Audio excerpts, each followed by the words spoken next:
Uh, I hate my internet. Well, I don't hate it. I don't hate it. That would be wrong. I like my internet. It's nice and fast. But the router wanted to update itself. Yippee yahoo! I tried to go on the thing, and my phone was like being really slow. I was like, why is my phone being really slow? And then like, my phone not only being slow, but the fact that my like nothing was connecting. And I was like, oh, well, let me check the internet, see if there's something wrong with it. And it was like, your thing needs an update. I was like, oh no. And then it just started updating. I was like, oh, great. I guess I'm going to have to update. Thank you for claiming first annual daily pass. Soapy, let me send those your way now that everything is presumably working. Remove jacket? Whoa. Thank you. Well, that's a good test. That would test if that's working too. Papa. Enjoy your first. Hand that out. And then... Papaya. Enjoy your daily check-in. There we go. Papaya. Okay, that's all set up. Ads are starting, which is stupid, but, why? Sag. Ace Attorney. Ace Attorney starting very soon. My brain is just coming back to life. I was like mid-explanation of why my internet went down, and then my brain just went, oh, you are. Oh, goodness. What did you think of the overtake I did in the screen recording I sent in gaming on the last corner? Oh, goodness. Sorry, one sec. Let me get it back up, because I remember watching most of it, but I was EP. Oh, is that around the outside? Oh, yeah, that was clean. Good move. That last corner reminds me of Indianapolis. Reminds me of the Indianapolis like corner at the end of the infill bit. Oh, that's interesting. Yeah, on the outside. I have just seen it. That is a good overtake. Good overtake, good sir. Oh, goodness. How goes Rin? It goes well. How goes Sophie? How are you? Oh, I've had a busy day, which sucks because, like, today was meant to be my quiet day. I'm relaxing. And, then the boiler went wrong. Oh, ad break, go away. The boiler went wrong, so we had to get a repairman out. So, and then I was cleaning my wardrobe. Then I was in the cupboard, and then stinky ads, boo. Boo, ads, boo. Ads are stinky. But yeah, it's been a busy day. It's been a busy day, and I had to wake up early as well, and I was looking forward to laying in, and I didn't get to, so... I was in a bit of a mood this morning. Oh, that's so annoying that the ads have to restart because the stream disconnected. That's silly. Because the stream was still running my side, it just was like, still running but down kind of thing, you know? Oh man. Right, anyway. It's Ace Attorney time. Ooh.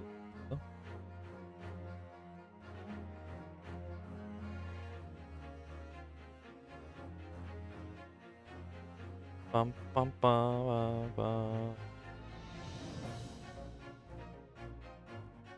Dun, dun, dun, dun, dun. Okay, just getting my affairs in order. Before we start, got a minute 40 left on ads. I've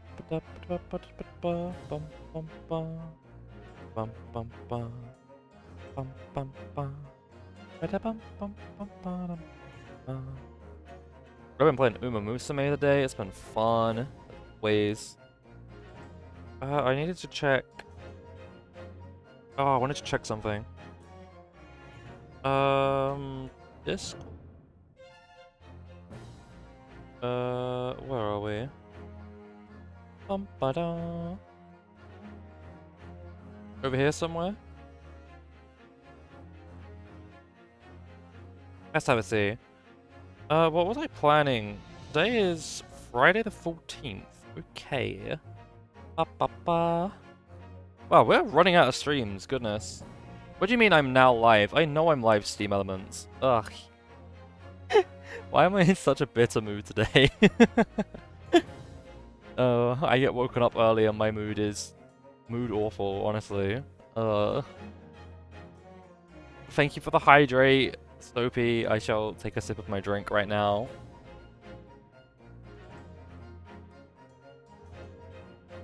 Okay, that's better. A nice sip. Thank you very much. What was I... oh my gosh. Tomorrow's a community event. Already? I can't believe that's come so soon. Because I would have done Neptunia this week, but I kind of run out of days. Welcome back from ads, everybody. I ran out of days because I was busy. So... I have to do... I've got 3 streams this week at least. Next week's going to be a lot... Is it going to be a lot busier? Normally it would, but next week I fly out. Wait, I fly out next week? What? Yeah, I fly out on the 22nd. Hey. I fly out on Saturday? I fly out in a week's time. Oh my gosh. Wow. That's a shock. Reference for what I'm yapping about. I fly out to Florida next week on Saturday. So I'm gonna be busy Friday, so Thursday is gonna be our last stream till I'm back. Huh. That's interesting. That I am... Huh. Okay. So we've got... We've got 4 more streams, I think. Yeah, we'll go with 4 more streams. 4 more streams to the end of November. And then I'll be away, and I'll be back on Monday the 8th will be my first stream back in December. I'll write about this. I'll write about this. I'll talk about this more tomorrow because I've got more things I want to announce.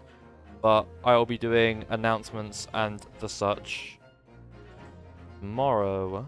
Okay, that's good. Let's get on with the game, shall we?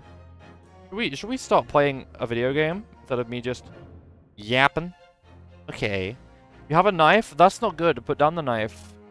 No, this is a knife-free zone. No knife in the stream. Oh man. Okay, okay. Oh, so that's a cute emote. I like his emotes, so cute. Huh. Cute. Anyway. Bum bum bum bum. Game, video game. That was it. Let's make myself small and switch over here. Ba-da! Bum ba-da! Okay. Time to continue where we left off last time. At 11:05 PM back on the 4th of November. We finished episode 1, case 1-1, and now we are going into case 2. Oh, this is gonna be fun. I love this game. I need to rest my voice though, because I've got yapping to do in this game. I've got voice acting to do. The Adventure of the Unbreakable Speckled Band. In a corner of that small, dark room, Hope the audio is good. Waited with bated breath. In time, there came from the ventilator a hiss and a soft, almost growl-like sound. Suddenly, Sholmes sprang into action, lashing furiously with his cane at a point in the darkness. "You see it, Wilson?" he yelled, his tense voice reverberating through the air. I love that I can barely read it because it's all written in, like, cursive. And the room slowly came into view. Sholmes was staring intently at one particular corner when he started whispering to me. Oh, Herlock Sholmes, my The goat. victim's most perplexing final words. The speckled band. I believe this is the terrible coil to which she referred, Wilson. In front of us was an enormous adder, its fangs bared as it threatened to strike. It truly was the most terrible speckled band I had ever seen. Oh. And goodbye voice acting. Now I'm back. January 9th, 6:37 AM. On board the steamship Burya. The SS Burya. I think it's Russian. So then, let us unravel this mystery and discover what events led to this curious murder. Pray, do excuse me. I The go. cabin door was bolted from the inside when the man was killed. No marks to suggest the bolt was tampered with in any way. So, this would appear to be a locked room mystery. In his final moments, the victim Holmes is scrawls a great. message on the floor. Almost certainly with the ink from this upset bottle. A Russian word. So the victim was a Russian man then. And the letters are well formed, suggesting he was compos mentis at the time. This is a most extraordinary script. And evidently not penned by the same hand as this message. In fact, I deduce it was written by someone of a different nationality.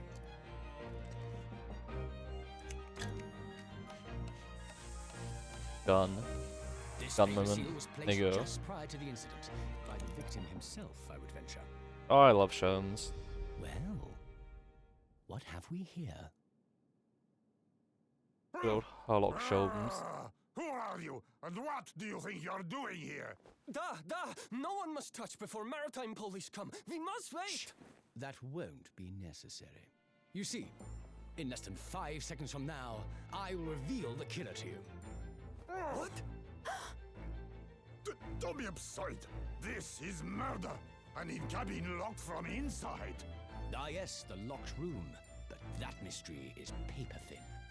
It's so weird to get to see like actual voice acting and You don't mean the culprit is in there? animation. It's normally just all like Who are you? The other Where part. have you come from? I'm a great British consultant detective, the only one in the world. Sherlock Sholmes. I presume you must have heard of me.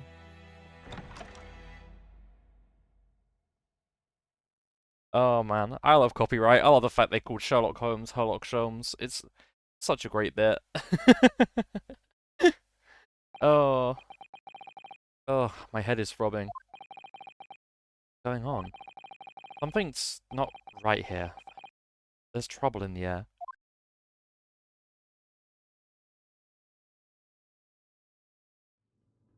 A room?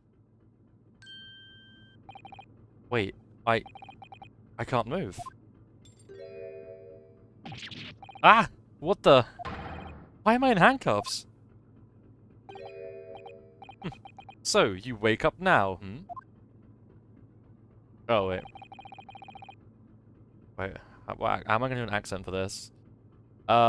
He's Russian, but like, he was kind of not too strongly Russian accent. He had to... Kinda sounds more German. Wait.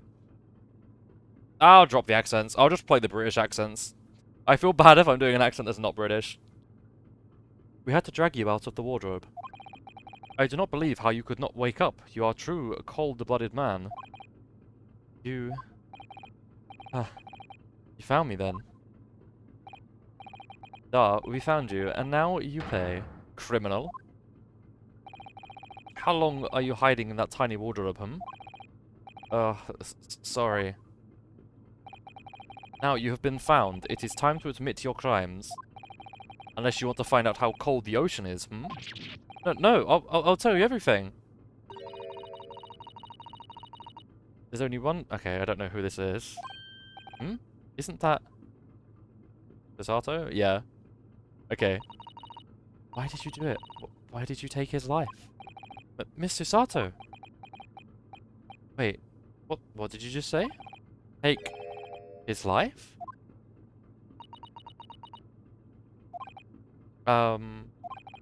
Where is he? Where's Kazuma?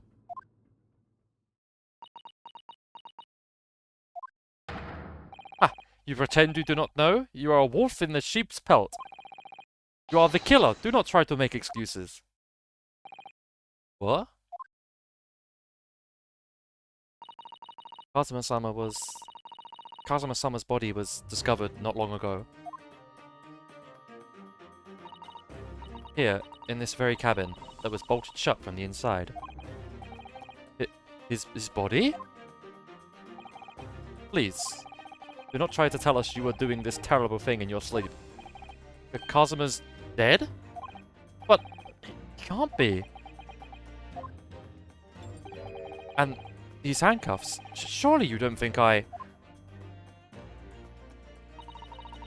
have to know. Why did you take Kazuma-sama's life? Answer me, please. No. I ain't screaming. I ain't got the voice for that. Kazuma. It was just 2 short weeks ago. Except, like, the other day. Where did we play this? Last week? I suppose it was like 10 days ago. It was almost 2 short weeks ago. Are you sure about this? Won't we get in trouble? Don't you find it fun being a stowaway? Besides, how else could you come to England with me to study? It was really something else when they brought your luggage in here earlier, though. The way that Russian crewman just tossed your travelling case onto the floor. I thought I was going to die. Yes, I still can't quite believe that. I really didn't think you'd be able to fit inside my trunk. You must be even less of a man than you look. Hey! Honestly, I thought I'd broken every bone in my body. Well, it's about 50 days until we dock in Great Britain. But if you confine yourself into my cabin here, I don't expect anyone will discover you. Ugh, I hope not. I get the feeling those Russians wouldn't be very forgiving of a stowaway. They're a sturdy bunch, that's for sure. What I want to know is, why do we need to keep it a secret from the young lady? From our faithful judicial assistant, Mikotobi, you mean? From your close friend, more to the point. Surely we could confide in her, couldn't we? I don't believe she'd give me away. No, but if she knew what we'd done, that would make her guilty by association. It's best that only you and I know about this. I suppose so. Anyway, it's about the time that the steward is supposed to come and clean the cabin. I know it's cramped, but you'd better get in there, I think. It won't be long. And anyway, compared to hiding inside my travelling case, it'll be a breeze. Yes, but what if the steward decides to open the wardrobe for some reason? Then I'll be in for it. Stop worrying. I'll tell you what, why don't you write keep out or something on this piece of paper? What? Then I can stick it over the wardrobe doors once you're inside. I don't know.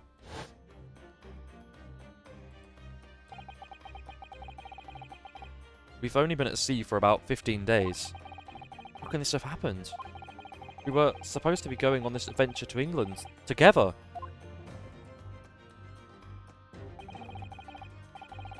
We leave you at the next port. Stay quiet until then. Don't make more trouble for yourself. Murderer. No, I'm not a murderer. Ah, you said before. You said you admit everything about your crimes. No, that's not right. I mean, yes, I did stow away on the ship, but... murdering my best friend? No one else could have done it. Admit the truth. Sasato-san? Ugh. Please, tell me what happened. I need to know. Very well. But there is something I'd like to ask of you, too. Oh, those eyes. She looks like she's ready to destroy me. This nightmare is getting worse by the minute. I suppose all I can do is try and find out what really happened.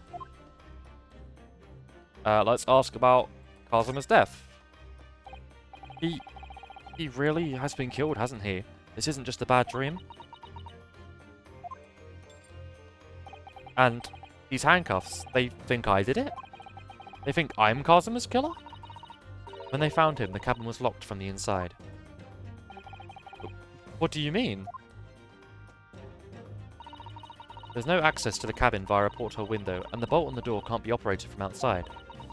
In other words, after the crime, the culprit couldn't have escaped from these 4 walls. What? Or, to put it another way, the culprit could only have been someone inside this cabin. Or do you have some other explanation?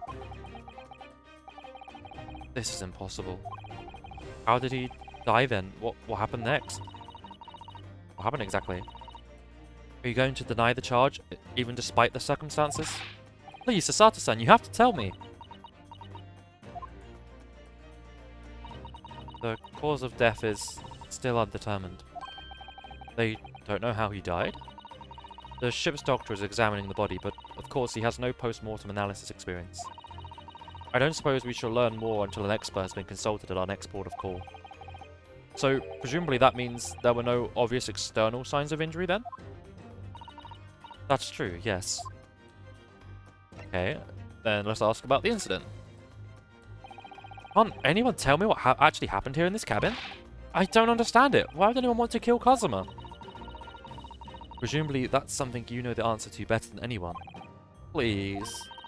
Whatever you say, you were here in the cabin after all. Well, yes, I was, but... He would always wake before dawn and do his training first thing in the morning.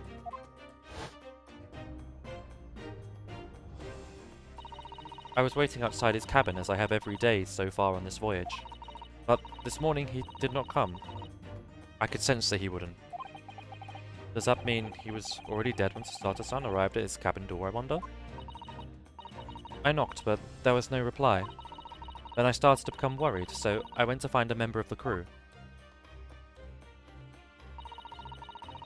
The crewman forced the cabin door open, and when we managed to get inside, there was Kazuma-sama, collapsed on this floor.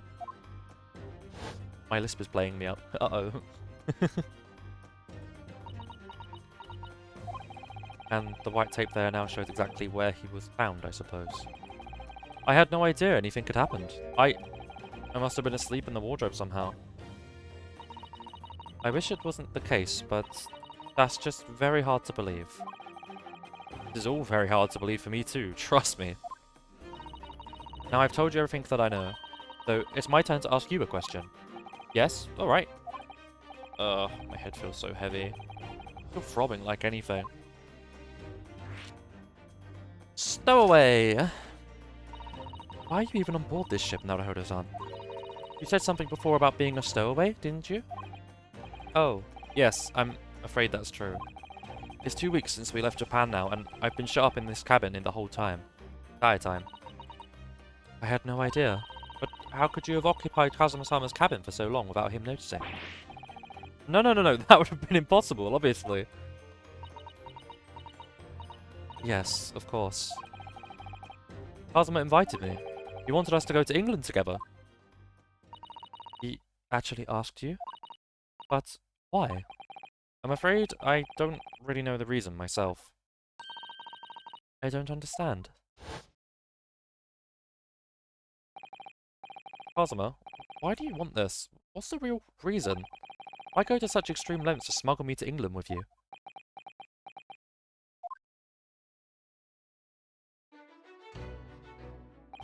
It's an idea that's been on my mind ever since the end of that incredible trial. I think I told you then, didn't I, that you ought to become a lawyer yourself? Well, yes, you did say that, but I didn't think you were being serious. You have a talent for it, I can assure you of that. But I've never really thought about becoming a lawyer. Well, that's something you can decide for yourself.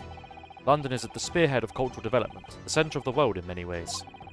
There can't be any harm in seeing such an important place with your own eyes, can there? Well, no, definitely not. But on a personal level, if you were to become a lawyer, then... Then what? Nothing. Forget it. Huh?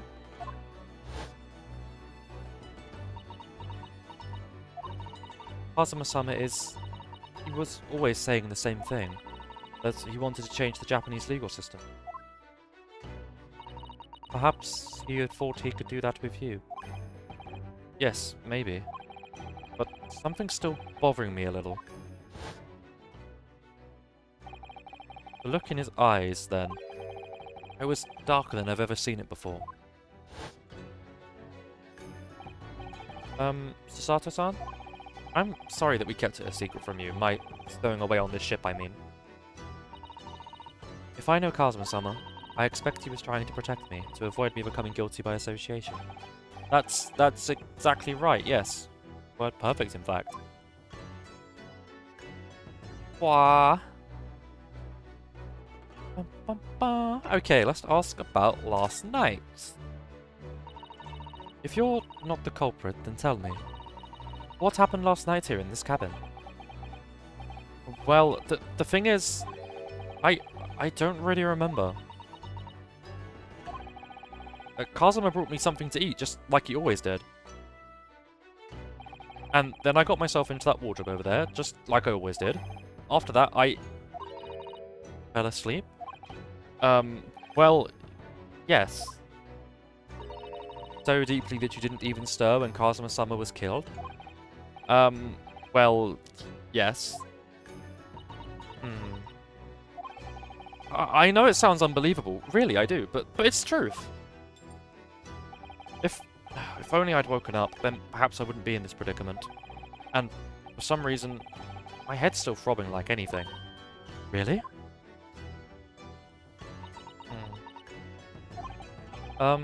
Is something wrong? Oh, no, it's...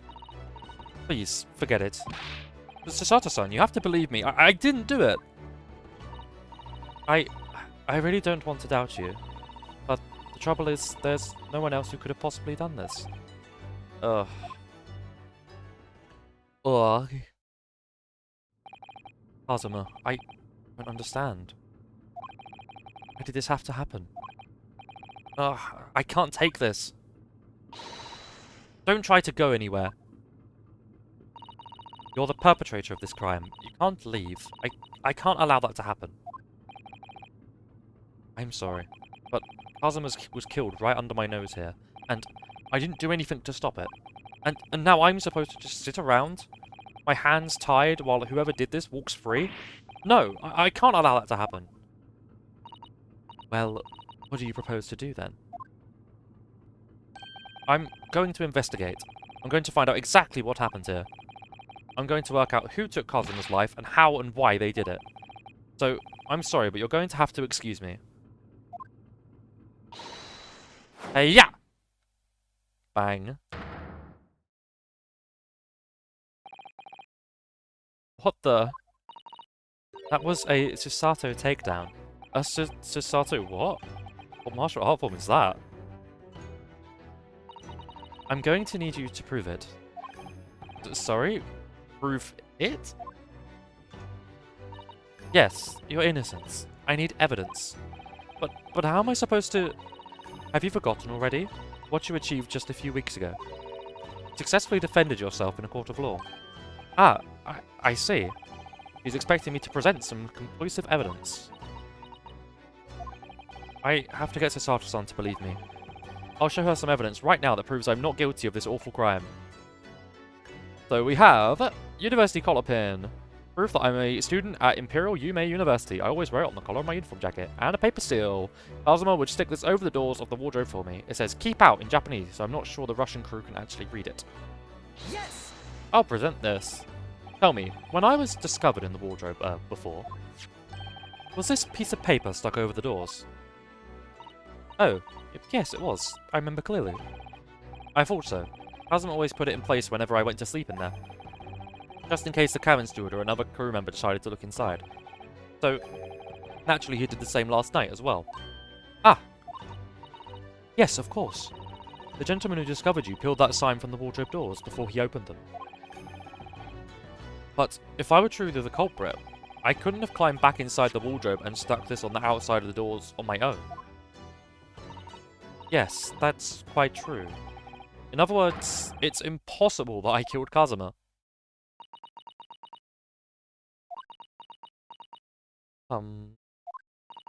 Well, even if you are sprawled hopelessly on the floor, I can see why Kazuma-sama thought so highly of you. Thank you, Sasato-san. Now, do you think perhaps you could help me up? I'm kind of on my head over here. Well, in the light of that evidence, I don't see any reason why I should stop you from investigating in here, at least. Thank you. So, you finally believe me? I'm sorry, no. What? I'm not sure yet. I can't rule out the possibility that you used some sort of conjuring trick to put the sign back in position. What does she think I am, a magician? For now, I suggest you investigate as thoroughly as possible in here. I'll do the same. Alright, let's get to work, Susato-san. Please, don't misunderstand me. I still have my doubts. Oh. I shall be watching you to make sure you do nothing that might disturb the crime scene. I wouldn't want you using your conjuring tricks to destroy evidence, for example. Right. Well, anyway, I should make a start on investigating in here. Examine everything I can. Kazuma, I swear, I will avenge your death. Oh. Oh, I can talk about the music now. Oh, man. This music's great. Honestly, the whole OST is incredible. Speaking of video game music, did you know tomorrow we're doing a video game music tournament live here on twitch.tv/Sightringa? And that means that if you go into the Discord, which is available with !Discord in the chat, you can join the server and submit your own favorite video game music for me to review and rank and see who wins and who has the best music. The winner will, of course, get a prize. So feel free to enter because it's going to be fun. Anyway, let's get on. It's time for... We are in Case 1-2, and we are in Investigation Part 1. So, we have no more conversing to do. We can't go anywhere. We've got nothing to present. We do have some examining to do. So, let's have a look around this room. Oh, okay. Got an air vent up here. I think that's some sort of opening for a ventilator. A hole through which fresh air can circulate into the cabin. Isn't that a little odd? What do you mean? Well, this ventilator, if that's what it is, looks like it must connect to the next door cabin. Yes, it would appear to, you're right. But if its purpose is to allow fresh air into the room, surely it would be connected to the outside. That's true. Perhaps it's so that rain and spray don't find their way in when the seas are rough, or something like that. I suppose, maybe that's it. Oh dear, that won't do. Oh, what's the matter, Susato-san? Whenever I'm examining things, I always find myself so focused I forget to look around properly. Yes, that's not good. I don't suppose you're as foolish as me in that regard, are you, Naruhodo-san? No.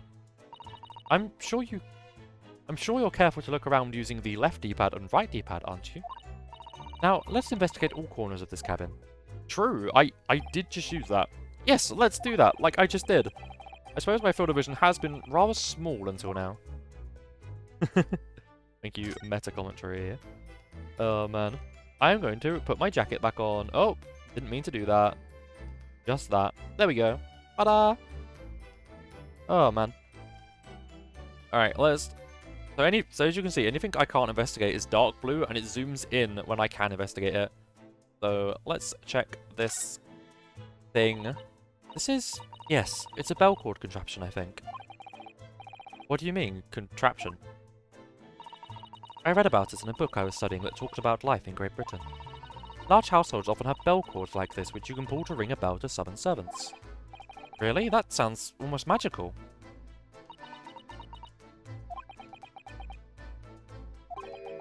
Shall we give it a little try? Yes! In the interest of cultural research, obviously.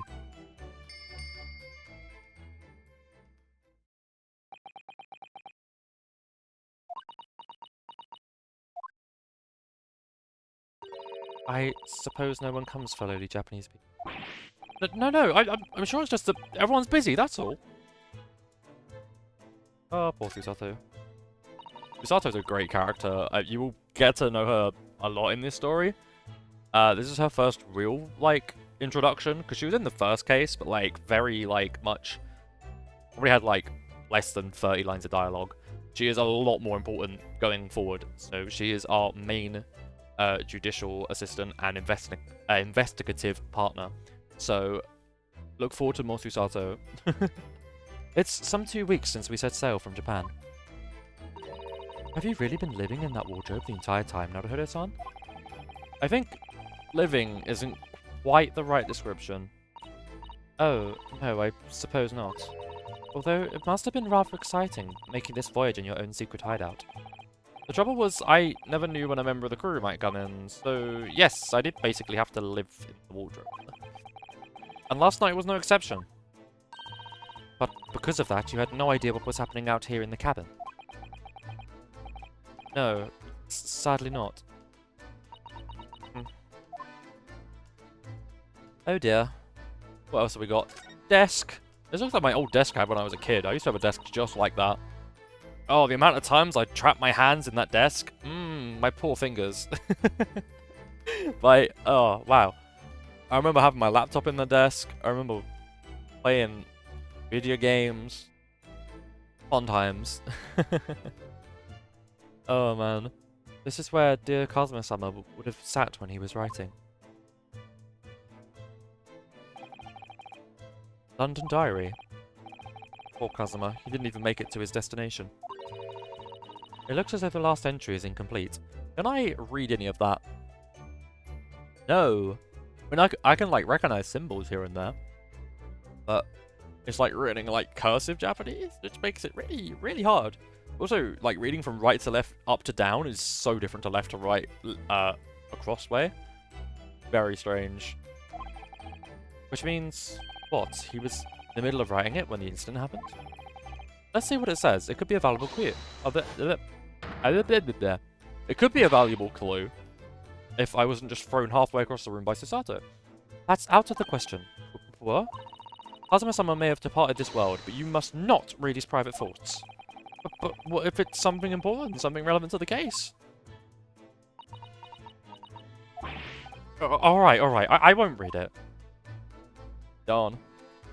No readings. Or Kazuma-sama. I don't like prying into people's personal matters either, but in this case, isn't the need for clues more important? Here we have the trunk that I was carried in. That's a very large travelling case, isn't it? Yes, it carries a lot of memories for me. Memories? What do you mean? Well, that's actually how I stowed away on this vessel. I was brought on board inside that case. Ah, yes. I see it says, "this way up" in Japanese. Which, in hindsight, I should have realised the foreign crewman wouldn't have been able to read. I was turned over, and over, and over, and then I was tossed on the floor in here. Oh dear. Being a stowaway isn't as romantic as it sounds. Well, it was less painful than a Susato takedown. Ugh. Okay, oh, I thought I could examine that. Okay, maybe not. Let's examine the books on the bookshelf. The books have fallen over on the shelf, look. They've all toppled the same way. What's this? A statue of some god of the sea? Although, he's fallen over as well. Yes, it's almost as if the whole shelf has been ransacked and everything mown down at once. I wonder if perhaps it was Kazuma-sama doing his morning sword training, do you think? I seriously doubt it. Then perhaps it was you, Naruhodo-san, in a fit of rage. I wouldn't have bothered leaving the wardrobe just to mess up a few books and a statue. The way these things have been thrown about have anything to do with this case, I wonder. Well, I'll just set everything straight again. I don't like seeing a mess.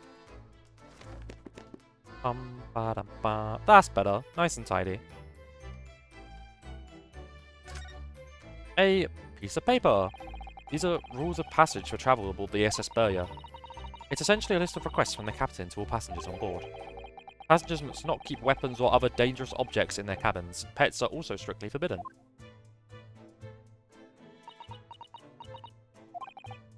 What? Why are you staring at me? Oh, sorry, I was just thinking. Are you more of a dangerous object or a pet? I can't decide. Well, one thing for sure, either way, I wasn't supposed to be in here. Okay, let's scroll along. I can inspect the crime scene. Did Kazuma write that before he died? Looks like it's written in ink. He must have knocked over the ink pot from the desk when he collapsed on the floor. Then, I suppose he wrote this message by dipping his finger in the spillage. Poor Kazuma-sama. No doubt he was in terrible pain. It's almost unbearable to imagine it. I suppose he was trying to leave some kind of a clue in his final moments, was he? I'm sorry, partner, but I can't read your writing.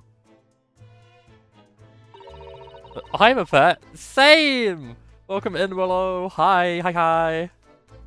Thank you for claiming your daily pass. Let me just hand that over to you all right now. Yep, daily check-in. Willow. Oh, enjoy. To catch you up as you have just arrived, Cosma was killed somehow, and we're stowaway in the cabin, and we were discovered in the wardrobe. It's a locked door mystery, and that's about all we know. So, yippee. Oh, and also we're aboard. We are aboard the SS Burya. No, yeah, I'm sorry to say, Cosma's dead. This is Ace Attorney all over. They love killing their favorite characters. He was pretty. He was pretty. I'm very sorry. I'm very sorry to let you know this sad time. Yes. R.I.P. Kazuma. Kazuma has been weeded. I don't think that's Japanese now, Hodo-san. Now we're here with Susato. What? Then what language is it? It pains me to admit. Oh, is this a mirror to Mia? Yes, it is a mirror to Mia. Yep. R.I.P. Yep. Yep. Kazuma being your mentor, Mia being your mentor. Yep. This is a mirror to Mia. You are correct. It pains me to admit it, but I don't know. It's not a foreign script I'm familiar with. What does it mean, I wonder? Oh. Hi, Harlock. Who's that? He wasn't there a minute ago. Oh, it's my goat. As far as I can tell, it looks like he might be European? Oh, how did he... You've noticed the man too, have you? I have no idea who he is or how he got in here, but he looks suspicious. And tall. Suspiciously tall. Me when I meet someone over 6 foot.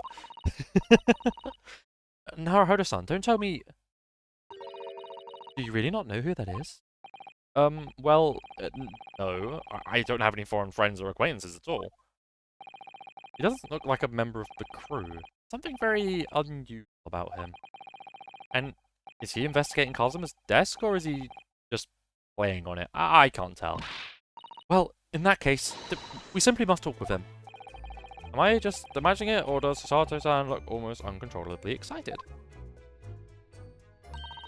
By the way, I expect that you've noticed already, but just in case, you press X on people, or cross on people when they're in the crosshairs. Converse with them.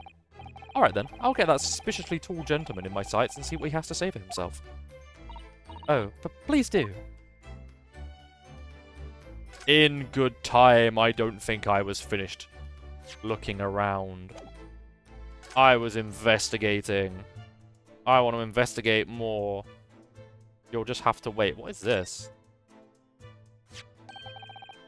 What do you think this is? It looks like a broken piece of glassware. Whatever the thing was, it appears to have broken clean in two. The glass is such a beautiful colour. It looks like a cute little Netsuke fastener from a kimono outfit. I'm not sure that sounds like Kazuma. He wouldn't have secretly carried a cute little trinket like this around with him. Would he? And the mark beside it. What is it, I wonder? It has a sort of brick-like hue. Yes, you're right. It is the colour of brick, isn't it? Even though I don't see anything of the same colour anywhere else in this cabin. Knife! That's my dinner from last night, a roast chicken. It was really tasty. I was gonna say, what? That looks like a leg to me, but yeah, I guess it's a chicken leg bone? I don't know, dude. A roast chicken, it was really tasty. Yes, it was very delicious, wasn't it? But, did you eat it on the floor here? I'm not a dog, Susato-san. I ate at the table, of course. Which begs the question of, when and how did the plate ended up on the floor? But Kazuma-sama didn't like chicken at all, did he? No, that's right, so he didn't touch it. Which meant all the more for me! Oh no, does that mean... Poor Kazuma-sama spent his last night on this earth with an empty belly? It's just too horrible. Now I suddenly have a guilty conscience and an achy stomach. Woof woof. Woof woof, true. Let's inspect the table. There's nothing on this table at all. The plate and cutlery all over the floor for some reason. Yes, it's strange. Last night when I went to sleep, I'm sure everything was still... No, wait a minute. What is it? That's funny. I can't seem to remember anything about what happened after dinner at all. So then perhaps you are responsible for what happened to Kazuma-sama. No. Please, give me a break. Why can I inspect this corner? There's nothing on this table at all. Plain cutlery on the floor. Yeah, I just said that. I thought it would have a tick mark next to it because I've already investigated it. Oh, it probably does. Oh, it's because the tick's behind my arm. Oh, I'm just silly. Never mind. Please excuse me. Why can't I inspect the chair? Oh, it's the segi, Japanese word for justice. The brushstrokes are straight and true, just like Kazuma. On the wall. Oopie. Oopie from me. Oopsie daisy. I make a messy wessy. A mistake. My Ren. Shut up. Oh, dude. Yes, his calligraphy was always a reflection of his heart. Yet can you really look at those characters without feeling shame, knowing who drew them so thoughtfully? Of course I can. I mean, I'm innocent, so why shouldn't I be able to? Even though you stowed away on this ship? Now you're going to bring that up, are you? I just can't win.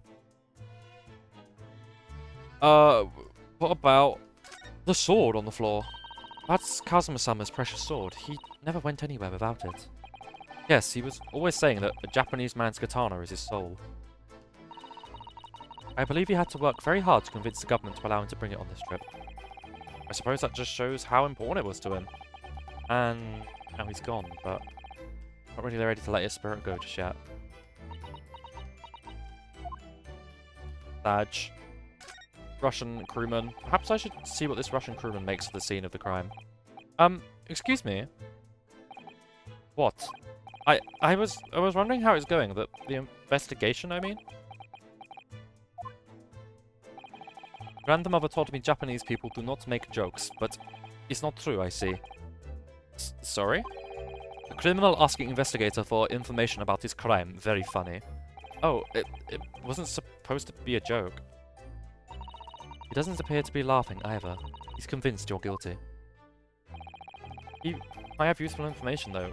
I have to keep trying. So, last night, did you notice anything out of the ordinary at all?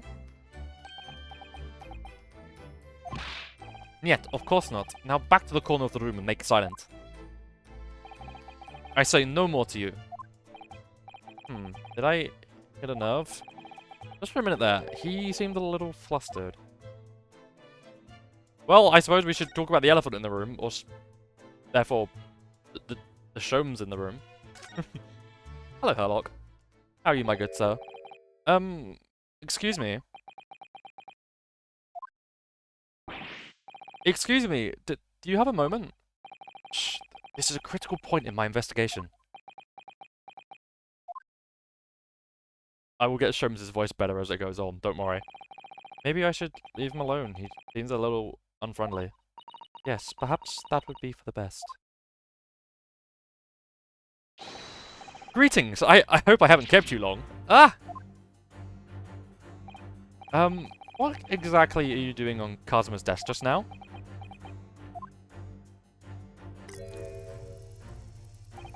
Ah, I see. Fascinating. Sorry? What do you see? It looks like he's looking right through me. Oh yes, everything is clear now. The train of reasoning has run its course. My deductions have crystallized. You have been in Afghanistan, I perceive. Just recently returned, if I'm not mistaken. Sorry? What? And now, whilst venturing towards the foreign climes, you have found yourself in a most troubling predicament. Well, that's true at least. But how... How the juice did I know that, perhaps? It was really a most elementary deduction, hardly worth explaining at all. Have you perhaps managed to deduce anything else? But of course, a great many things. There is no mystery, my dear madam. For example, you have fled your native land of Russia, being as you are a merciless and revolutionary. You leave 16 victims of assassination in your wake, and now you travel to England to blow up the Crystal Tower. And when the bare-ribboned occupant of this very cabin discovered your identity, you ended his life too. Wait, was this Sherlock Sholmes? Yes, this is Sherlock Sholmes. Love this man already. This is, copyright Sherlock Holmes, but we're switching the letters because hee haha, funny. Yes, I believe that summarizes that beautifully. The facts beautifully. No need to hide the truth now. Nothing deceives these eyes. I love this man. He's great. Stunned silence. Just to be clear, while talking about me, are you?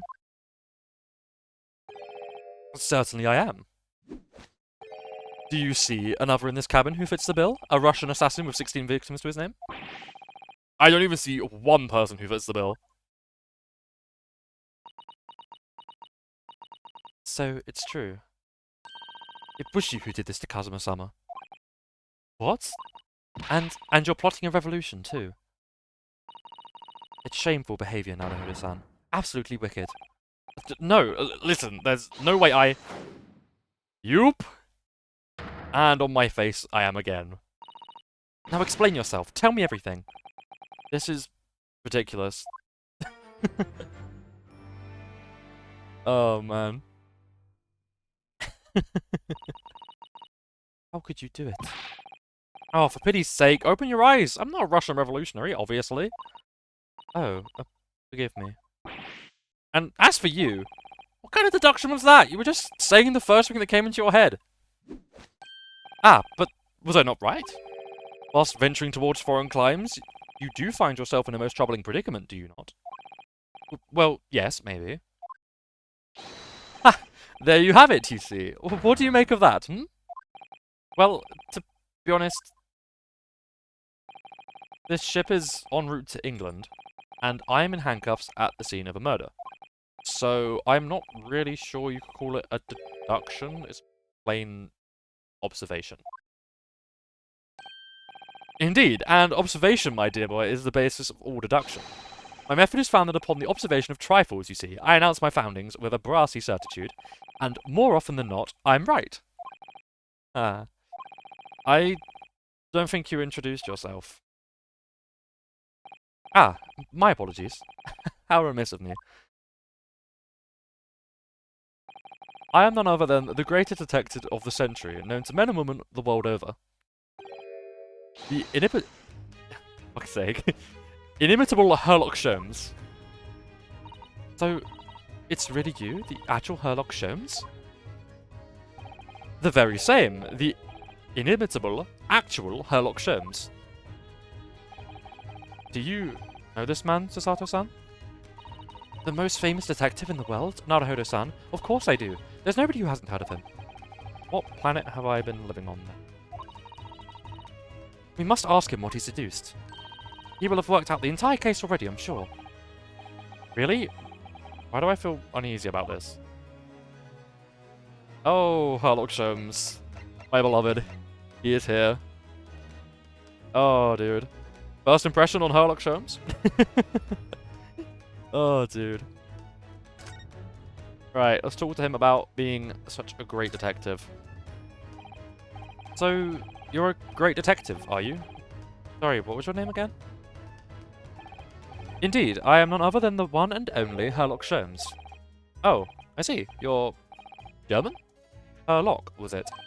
No, I have no I mean, I have hair. Please, call me Sholmes. You can read all about my exploits in the exciting London publication. Oh yes, Rant's magazine, full of wonderful short stories and interesting articles from Great Britain. I never miss an issue. I have it sent from England especially. Ah, yes, here it is. The Adventures of Sherlock Sholmes. So you're the protagonist in a series of short stories then? Indeed I am.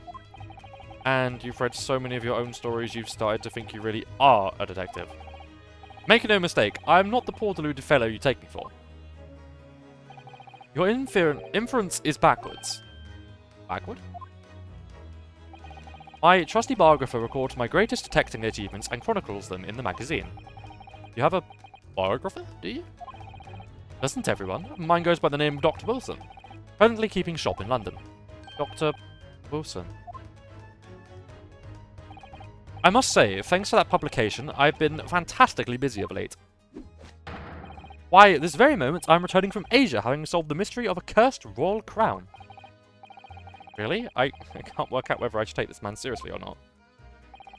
Deduction, you see, is to me a science. Logical reasoning in its purest form.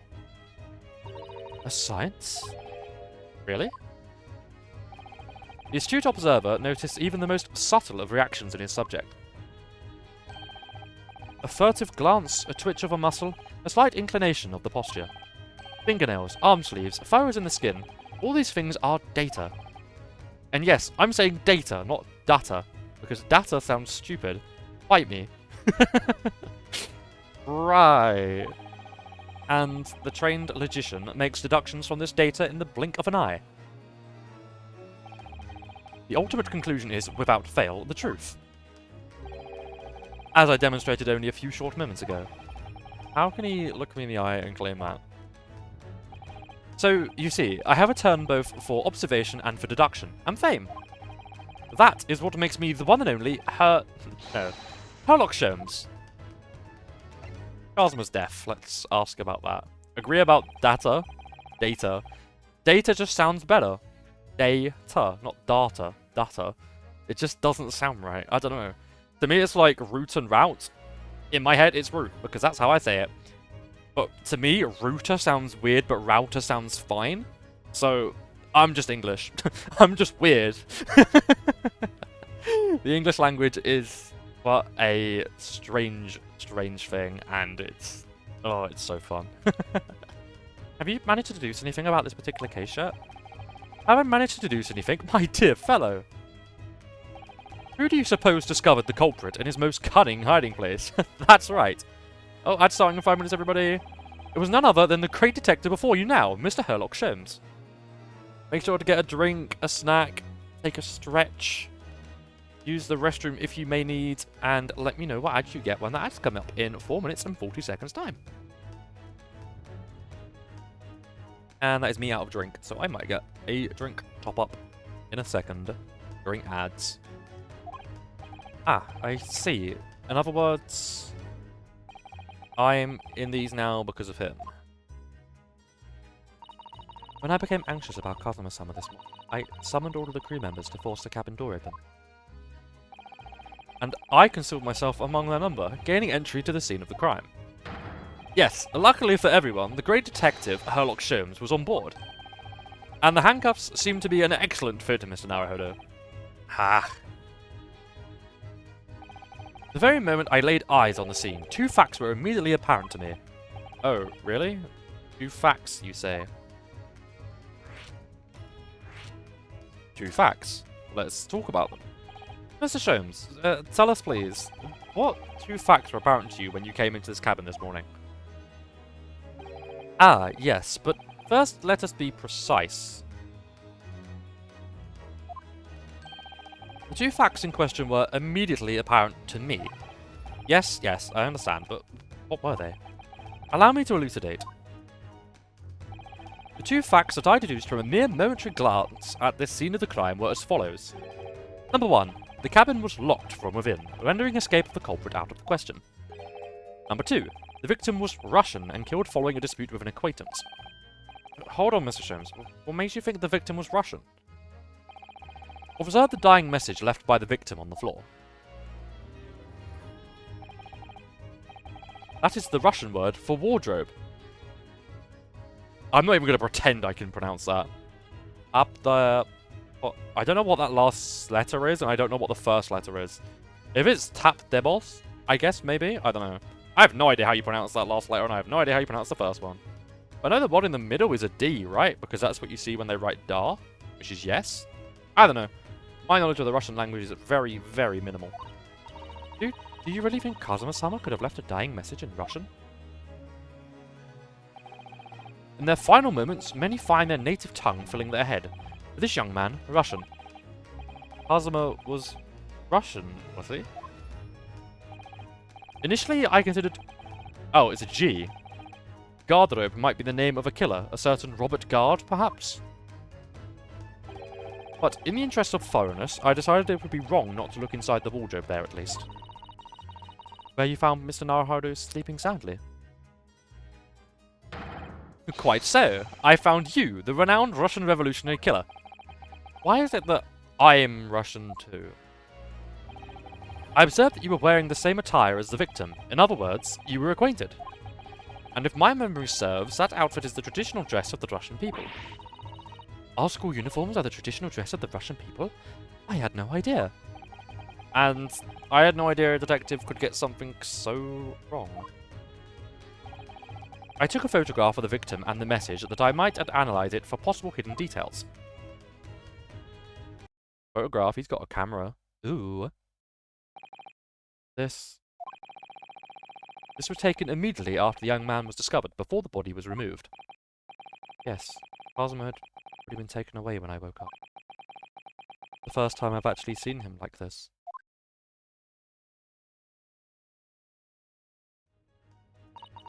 Are you alright, Mr. Naruhodo? Oh, yes, thank you. The photograph of the crime scene has been entered into the court record.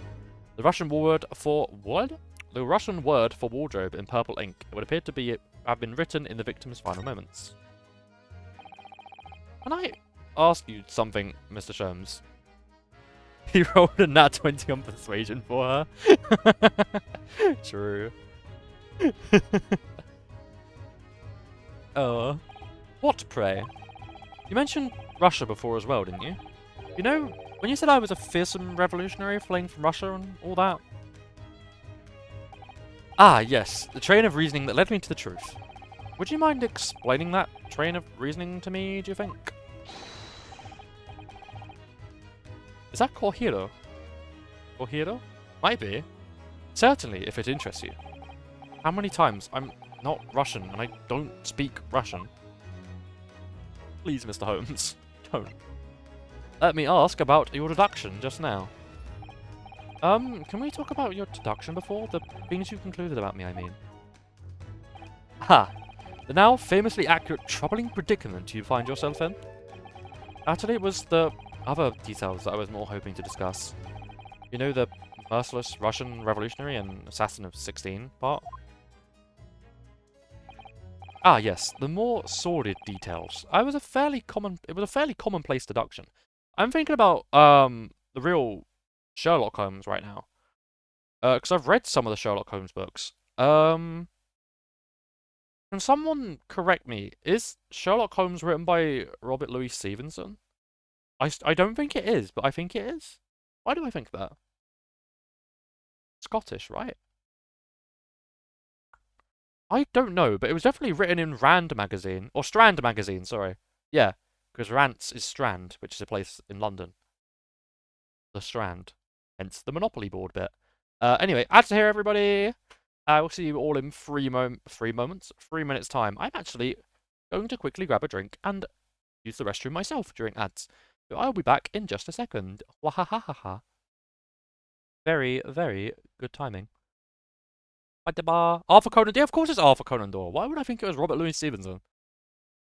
Stupoid. Thank you, Willow. I am the silly. Why did I think it was Robert? What did Robert Louis Stevenson write? Oh, he wrote Adventures of Dr. Jekyll and Mr. Hyde. That's it. I knew I'd get my Victorian era literary knowledge somewhere.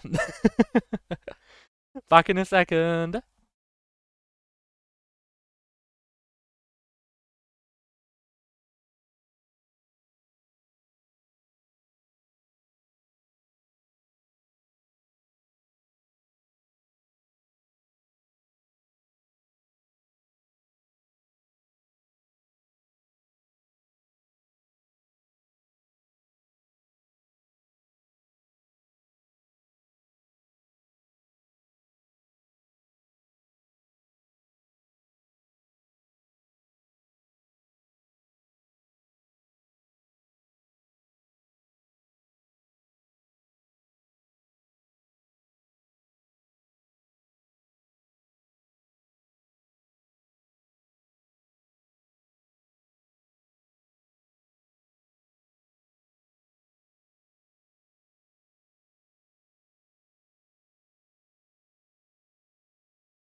I'm back.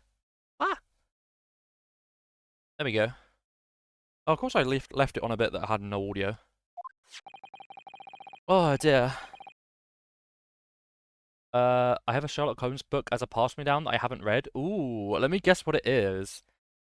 Is it The Hound of the Baskervilles? Perchance. I'm just making a guess. Welcome back from ads, everyone. I'm back as well. Yippee! Oh, dude.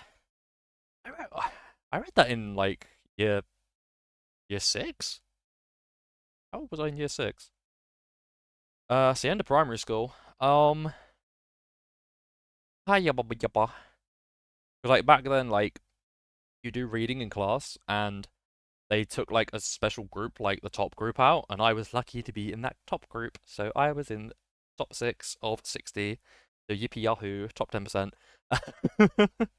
I'm afraid all of my academic, abilities leave myself in the past. Oh, man, I'm afraid I have lost all of those skills. I did not get any better. Talent takes you only so far. Anyway, let's get back to the game. Yeah, Arthur Conan Doyle wrote the Sherlock Holmes series in the Strand magazine when they were published, is what they get the reference for Ranced. So any references in the game, I will bring them up. For instance, Sholmes mentioned going to Asia to solve something about a missing jewel, which is based on a Sherlock Holmes and the Blue. I can't remember what the story is. Is Sherlock and like the Blue Sapphire something or other? It's a story about a jewel. I can't remember what it's called. From India, I think. And then the other reference has been made is the fact that this story is called about the Speckled Band, which is also the name of a real Holmes story. But enough of Arthur Conan Doyle, Holmes, and the Hound of the Baskervilles and real life. Let's cut back to fiction and go back to Sholmes. So I shall return myself to the Queen's English and put on a posher accent so I can do Victorian English accents. Here we have the morning's paper. The main headline reads, also they're putting in many actual Holmes references. This is as well. Revolutionary villain Bolshevik flees Russia via Shanghai. All of that is written in Russian, and I'm not deciphering that. I can't read Russian. But also, I guess, as I said, Willow, I guess that book that you have is The Hound of the Baskervilles? Just a guess? Because, like, that's, to me, the most popular one, but I don't know. Either way. Yeah, I'm sure this is a reference, too. Also, Bolshevik is a reference to Bolshevik, which is revolutionary Russia, which is 1910s? Which is all a bit weird, because some of the stuff is, like, in period, some of it's out period. Like, in the game, they reference... I could send a photo. Feel free. Feel free. I will have a look, and I will let you know. From memory, like, they mention stuff like the Great Exhibition, which happened in the 1860s. But then they also mention Russian Revolutionary, which is 1910s. And Queen Victoria didn't... Well, Queen Victoria died in 1892, and this is set in Victorian England, or Victorian Britain. So, it's kind of a bit like the timelines all over the place a bit, but it's just like generic Victorian England and Victorian English, British, literary stuff, literature. I'm sorry, I'm gonna be a nerd about this because I did English literature at school, so, yappa. But no, I think it's a collection. Oh, I see. It's probably a collection of most of the books then, because they're only short stories.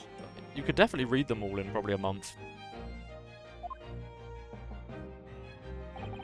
This vessel made a port call at Shanghai yesterday, and last night the young Russian was murdered.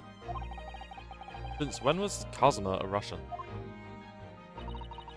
It sounds like Mr. Sholmes concluded he was Russian because of what Kazuma-sama wrote on the floor. It was a simple act of reasoning to realize that the culprit of this crime was the same merciless revolutionary. One who would kill the very man who helped him to escape after the true identity was discovered. Yes, you, villain Bolshevik. Also, villain Bolshevik. 2 puns in one. Thank you, Ace Tony. Thank you, Capcom. No. How could it be me? I don't look anything like this man. Just look at his face. Well, you are a fearsome revolutionary after all.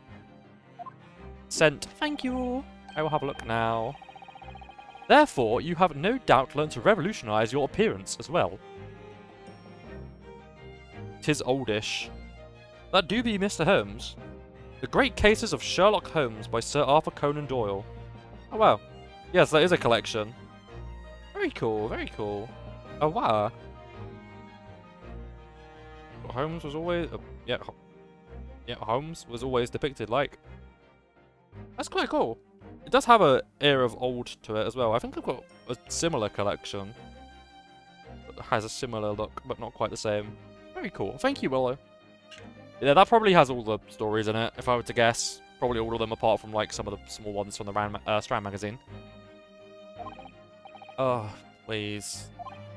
And I might add, your name does not appear on the ship's passenger list. Need I say more? Well, that's because I'm a stowaway. What about the other details? The 16 victims of assassination and blowing up the Crystal Tower?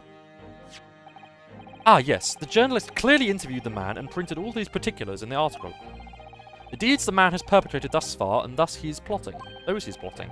Yes, everything about this revolutionary Bolshevik was included. There can be no mistake. Do revolutionaries usually agree to interviews with newspaper reporters? I wonder. And what about the part where you said I was just returning from Afghanistan? Also quite clearly stated here in the article. Bolshevik is recently returned after a period of subversive activities in a war-torn region of Afghanistan. Where even is it anyway? Well, by old I mean there are physical imperfections of age not being stored properly. Oh no! That's sad. Oh. Can you like flick through it? Do you get like the smell of like a new book? Or, I guess old book. New book smell is so nice. I don't know. That's sad. That comes with age, as long as it's readable. And it looks in good condition from the outside, at least. Also, they're referencing Afghanistan, because that was important in this time of history. A lot of you may know modern history of Afghanistan, but Victorian history of Afghanistan goes back to something known as the Great Game, which was a sort of military stalemate between Victorian Britain and the Russian Empire. Which was basically because Afghanistan, if you look geographically on a world map, to the north of Afghanistan is Russia, and to the southeast of Afghanistan is India. So this is the British Raj of that time and the Russian Empire. So that was like, they called it the Great Game because it was like a chess game because of like how close in proximity it was between the two like sort of superpowers of Central Asia at the time. But yes. Anyway, history lesson over. I have a lot of random knowledge in my head and it's never helped me. Oh. Interesting, thank you. This Afghanistan place. Here, take the paper for yourself as a little memento of this great deduction. Oh, thank you. I've absorbed all of this interest to me within its pages, but I see no rubbish bin nearby. The article about the revolutionary has been entered into the court record. See, Willow, if you look on the front of your book, do you see that exact pose he do be posing right now? With the pipe and the hat? He do be posing right now. That do be Sherlock Holmes. Or Sherlock Sholmes, we shall call him. On the back? Cast your eye over it sometime if the interest takes you, though you might need someone to interpret. Okay, can I look at it now? On the back. Ah! A woman. Hello. Ballerina woman, I guess, judging by the picture. This is interesting. Have you found something relevant down here, this one? Well, no, I mean, it looks like it might be interesting. I can't read a single word, I'm afraid. No, nor can I, but look at this picture. Perhaps it's about a beautiful young Russian princess, I think. She is very pretty, isn't she? I suppose you enjoy articles like this, do you? He posing? He posing for real. So true. I don't know, I can't make any sense of it. Ah, I'm glad you've noticed this article. Ah! Allow me to give you a short summary of its contents. Oh, thank you. He pops up everywhere, this Mr. Sholmes. It's about the disappearance of a young lady last night. Renowned prima ballerina of the Novovich Ballet disappears from Shanghai. During a performance in Shanghai, the famous dancer was reported missing. She is, of course, the talented young Nikolina Pavlova. Why are Russian names so hard to remember? It would appear the woman was in costume when she was found to be missing from her dressing room, wearing the diamond tiara you see pictured, which is worth some 20,000 rubles. Oh, how much is 20,000 rubles? I have no idea, but I am quite sure it must be an unbelievable sum of money. How much is... Did I say 20,000 rubles? How much is that now? Because that does not strike me as... Oh, that's quite a lot. 20,000 Russian... if I can spell... Russian rubles to... let's go to GB... let's go to USD.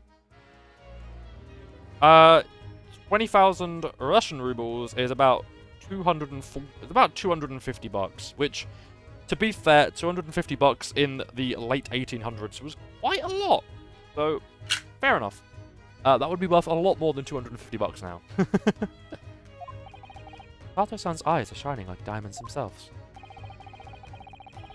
The tiara is property of the Novovich Ballet. It would seem the director is beside herself with worry. Yes, I'm not surprised. The company is most anxious to recover both Miss Pavlova and the valuable tiara. They've requested international assistance at all ports with sailing to Great Britain. Could this be another case of a Russian fleeing his or her country? It does seem to be a Russian thing to do. I'm not even going to dignify that with a response, Mr. Naruhodo.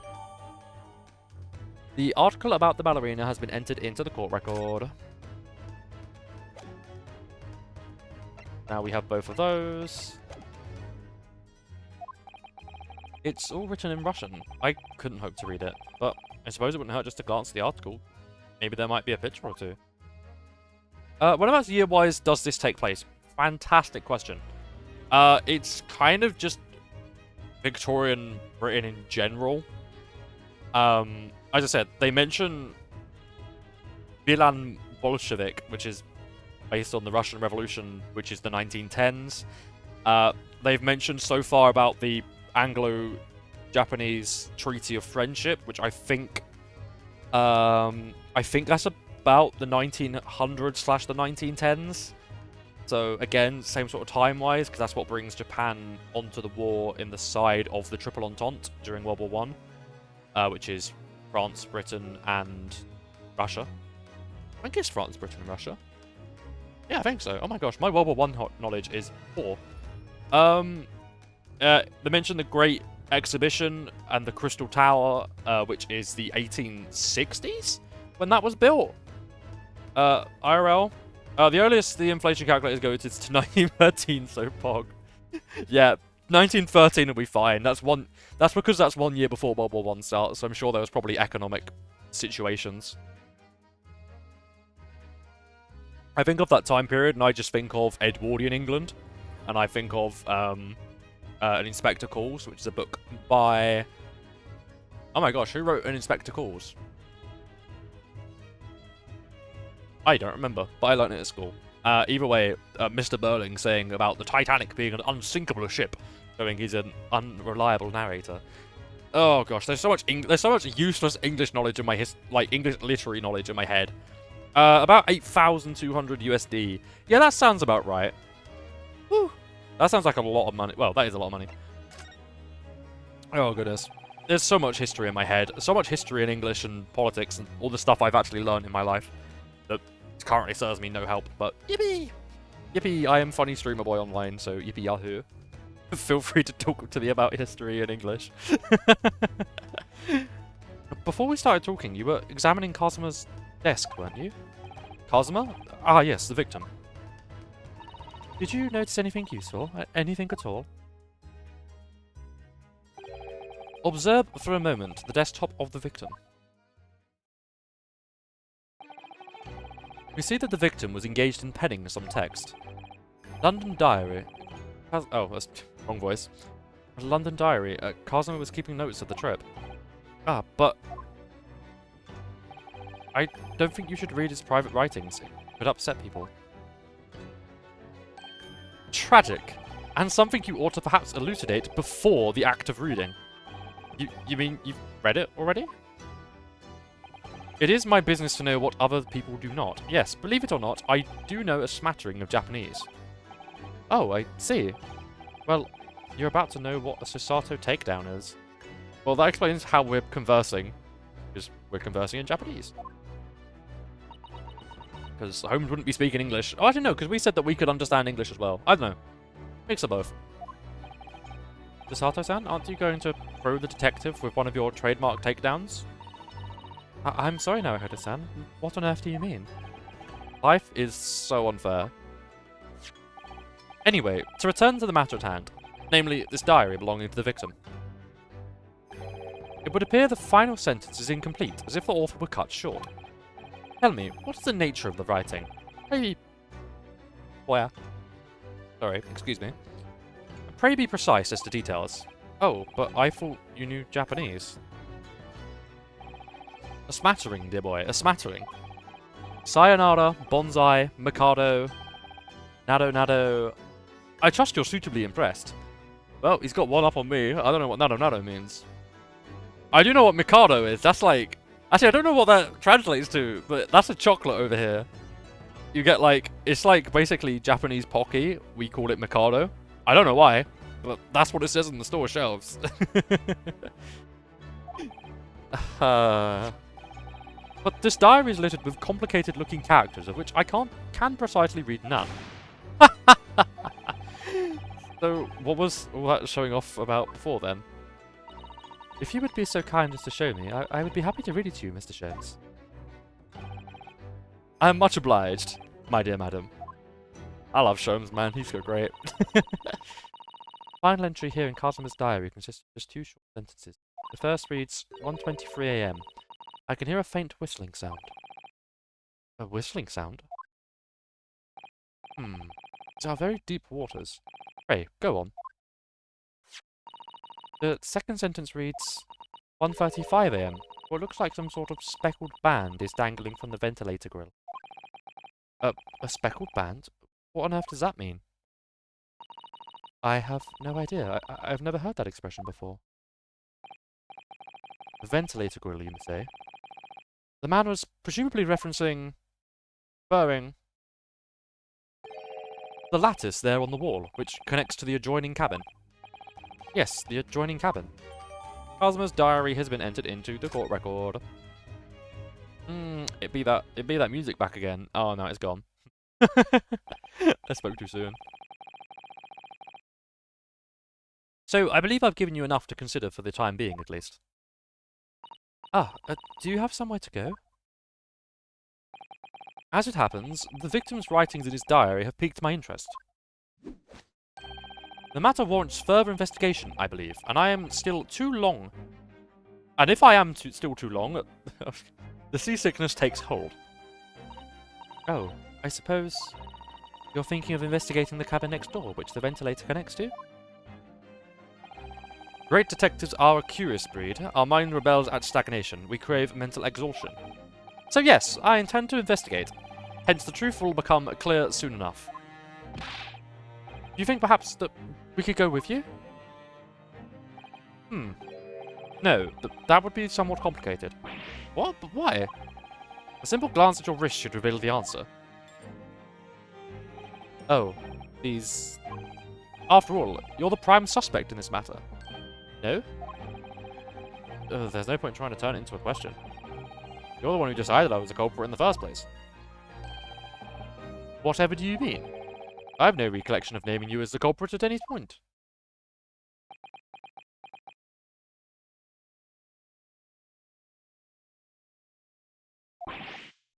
You must be joking. You just said it only a moment ago. Dear me, you are clearly misguided. I would have no cause to say such a thing. Well, actually, Mr. Sholmes, I did hear you say that too. You're quite sure? Well, that's very strange. I wouldn't have said you had the face of a criminal, you know. Not really. So, what were you looking at my knees? What were you looking at my knees before? Some great detective you are. Well, anyway, that was then, and this is now. What do you mean? What I mean, sir, is this. If you are the culprit, then you must play the part more convincingly. Roll over and accept your fate. Now he's just being plain rude. That's my goat right there. And off he goes, having just laughed in my face. His sense of humor is as twisted as his name. Twisted because the letters are the wrong way around. Hee haha. Funny. Also, humor spelt with a U. Just pointing it out. Naruhodo-san, what are you just standing there for? We must go and investigate the cabin next door as well. Aren't you forgetting something? What about these? There's no way I can... Yoop? After Kazuma-sama spent his dying moments struggling to leave us a clue, you're willing to give up? You're just going to roll over and accept your fate? Ugh. If you gave me any choice in the rolling over part. True. Oh, man. Oh, the investigation music's back. I love this music. I think we still have some investigation to finish off here first, don't we? Let's carry on examining what we can in this cabin while we wait for a chance to slip next door. Good idea. Situation doesn't look good for me, but there are still things I can do to help myself. And I owe it to Kazuma to do everything I can to find a way out of this, and bring the real culprit to justice. Okay, back to examination. We have examined everything on this side of the room. I want to examine the door. I'm just making sure I'm not missing anything. I'm pretty much happy here. Yep, just the door and the ship's crewman. When I went for help and the crewman forced the door open, this bolt had been firmly closed.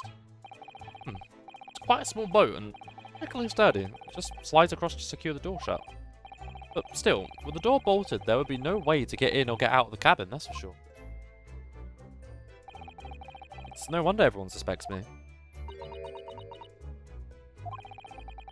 She glares at me like that, I feel tense all up and down my spine. I remember reading once in a detective novel. The culprit used a needle and thread to draw a bolt across from outside the room in a situation like this. Yes, that's a clever trick, isn't it? I'm an avid reader of detective stories myself.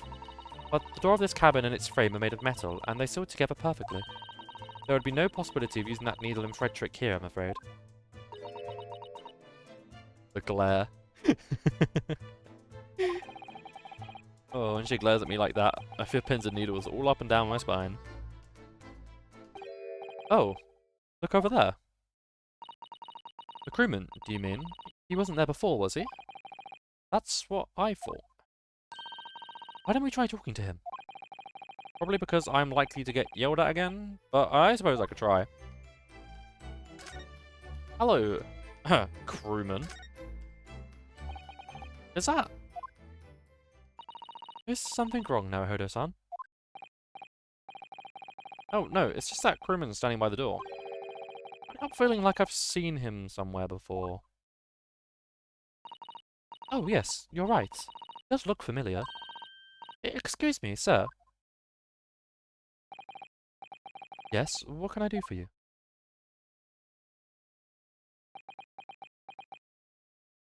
Dot dot dot. I recognize that face, but it can't be. Yep, still got TB, I see. It is!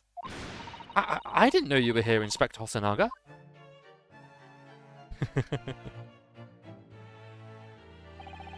Hello again. What are you doing here? I think that should be my line. I was so stunned when I saw you. My heart stopped. Nearly stopped, I hope. My goat! My goat, that's him. I received some special orders. I received some special hors d'oeuvres. No. Oh, dude, let me get my voice back. I received some special orders to go undercover as a member of the crew on board this ship. Again? You certainly seem to enjoy undercover work, Inspector. If there's anything I can do to help you, please ask. I never expected to see this man on board. But perhaps his presence can help me out of this hopeless situation. May we converse, Inspector Hosonaga? For these special orders of yours.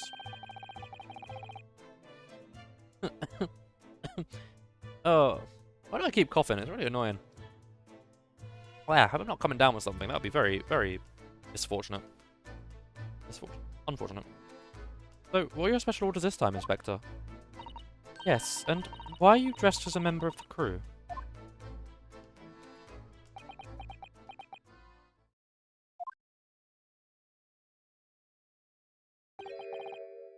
I'm so sorry. Hmm? This is all my fault. I take full responsibility. For what? My orders were to act as Asogi-san's bodyguard. It was the Minister of Justice, Jigoku, who pushed... Ugh. Oh my gosh, Rin! Get your words out. My tongue is completely tied. It was the Minister of Justice, Jigoku, who pushed for this overseas study tour to go ahead. And he entrusted me with ensuring that Asogi-san reached Great Britain without being assassinated. Assassinated? How could that even have been a possibility? I'm not sure, but these are complicated times. There are tensions between the world's greatest powers. Mr. Chikoku said we should be prepared for all eventualities. This is incredible. I don't believe it. Kazuma-sama was assassinated? Obviously, we couldn't give Asogi-san a visible security escort. Which is why I am undercover now, posing as one of the crew. I see. And I didn't take my eyes off him the entire time we've been on board. From morning until night, every day. I never imagined it would happen here inside his own cabin. Or here on the first class deck. ...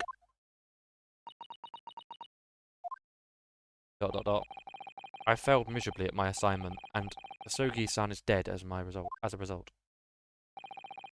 I am a disgrace. All I can do is humbly apologize. Inspector. So, if there's anything at all that I can do to help now, just say the word. You get me out of these handcuffs, maybe?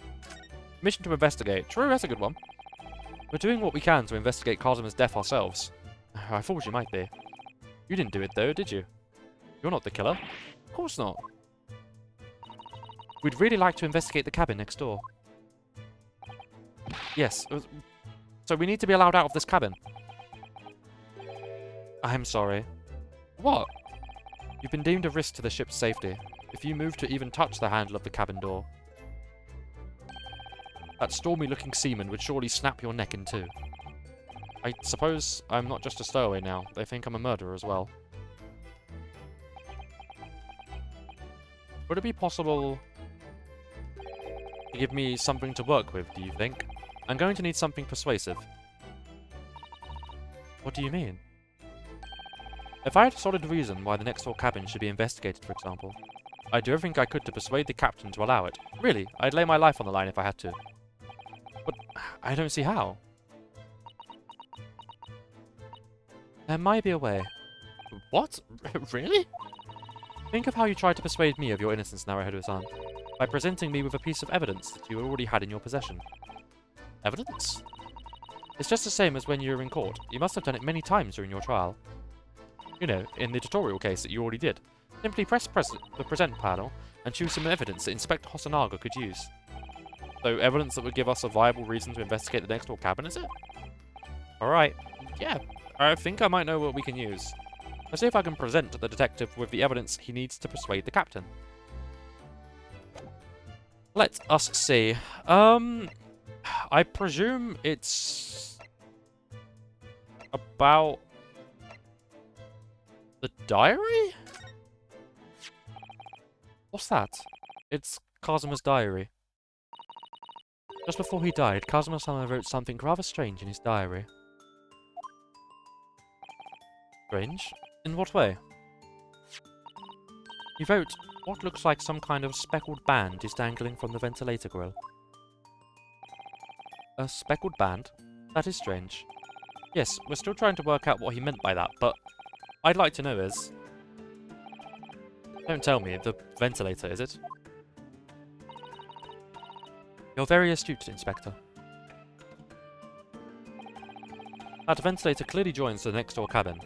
That's right, so if we can investigate in there, we might be able to work out what the speckled band was. Alright then. I can't leave this cabin at the moment. I'm stuck here until we arrive at the next port. The captain has given me strict orders to guard the scene of the crime, you see. I'll have to entrust the investigation to you. Really? You're willing to do that? Yes, as long as you don't leave the first-class cabin area, I'm afraid I can't remove those handcuffs there. But what about the captain? Aren't you going against his direct orders? Cough, cough. I'm a man of my word. And I promise you that I'll lay my life on the line if that's what it takes to convince the captain. After all, I failed to keep Asogi-san safe. This is the least I can do. Thank you. Let's seize the moment then, Naruhodo-san. Just select move and then we can leave this cabin at last. Move. Alright, let's see what we can find out. We can finally leave this cabin! Yo! Kazuma-sama's quarters. Kazuma's cabin. A cabin on the SS Burya and the scene of the crime. Kazuma was occupying this cabin for a voyage to Britain, along with me as a stowaway. First class passageway. The passageway that connects the first class cabins on the SS Burya. First and foremost, we must get out of this cabin, and that we shall. January 9th. My dad's birthday. Okay. January 9th. 7:48 AM. SS Burya, first class cabin passageway. Whew. Finally out of that cabin. I have to admit, this isn't exactly what I was expecting. It's less spacious out here than I thought it would be, and this is the most luxurious accommodation. Yes, indeed. Kazuma-sama was being sent on this study tour by the government. So I must lean off the screen so I can yawn. Oh my gosh. Why am I yawning? Why am I tired? I mean, I got a decent amount of sleep last night. Oh, goodness me. Poor. That's why he was being put up in a first-class cabin.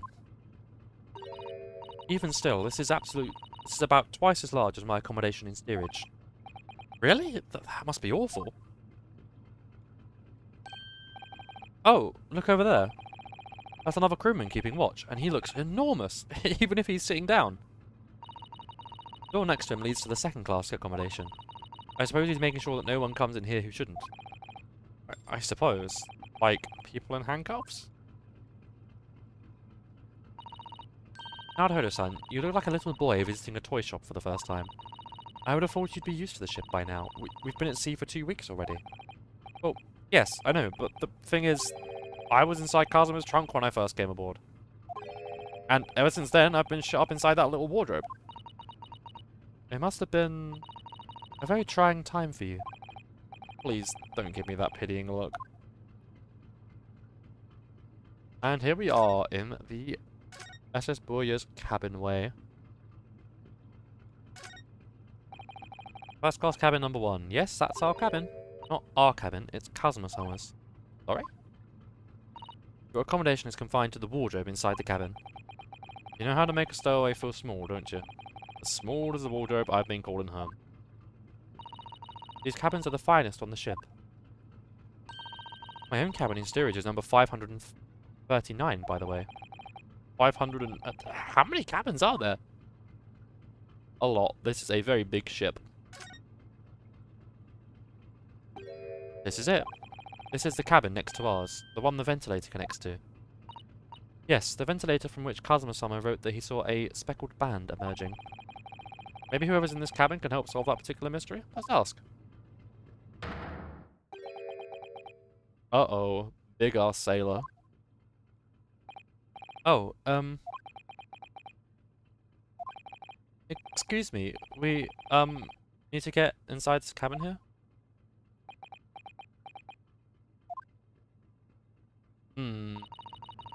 Sailors' eyes speak volumes. They're clearly saying, keep out. That's what I wrote on the sign we put over the wardrobe doors. Although this man's version is definitely more effective. It doesn't look like he's going to let us pass. Problem. Not good. This on the floor. Ah, a trap for catching mice. Thank you, Sasato. Yes, we have plenty of those back home in Japan. Although they seem to be using a lump of chalk or something as bait. Let me see. Yes, I think that's what it is called. Cheese. It's made from the milk of cows. Cheese? I wonder what that tastes like. Can't eat it now, Hodo-san. The trap will snap shut on your fingers. Really? But... I suppose you're right. You weren't actually going to try it, were you? All I've had to eat for the past couple of weeks is Kazuma's leftovers. You don't know how hungry I've been in that wardrobe. Or you. I'll find a little snack for you later. What? Thing. Plan of the SS Burya. It shows each deck. Look. The Burya is a large-scale steamship with a triple-skinned hull. What a marvel of engineering. Well, it's been playing on my mind for a while now, actually, but... how is it that such a huge lump of metal doesn't just sink to the bottom of the ocean? Oh, that's really quite simple now, Hodo-san. It is? Well, consider the Japanese archipelago. The islands of Japan. Yes, they're not metal, but they are enormous lumps of earth, many, many times larger than this ship. They don't sink, do they? They've been floating happily on the sea since the gods created them. Well, I suppose so. Me explaining science in the least sciencey way. That's a huge book on that table there. There's a pen next to it. Yes, that looks like the ship's log. Should we have a little look through it? But the writing's so neat and precise. Every detail about the voyage has been meticulously recorded. You wouldn't expect a rough and ready sailor to have such beautiful handwriting. And... nothing. No reaction at all. But we might appreciate the compliment. I'm not sure that rough and ready is much of a compliment, Naruhodo-san. Even to a sailor. Anyway, last night's log is mostly blank. Presumably that means there was nothing to report.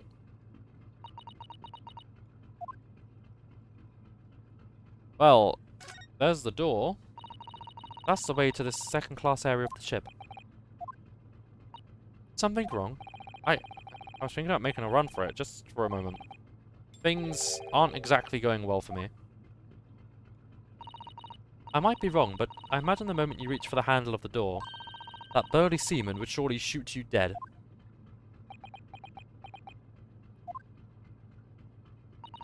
Oh dear.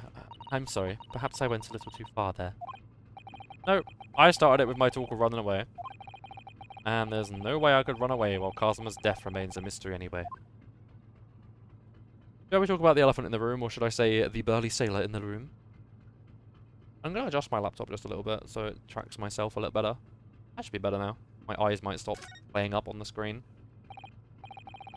Excuse me, but could I ask you something? You little stowaway murderer?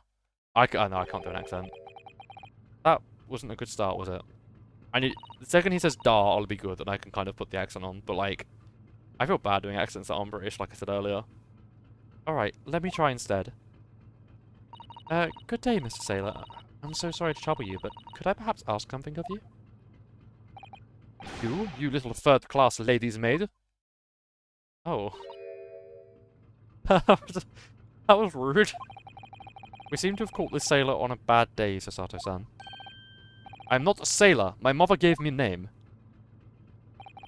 I am senior crewman, Beef Stroganoff. Whew. Best thing is just to avoid eye contact, I think. Oh, first-class cabin area. Mr. Stroganoff, about this first-class cabin area. A Stroganoff is like a food, right? A beef Stroganoff? Oh, yeah, okay, and he's buff. Biff, buff. Okay, clever. I see what you did, Capcom. I see what you did. Here we are in the finest part of Burya steamship for very important persons. What sort of very important persons? Government official, kings and queens traveling in secret. Many important persons. That is why I'm always guarding this place. Gosh, that's amazing. But somehow I let stupid stowaway inside. I want to pick you up and throw you in ocean, but Stroganoff is not aminal. Thank you? If I may, I was wondering, Is the cabin next to Mr. Asogi's currently occupied? Da. Sasato-san, did you understand that? It sounded like da. I think it's probably Russian for yes or no. Genius. It is not permitted to visit other cabins without invitation. Well, it sounds like there is somebody in the next door cabin at least. Yes, it's tantalizing. May we ask about the passenger in the next door cabin? Could you tell us who's travelling in the cabin next to Mr. Asogi's? His name is Mr. Grimsby Roylott. He is a very important Western gentleman. A Western gentleman? Do not think about it. He has nothing to do with murder of student boy. How can you be so sure about that? Mr. Roylott is authentic Western gentleman. Such a man would have no interest in lowly students from insignificant Far East islands. That was harsh. Why is everyone... Okay, okay. We're gonna answer my own question. I'll say, why is everyone in this game racist? But it's the Victorian times. Everyone was racist back then. Boo. Can I get a boo racism in chat? Boo. Oh, dude. Could you tell us when Mr. Roylott came aboard? That is not your business. Come to think of it, even though we've been at sea for 2 weeks now, and I've been in Kazuma's cabin the entire time. Boo! Boo! Boo that man. I've never once heard anything from the next door cabin, or even felt like there's anyone there. Well, presumably since this gentleman is occupying one of the first class cabins. He must be rather important. Is that right? That is not your business. Okay, let's ask about last night then. Are you on watch here all the time, Seaman Stroganoff? Ah, all the time. So criminals like you cannot come in. Or get out. I wonder, could you tell us anything about last night at all? It is sad about student boy. But you on watch last night as well? Of course. And did you notice anything at the time? Anything unusual? Heck! Sato-san, did you understand that? It was clearly, no. I saw nothing unusual, nothing at all. And you didn't hear any strange noises or sense anything was wrong in some way? I said no! Sorry. I'm not so sure. I could have sworn that he wouldn't catch my eye for a moment there. True, he did look away. This is enough. I cannot say more now. Oh. It is time for me to report to Captain. You must return to cabin. Yes, alright. Bulkhead to second class area is staying locked at all times. You escape when the lobster whistles on top of the mountain, or as English say, when the pigs fly. Yes, I understand. I've never heard that expression before. When the lobster... What was it again? When the lobster whistles on top of the mountain. I mean, that's about as crazy as when pigs fly. Oh, man. Good. Now we can investigate this area properly. Shall we? Definitely. Now, we... Oh, I was gonna say we can move. I guess not. Okay. Now we can press... Look at the bell. What do you think this is? It's a very pleasing shape, isn't it?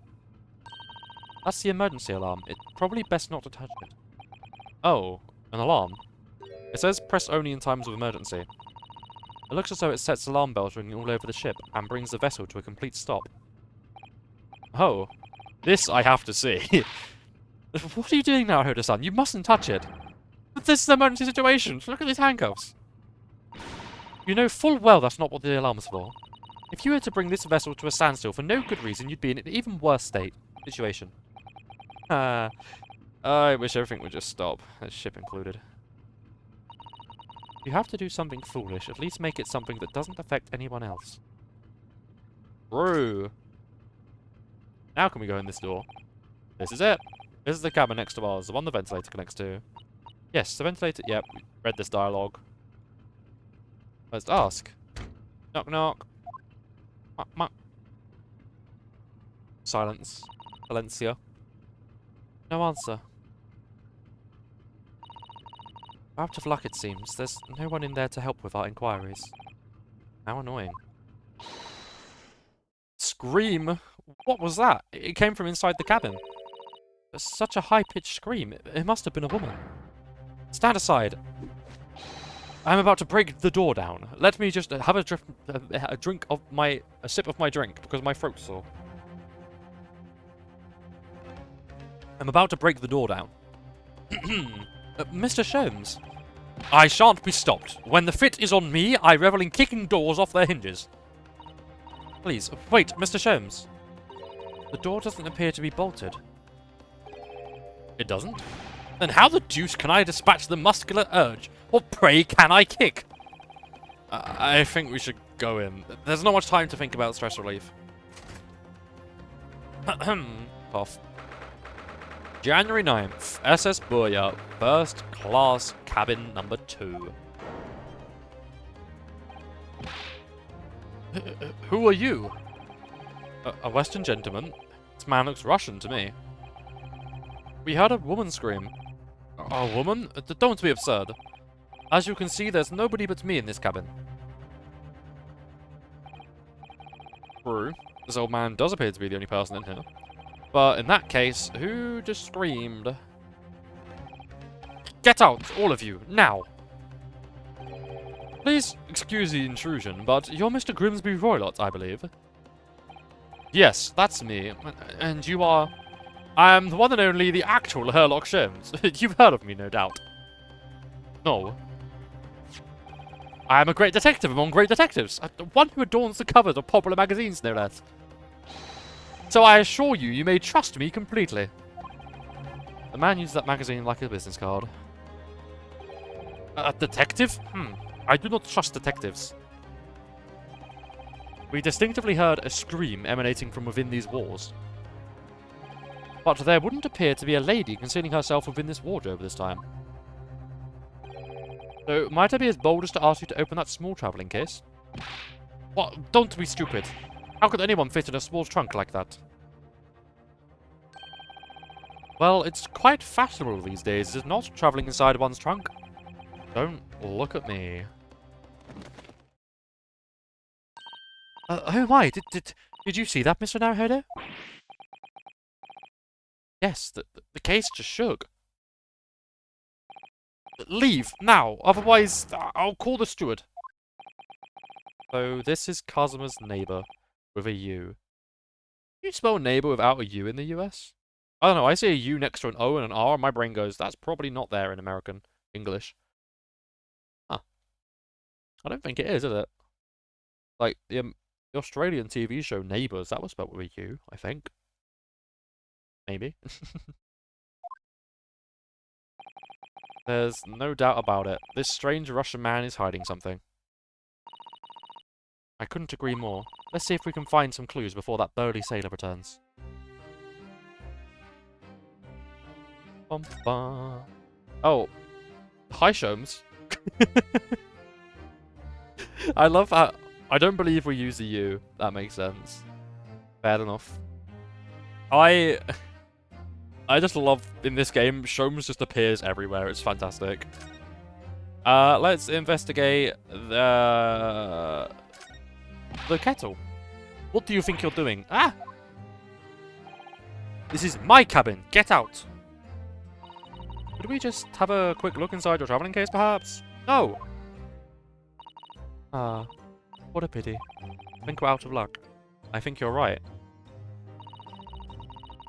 There doesn't appear to be anything more we can do. I agree, but there may be someone who can help. Some strange man sat in that wardrobe. Perhaps that great detective could get somewhere with Mr. Roylott. Well, we might as well consult him. You have a moment, please, Mr. Sholmes? You need only address me as Sholmes. That's what I just did, isn't it? Well, Mr. Sholmes, what were you doing in there? Why, I was resting, of course. Resting? Indeed, I was contemplating our sea voyage from the confines of the wardrobe while waiting. Waiting for the inevitable time that you would need to call my great powers of detection into service. Oh. And it would seem that the hour is upon us now. The time has come. Am I mistaken? Well, no, actually, you're spot on for once. Observe closely. Our Russian host in this cabin, Mr. Roylott, is clearly trying to hide something. And do you know what is the most effective weapon to use against a Russian hiding a secret? Why, the truth, of course. Though it should be pointed out that such methods are not exclusively for the Russians. Oh, ads coming up in 5 minutes, everybody. Make sure to get food, some drink, stretch, and use a restroom if you may need. All that good stuff. And make sure you let me know what ads you get if you get anything interesting. I hope you get good ads and not boring ones. I hope you get ads that are so short that they barely happen. Anyway, back to the game. Right. My eyes are hurting, which isn't good. My vision's a little bit bad. Fantastic. One sec, I'm just gonna take my headset off. One moment.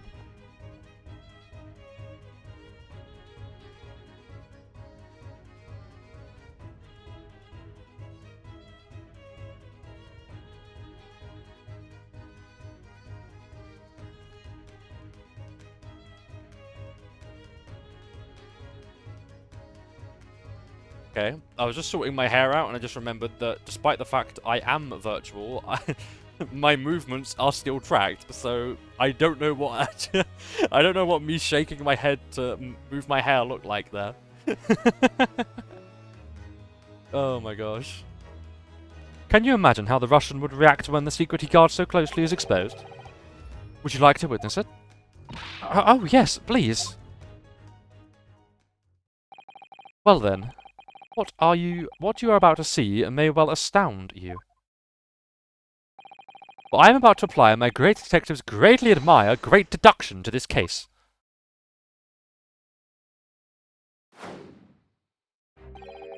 Could this man be a more hackneyed portrayal of a dubious Russian, I ask you? What? Also, I have no idea what the phrase hackneyed means. Hackney's a place in London. Refer to a taxi as a hackney cab, but I don't know what hackneyed means. I have no idea. I might research that later. From time to time, it occurs to me, is the fellow dubious on account of his Russianness, or Russian on account of his dubiousness? I really don't think either of those things should be occurring to you, or anyone. Mr. Sholmes, I'm afraid you are stuck in Victorian era, and your racism is showing. Please, excuse yourself, dude. Stop. Stop with the time accurateness. Ah, sad. That's right, and Mr. Sholmes. I know this man's beard and dark glasses are hard to ignore, especially on the first meeting, but I once read, it's a capital mistake to theorize before you have all of the evidence. It biases the judgment. Shh, I must have complete silence. What are you doing? Why are you peering at my face like that? Ah, just as I thought. Yes, I have quite made up my mind now. There can be no other explanation that accommodates all the facts. Mr. Roylott, I have reached two incontrovertible conclusions. That's a tongue twister. What do you mean? Number one, your true identity is that of a villain. Using those shears, you are about to end the existence of something most dear. Are you not? Hackneyed, of a phrase or idea, lacking significance though having been overused, unoriginal, and trite. That is the most British explanation I've ever heard of a word, and I'm not surprised. So, lacking significance through being overused. So what was being hackneyed earlier? Yappa yappa ba. Hackneyed portrayal. Oh, so it's stereotypical is what you're saying. Saying is a stereotypical portrayal. Okay. Are you not? Huh? And number 2, the other conclusion I have drawn. You are, at this very moment no less, in the midst of committing a most grievous crime. Thank you, Willow. Beneath that beard, your mouth quivers with nervous tension as you realise you have been discovered. Does it not? Ah! Oh, Naruhodo-san, I never witnessed I would oh my gosh. I never imagined I would witness one of Mr. Sholmes' great deductions with my own eyes. That was a great deduction? Nothing can deceive Mr. Sholmes. In a single glance, he can deduce all there is to know about a person, like the fact that ads are just about to arrive right now. I'll see you guys in 3 minutes. Yippee yahoo! See you soon! What ineffable twaddle. Okay. Real British hours. Oh yes, I've read all about it countless times in the adventures of Sherlock Sholmes. Sherlock Sholmes? Yeah, that is it, yeah. And now I've experienced the astonishing impact of his great deduction firsthand. This is like a dream come true. I can hardly believe it, but all the colour has drained from Mr. Roylott's face. It looks as though somehow both of Mr. Sholmes' conclusions were right. How? How could I possibly know such things, you wish to say? Very well then. I shall elucidate. I think elucidate means explain. I shall explain how it was that I arrived at this pair of conclusions. So I do cordially invite you upon a journey of logical discovery. Let us board the train of reasoning. Put plainly, let us work through my deductions together. A great deduction. The game is afoot. Oh, it's time. Topic 1. Old man's identity. So, the dubious-looking Russian, Mr. Roylott, obviously what catches the eye in the first place is the enormous pair of shears in your hand. Now, we ask ourselves, what could you possibly want with such an implement? The answer, of course, is staring us in the face. You are on the verge of using the shears to cut away that copious beard you sport. Now, moving on. The question then begged is this: why would you desire to rid yourself of this magnificent beard, Mr. Roylott? Once again, the answer is plain. We have clear evidence to shed light on the matter. Regard, if you will, this morning's newspaper, in particular the fascinating front page article, which it would appear you have read also, Mr. Roylott. I'm sure it needs no further clarification. The evidence that reveals your true identity is the article about the revolutionary. In translation, the headline reads, "Revolutionary villain Bolshevik flees Russia via Shanghai." As you cannot fail to observe, the subject of the article possessed an extremely copious beard. Having noted the article yourself, you decided to remove your incriminating facial hair before it gave you away. In short, your true identity is beyond doubt. You are the fearsome Russian revolutionary himself, villain Bolshevik. Not that I've heard of you myself, you understand. Topic 1, Old Man's Identity. A conclusion is a revolutionary on the run. Welcome back from ads, everybody. The ads are over. Enjoy an hour of no adverts. Now, as for my second conclusion, you are at this very moment on the brink of committing a most grievous crime.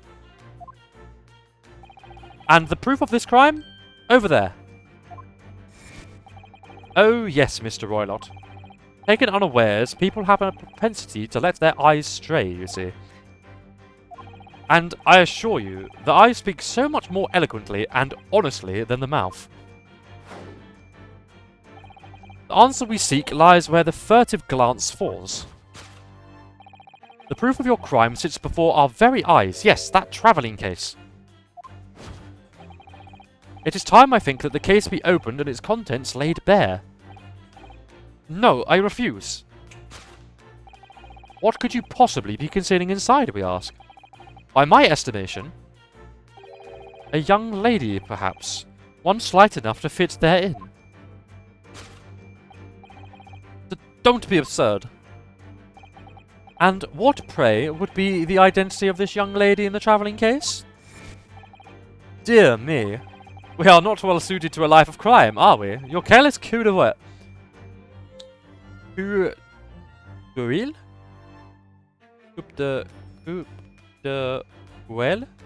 well? Your careless coup de betrays you. Once again, we need only follow your furtive glance to find the answer. Yes, the reason you refuse to open your travelling case can equally be found in the pages of this newspaper.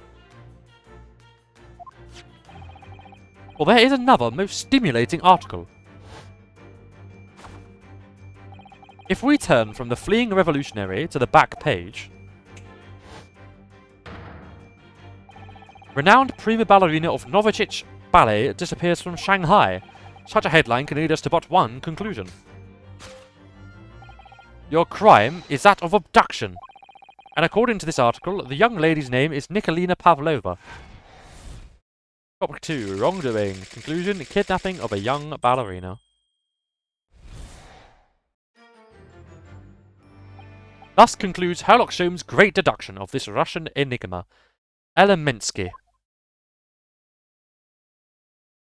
Indeed. I take a sip of my drink after all that Sholmesing. So Sato-san, that wasn't one of the great deductions I've been hearing so much about, was it? Well, stories are full of Mr. Sholmes' brilliant deductions, you know. But that did seem a little different, somehow. Excuse me, Mr. Sholmes, could you come over here a moment?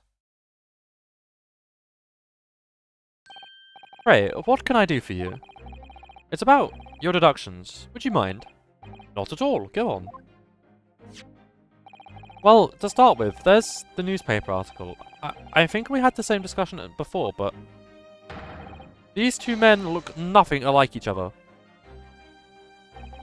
Ah, yes, I recall our discussion earlier, and at the time I believe I told you that the man is a revolutionary, well able to revolutionize his own appearance. In fairness to Mr. Sholmes, Mr. Roylott does look a lot more like this man than you do. That's not the point. And another thing, the part about him abducting the ballerina. Indeed, a truly startling revelation. At first glance, the case would appear too small to accommodate a young woman. Not just at first glance, it is too small, clearly. You'd be lucky to fit a 5-year-old child into that case, even if you pushed really hard. I don't suppose the missing ballerina is a 5-year-old child, is she? You mean you don't know? No, the young lady is 15. No, I didn't know. How could I? Sorry, bumping my mic. I apologise.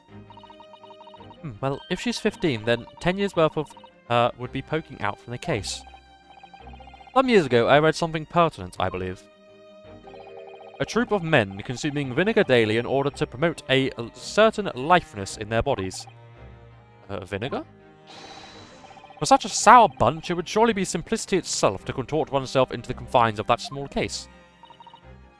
Oh dear, you might be thinking of contortionists in the circus, Mr. Sholmes. This whole thing is turning into a circus. Mr. Naruhodo, something's occurred to me about Mr. Sholmes' deductions just now.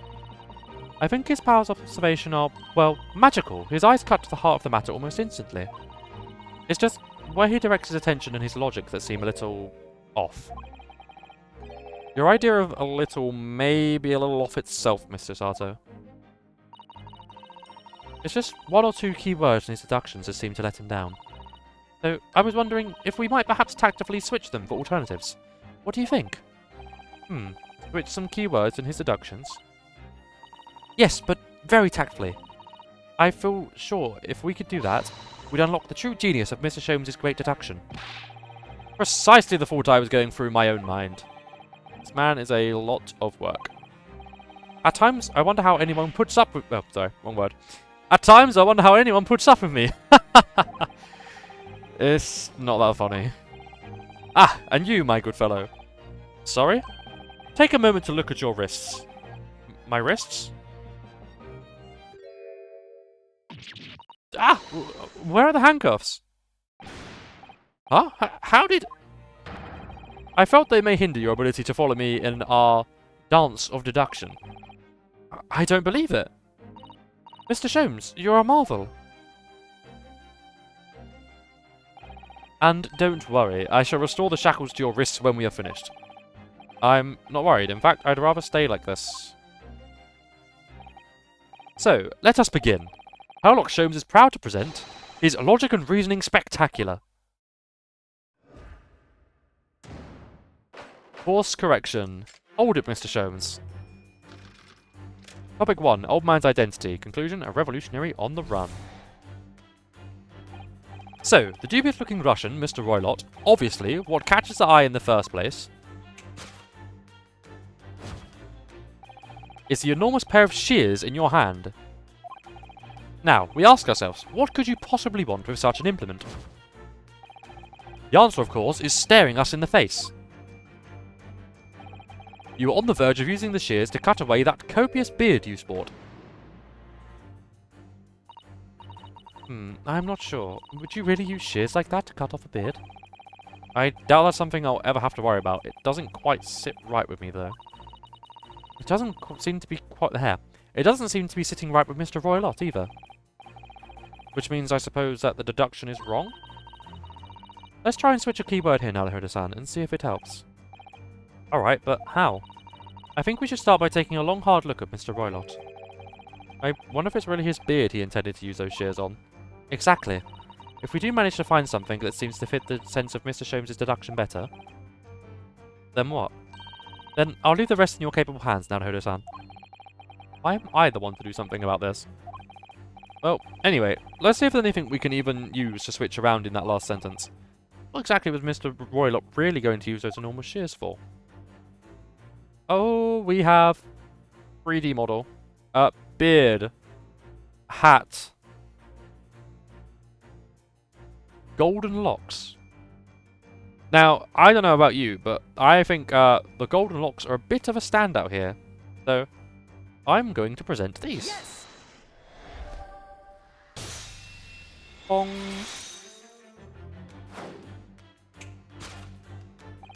You were on the verge of using the shears to cut away the golden locks you sport. Indeed, you have identified the precise detail I was intending to expose. Such lush golden hair certainly does not befit an old man. You're not a man at all. You're a woman, and judging from the length and sheen of your hair, one still very much in her youth. Oh no. If only I had managed to cut off my hair, no one would have suspected. The question then begged is this: why would you desire to rid yourself of these magnificent locks? Once again, the answer is plain. We have clear evidence to shed light on the matter. I'm sure it needs no further clarification. The evidence that reveals your true identity is the article about the revolutionary. Well, that was a shock. I had no idea that old man was really a young woman in disguise, did you? What? Why are you staring at me like that? Yes, it was a surprise, Naruhodo-san. You're enjoying this, aren't you? Sorry? You look like you're in your element as you dance around the room deducing the facts of Mr. Sholmes. I'm just doing what we agreed. I'm not having fun or anything. This is strictly business, not strictly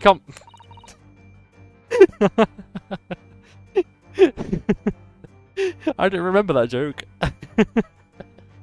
Oh, that's really funny. Okay, history. They're talking about dance. Okay. This is a joke that I don't know if this exists anywhere apart from in the UK. They're talking about dancing, and they say this is strictly business, not strictly come. And then Naruhodo is cut off. Ryunosuke is cut off. They're referring to Strictly Come Dancing, which is a dance show which is held on the BBC in Britain every autumn to winter. It's currently on at the moment. I think they're probably in the final 6 or so. They're near the end of the show. They're near the last episode of this year's Strictly Come Dancing. But that is a great joke. I'm afraid it's not as funny when I have to explain it. But, yeah, I guess I'll ask the question. Does Strictly Come Dancing exist, like, elsewhere? I don't know. I have no idea. All I know is I see British jokes and the letter U a lot, so I'm going to presume maybe, like... I don't know, I feel like that wouldn't be localized elsewhere. I don't know what they localize that to. Yes, I understand. Say no more. Well, anyway, let's focus on this part of Mr. Sholmes' deduction, shall we? Also, that was very tsundere over Inosuke. Awesome. The evidence that he's picked out doesn't fit the facts at all now. No, that's true, given that Mr. Roller is actually a woman. Exactly, he, or rather, she, can't possibly be this merciless revolutionary. I suppose it's because of the deduction as a whole has taken a different direction now. Yes, let's switch the evidence for something else. Something that fits the facts as we now understand them. For some reason, this woman needs to try and hide her true identity. I feel as though I either read or heard about a young woman in a situation like that recently. Alright, I'll do my best. Well, the only one we know of is the article about the ballerina. That would be a much better fitting evidence. The evidence that reveals your true identity is, of course, the article about the ballerina. That's right, you hit the nail on the head. Renowned prima ballerina of the Novovich Ballet disappears from Shanghai. It would appear we are finally able to address you by your true name. Yes, because your true identity is that of the Novovich Ballet's prima ballerina, Miss Nikolina Pavlova. Oh, that was dangerous. Uh-oh. Lucky that's a hat. That would have been very bad.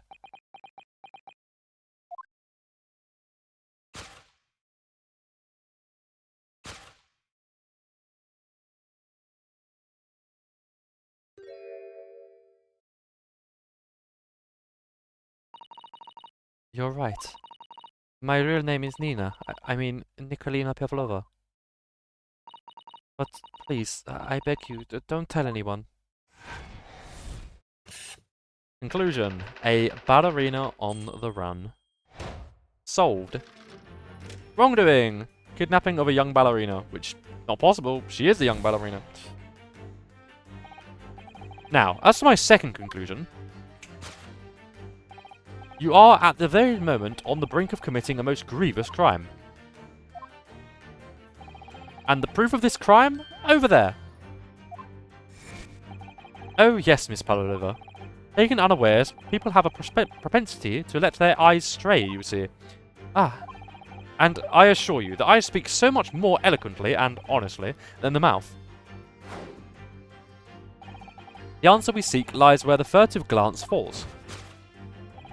The proof of your crime sits before our very eyes. Yes, that travelling case. This woman is the ballerina, and she's right in front of our eyes. So clearly she can't be inside that travelling case as well. No, that's right. It seems she wasn't abducted at all. In which case, what is the crime this young woman is apparently committing? I can see I'm going to have to step in and fix a great detective's mistake again. You seem to be pleased now, Hodo-san. Do you like the idea of another chance to dance around with Mr. Sholmes? Stop it. Anyway, there must be something else here that shows what this woman is up to.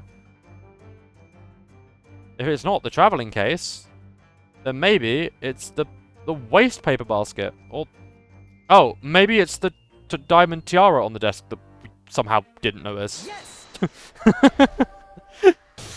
Thank you, 3D. Thank you, depth of vision. Thank you, chair. The proof of your crime is surely this tiara. Ah! I believe this tiara is worn on stage by dancers in the Novovich Ballet, is it not? Oh, wrong voice. Indeed, it would appear to be identical to the tiara pictured here in this newspaper article. And if the reporting is to be believed, it's an item worth 20,000 rubles. In summary, the crime you've committed is theft. Oh no. Yes, you left your ballet troupe unlawfully taking their precious tiara with you. Ah!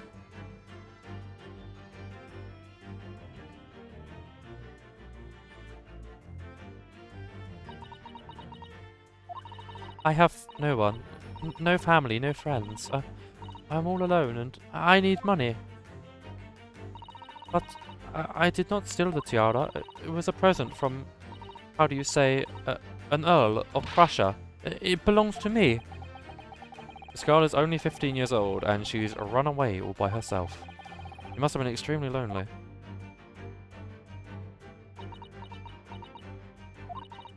Alright, I'll tell you everything. There's no point in hiding it now. Come, let us not be hasty. What? There remains one unsolved mystery about you. Mystery? What do you mean? The case. You have staunchly refused to open this travelling case of yours in our presence. It is reasonable to conclude, therefore, that there exists some reason why you wish it to remain closed. Is that not so, Miss Pavlova? My dear girl, there is no sense in playing games with me. Nothing escapes my attention. Indeed, I have a very good idea of the contents of your case even before I have ever laid eyes on them. Dear me. We are not well suited to a life of crime, are we? Your careless coup d'oeil betrays you. Once again, we need only follow your furtive glance to find the answer. Yes, the reason why you refuse to open your case is written in the books on the shelf. Okay, Holmes. He's completely changed tack with his deduction now. I think Mr. Sholmes is adapting his logic to the changing circumstances, don't you? Maybe. But why has he suddenly brought the bookshelf into all of this? It's just a wild guess, surely. Oh, do you think so? Well, it doesn't seem likely the reason why this young woman doesn't want to open her case would have been written in a book that doesn't even belong to her. Yes, that's true, but still. Goodness, sorry. Excuse me. Miss Pavlova certainly did cast her eyes in that direction. I noticed it myself.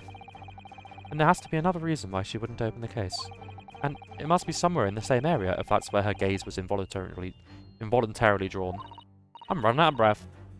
I agree, that's the only answer. Whatever she has hidden inside that case will be revealed by following her gaze in the direction of the bookcase.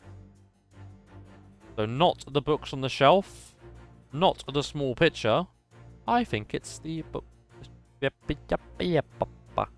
rules of passage. Yes!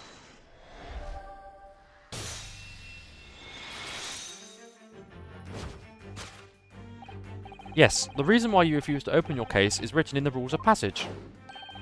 Passengers must not keep weapons or other dangerous objects in their cabins. Pets are also strictly forbidden. Inside that case of yours is something forbidden from this carriage on this vessel. That is the real reason why you refuse to open it, thus revealing its contents.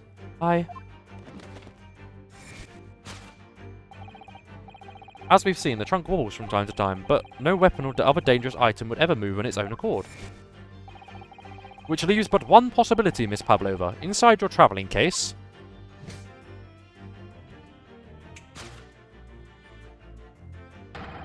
is the last item listed as forbidden in the vessel's rules of passage. A pet. Ah!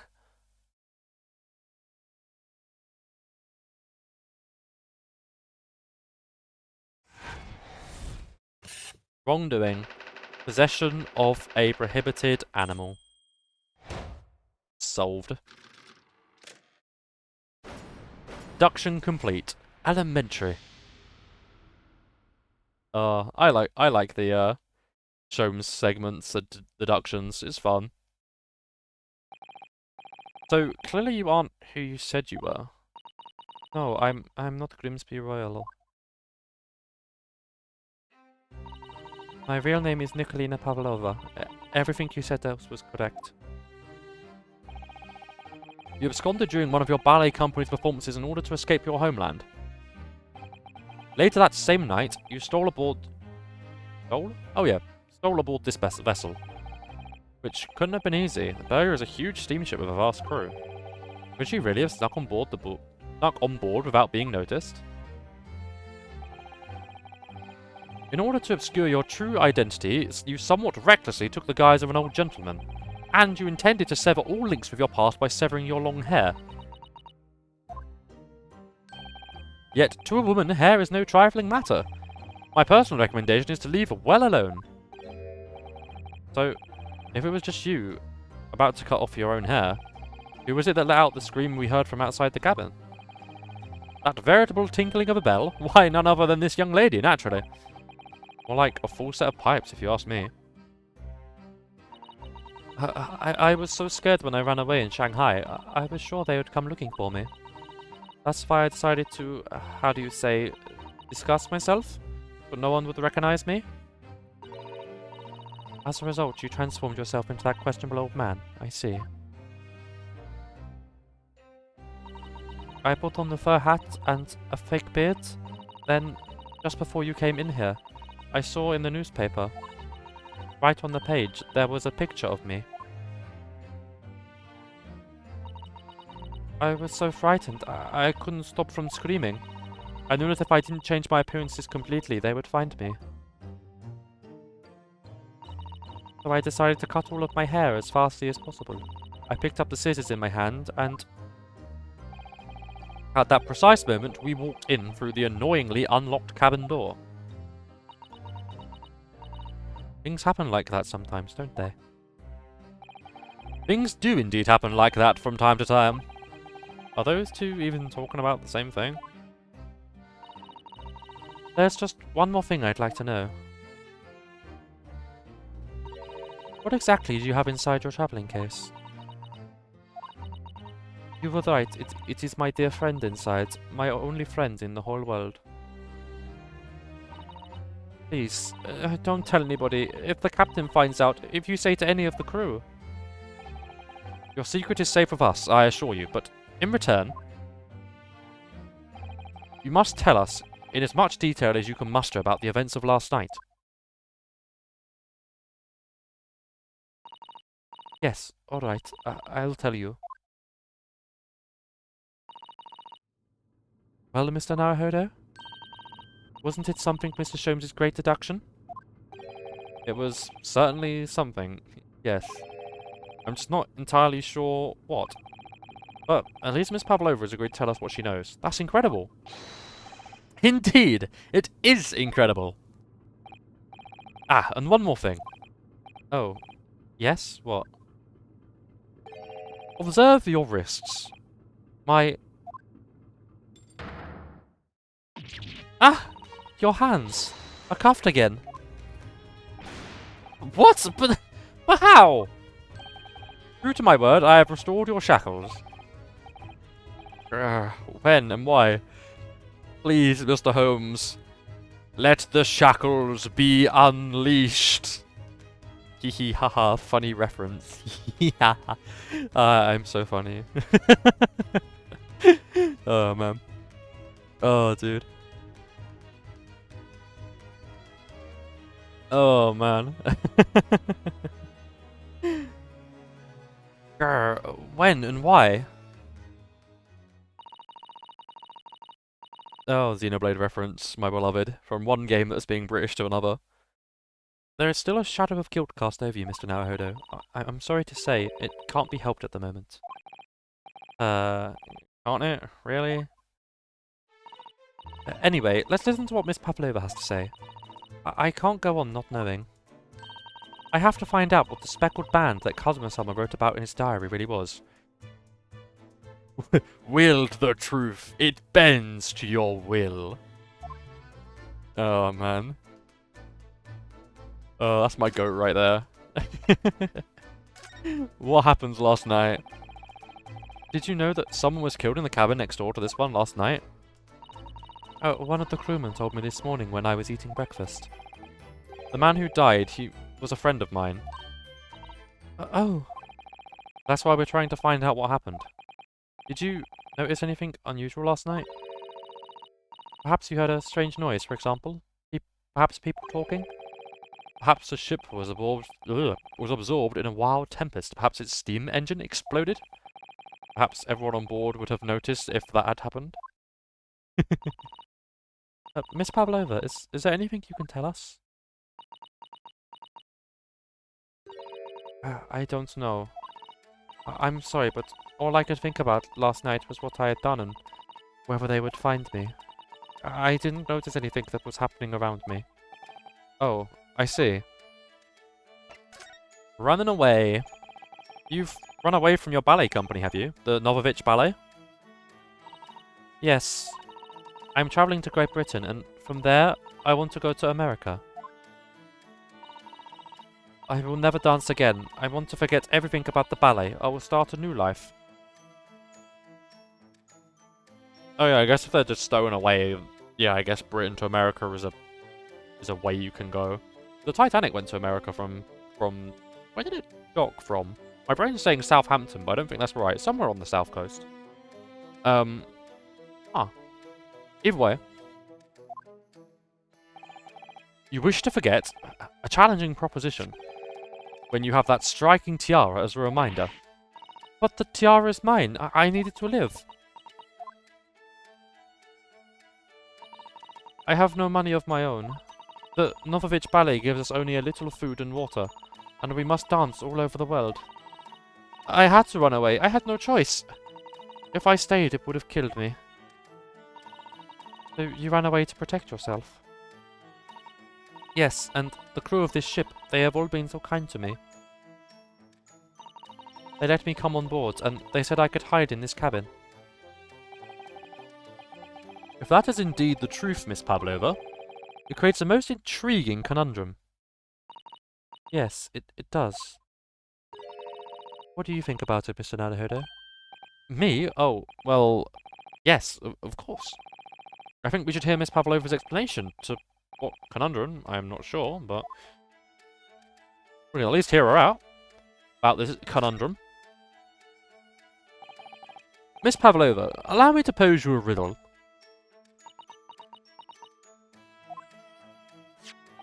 According to this newspaper, it was only yesterday that you absconded from the ballet. Now, that being the case, it must have been last night that you boarded this vessel.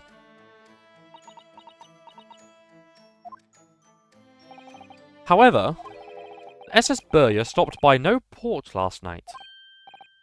That's it, of course. So, how is it, pray, that you came to be aboard?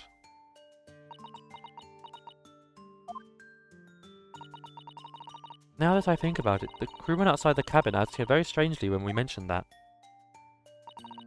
It was just after we asked him about when the occupant of this cabin came aboard. That is not your business. Yes, you're right. He did seem to be hiding something.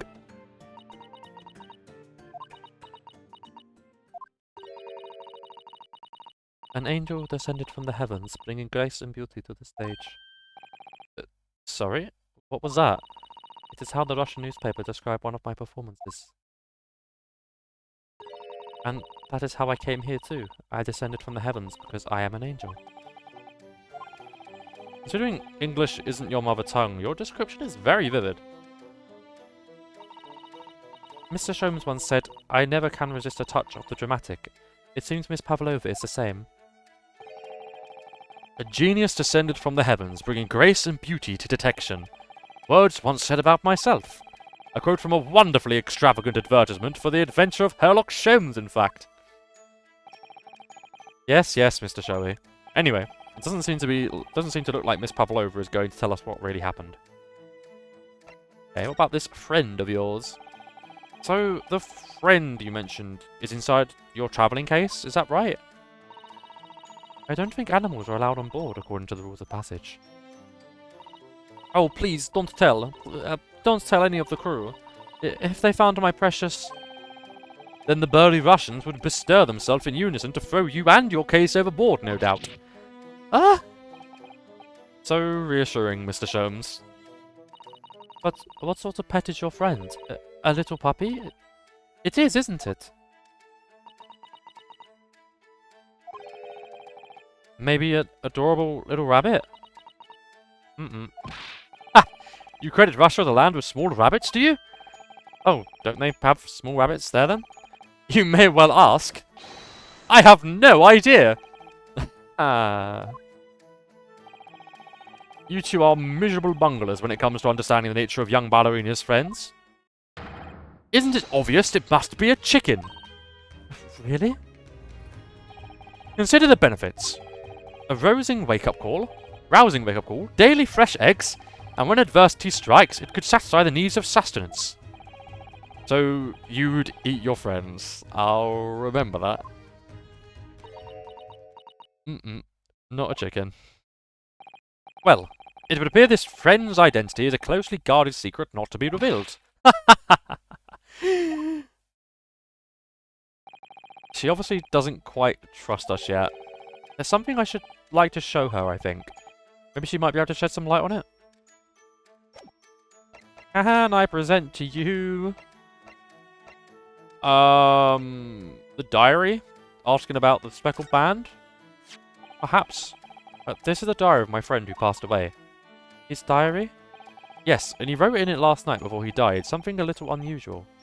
It reads, 1:23 AM. I can hear a faint whistling sound. And then a few minutes later, 1:35 AM. What looks like some sort of speckled band is dangling from the ventilator grill. A speckled band? I don't understand. It's strange, isn't it? But the ventilator he mentioned joins to this cabin, you see. It's up there on the wall. In other words, this cabin and the victims' cabins are connected together. Oh. Miss Pavlova, has something occurred to you? Does the speckled band the victim mentioned mean something to you, or the whistling sound perhaps? No. I don't know anything. Oh.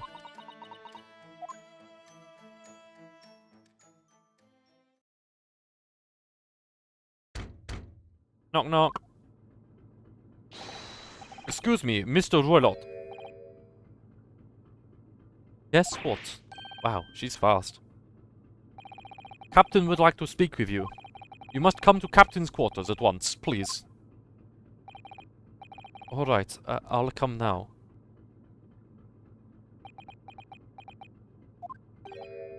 What? You must leave, now. Oh no, it's fine. Don't mind us. Yes, please don't worry for yourself, Mr. Roylott. Get out! The passenger said out, or do you want me to throw you out? Ugh, looks like we'll have to leave investigating this cabin until later. What a pity. Oh, dude. And so, we lost our chance. Having still not managed to investigate Miss Pavlova's cabin, we were unceremoniously chased out. That is to say, we were quite literally picked up and thrown into the passenger's way outside. To be continued. Oh, wah wah wah. Oh, man. Save our current progress.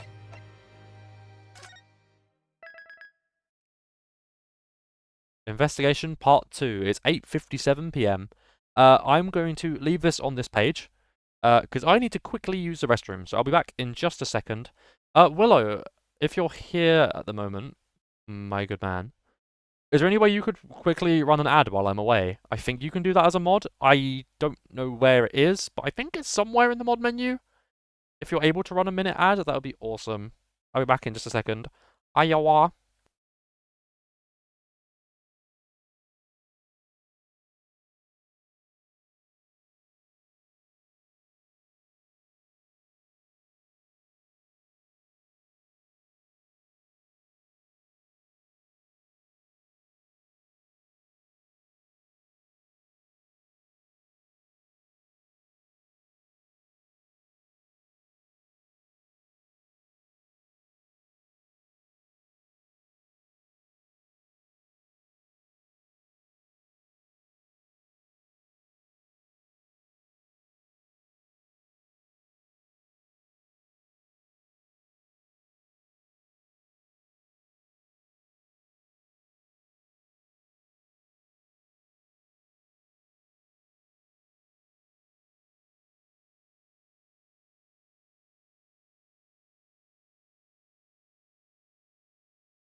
I'm back. Hello, hello.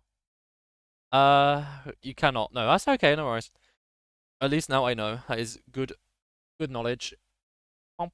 Close my door. Wah. Oh, dude. How are you enjoying it so far, Willow? And everybody watching, having a good time, I hope. I am very much enjoying myself getting to play a game that I enjoy a lot. And my voice is getting a little bit sore. But I think we are about halfway through now. Done. I'm indeed having a good time. Yippee! I'm glad to hear. I'm gonna stream for at least another hour. So I'm hoping we can clear this in an hour. If not, we'll see how near I am to the end. So let's see how we're going. Oh dear, I can always finish this up during tomorrow's stream, because we're gonna be doing the video game tournament. I don't know how long that's gonna take, but if we've got spare time after it, then I could finish it up. We'll see how it goes. SS Burya, first class cabin passageway, January 9th. I wish we hadn't been thrown out like that. I wish we'd managed to find some clue as to what the speckled band might be. Didn't manage to investigate at all. And I imagine that we won't be able to for a while longer. Never get past that sailor guarding the door. He's clearly glaring at us as if to say, don't even think about it. Oh, wait a minute. What is it? Well, what happened to our great detective friend? Where did he go? Oh, yes, he's completely disappeared. When did he do that? He slipped away as quietly as the wind, but not before ensuring these were securely back on my wrists. Wrists. Every time I try to say wrists, like, my lisp just really does not enjoy it. Let me quickly see if there's anything to examine in here that's changed. I don't think anything has. Fine. Pavlova's cabin, we currently can't go because Seaman Stroganoff is in the way. So let's head back to cabin. Let us return. January 9th, SS Burya, first class cabin number 1. But they're still investigating in here. Yes, on that subject. I wonder if Inspector Osanaga is unscathed. What do you mean, unscathed? Surely you haven't forgotten, have you now, Hodo-san? Don't you remember what he said about allowing you out of this cabin to investigate? I'm going to talk to the captain about it. He said he'd lay his life on the line for you. Oh, yes. But I'm sure he was exaggerating. Let's see what he has to say for himself. Might have some new information for us. You never know. I would if he was currently stood in this room. Oh, hello, Inspector Osanaga. Oh. You're back. Hi, your glasses are broken. You've got a black eye and a bruise on your lip. That's not good. An inspector. What happened to you? Your face is... Please, don't worry about it. They're just scratches. Made by a bear, maybe. When I told the captain that I'd given you permission to investigate, he told me he'd pummel me with his fists and then toss me overboard. What? But pummeling was over in a flash and he must have decided against throwing me overboard. So, it was nothing, really. Like he wasn't joking when he said he'd lay his life on the line if he had to. Well, thanks to your efforts, we now know a little about the neighbouring cabin. Yes, so I understand. Oh? I bumped into a man claiming to be a great detective a little while ago.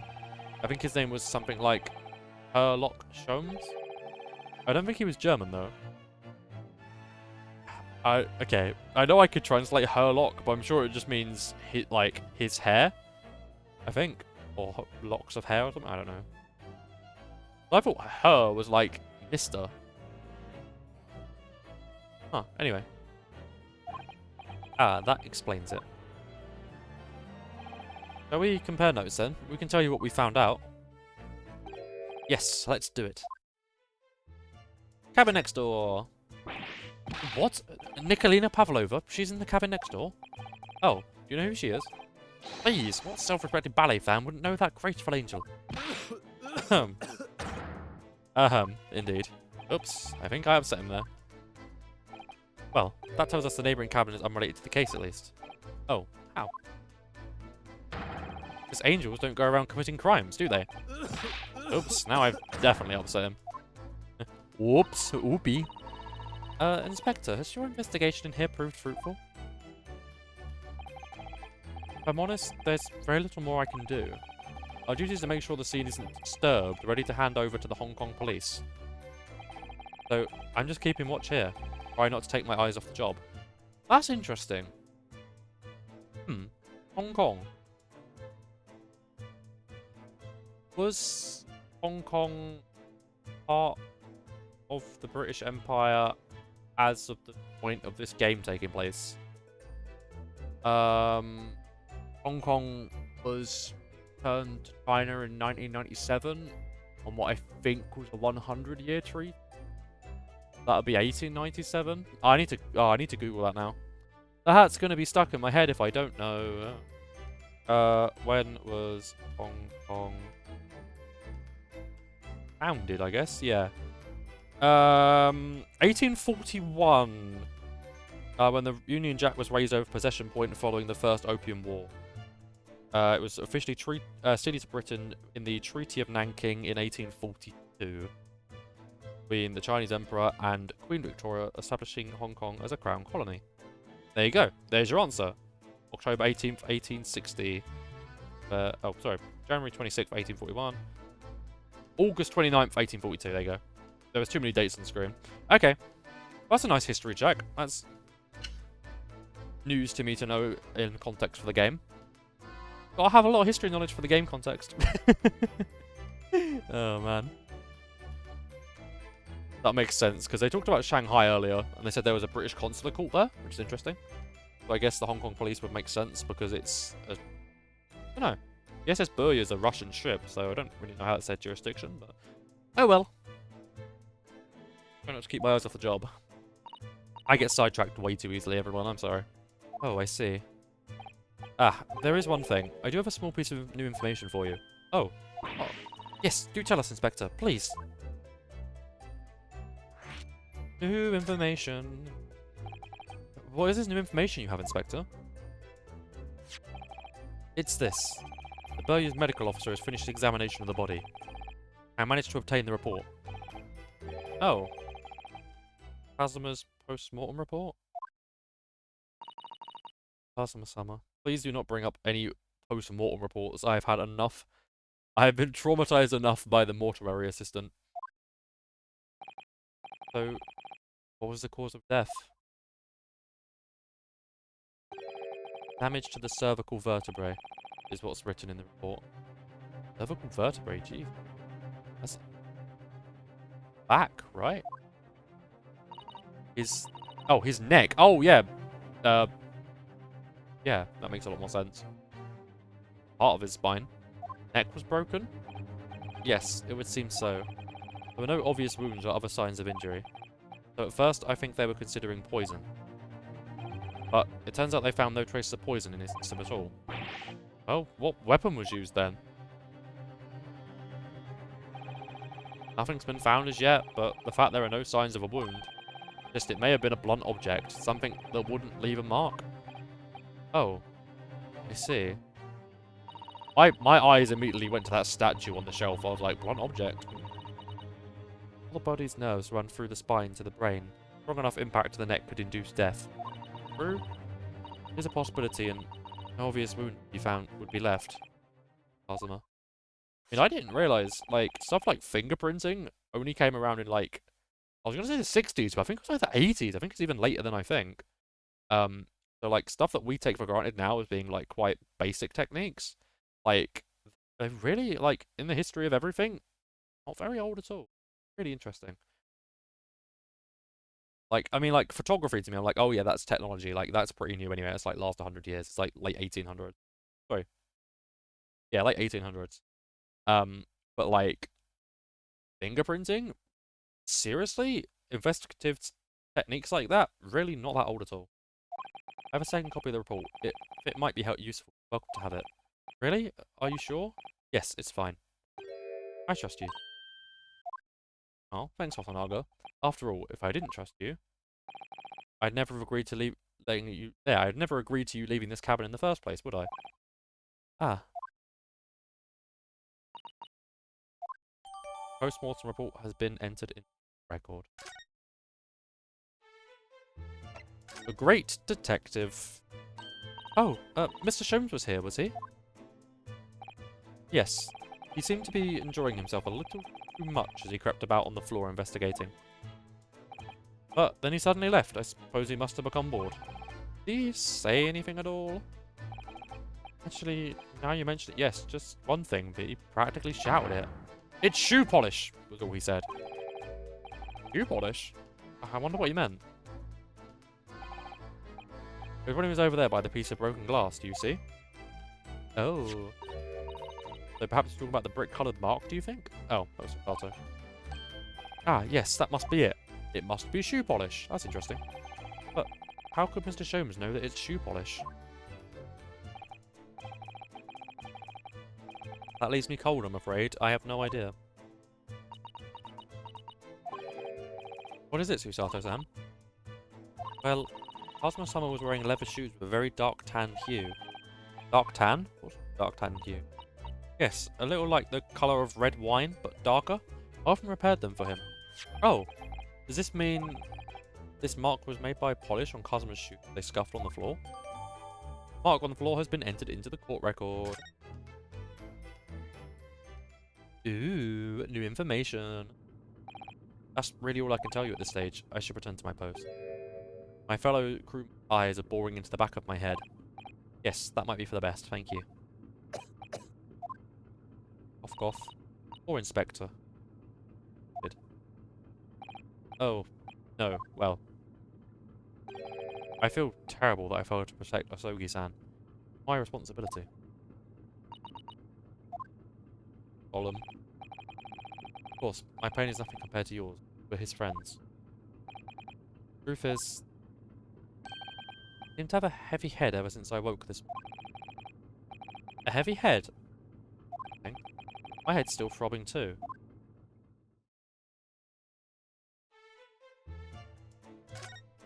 May we now talk to the other crewman? You, where did you go? Oh, sorry, I just went to the next door cabin to investigate. Why? Who gave you permission for this? Well, Demon Sonaga did. The new Japanese, was it? Later, I'll roll him into ball and throw him in the courtroom. Ooh, he's gone back to guard on the door.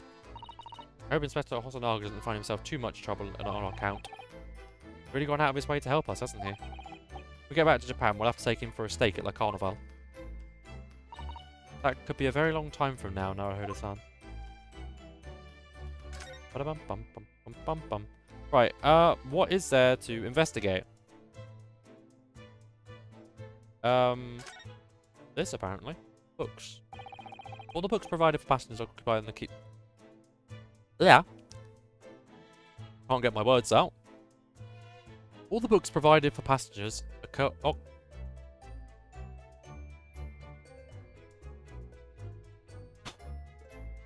All the books provided for passengers occupying this cabin neatly arranged on the shelf. They were all over the place when we first looked around, if you remember. Oh, yes, and you tidied them up, didn't you? You have to look after the ship properly.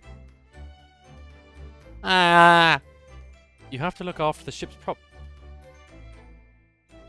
have to look after the ship's property. Unruly behaviour in the cabins leads to damage. But it really wasn't me who knocked them over. Well, anyway, I feel much better now they're neatly lined up. I can relax when things are untidy. Well, I believe in you. Thanks, Willow. My reading ability has become severely impaired. Adds up in 5 minutes. See you in... My brain's not working. I'm sorry. Thank you for your belief. Adds in 5 minutes. All that lovely normal stuff I normally say. My brain ain't in the place yet. I am going to have a nice night's sleep. I can tell you that. Ooh, actually, I tell you what. Oh, tonight's Friday. Ah. Oh, I've got Race Across the World to watch tonight. Yippee! I'll watch that later. Well, anyway, I feel much better now they're neatly lined up. I can't relax moving, Heidi. Anything new to the rules of these are the rules of passage for travelers aboard the SS Burya. Passengers must not keep weapons or other dangerous objects in their cabins. Pets are strictly forbidden. So by bringing her pet on board, Miss Pavlova has broken the rules. She called it her friend, didn't she? Yes, although we don't know what form this friend takes as yet. I'm certain that whatever it is inside the travelling case in her cabin. Friend. More than it seems, I think. Oh yeah, I guess we can inspect this more. Good that these letters were written with the ink that was somehow spilt on the floor. They spelt the Russian word for wardrobe. That seemed to be an unambiguous pointer to you now, Hoda-san, as you were sleeping in there. But to be truly unambiguous, it should have been spelt out my name, don't you think? Well, either way, one fact remains. It's hard to imagine that Kazuma-sama would have written his last words, or word, in Russian. Which begs the question of who did write it. Very interesting. Where Kazuma spent his final moments writing on his diary. Faint whistling sound, and a speckled band. It is writing here on the page. It's almost impossible to believe that he's gone. Kazuma-sama left us a valuable cue.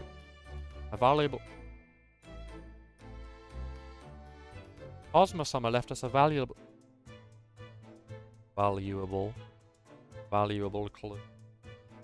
Kazuma-sama left us a valuable...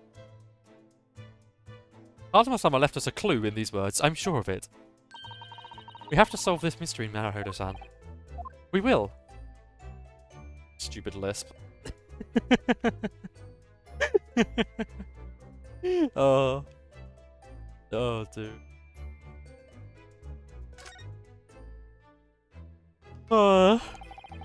So, this ventilator joins to Miss Pavlova's cabin. Yes, that's right. And just a few minutes before he died, Kazuma saw something emerging from it. The speckled band, as he described it. Only Miss Pavlova had been able to shed some light in it, but she seemed as baffled as we were. Oh, man. Yes, I wonder if she's telling us everything, though. I'm not sure. I know most people would say the same thing about me, but... there was something about that woman that didn't sit right with me.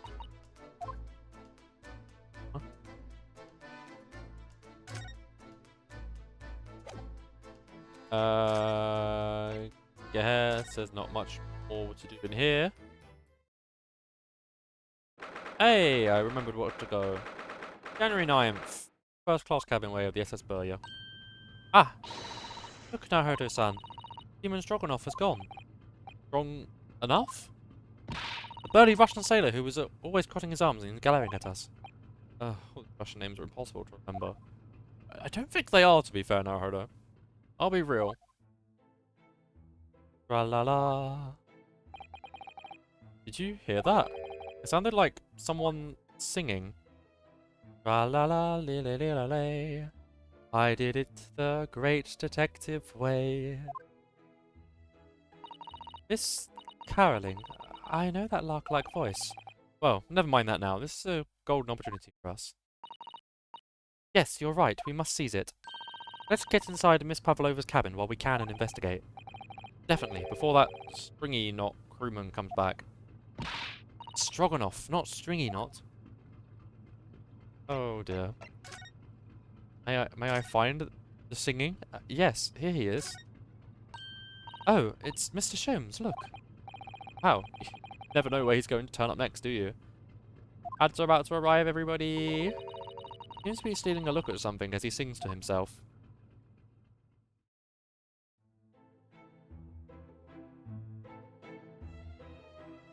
La la la, la la la lay.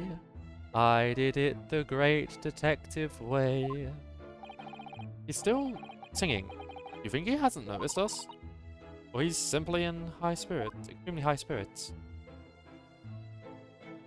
Yes, there were times, I'm sure you knew, where the yard bit off more than it could chew. And through it all, when there was doubt, It's lucky Herlock was about. Excuse me. I solved it all, and I stood tall. I did it the great detective way. Mr. Sholmes! Ah! What is it? You want to fight, hmm? Oh, honestly, interrupting your fellow when he's singing and it's just not about to reach the climactic finish. Sorry, I thought you were never going to stop, so I figured now is a good time as any. I very nearly dropped it to the floor with one of my famous right hooks. Alright, I get the picture. Now, could you put those fists away? I'm going to clip that. Sorry, I love that moment in the game. That's getting a clip from me. Mr. Sholmes, you seem to be examining something before we interrupted you. Hey, the clip went through. Yippee. Ah, yes, that. I was immersed in the study of the ship's logs, as penned by the stockily built crewman who usually is on guard here. Oh, yes, the ship's log. And did you find out anything useful from it? Well, after 2 AM this morning, the majority of the entries are blank. Which means there was nothing to report. Nothing of... Oh, which means there was nothing to report. Nothing of note happened, so...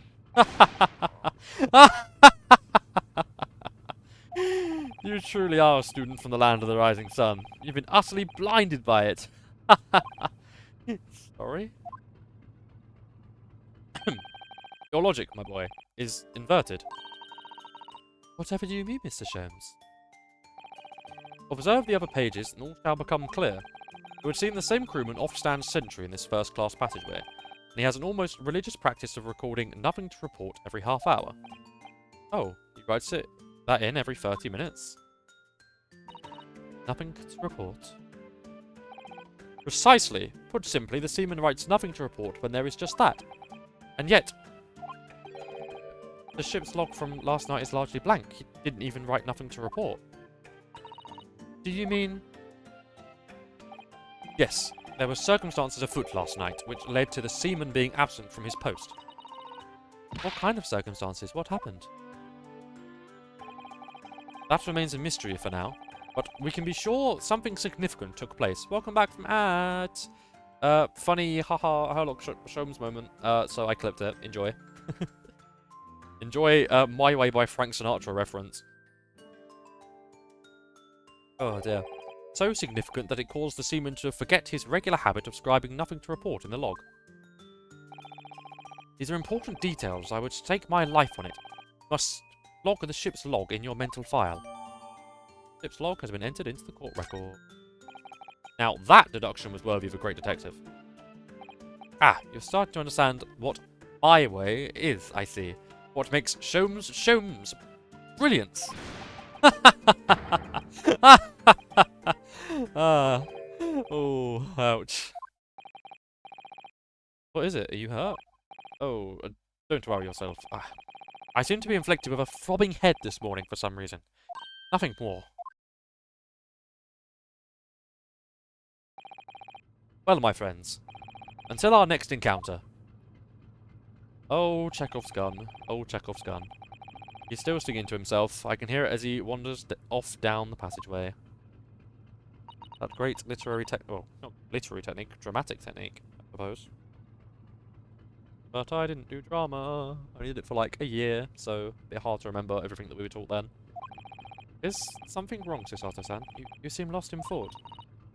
Just, well, I feel the same. Yeah, I feel the same as well, actually. My head's kind of hurting. Sorry? Ever since I woke this morning, I've had something of a headache.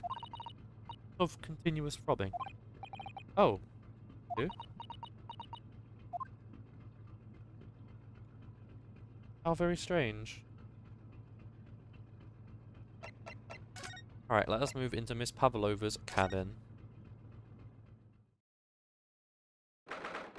January 9th, SS Burya, first class cabin number 2.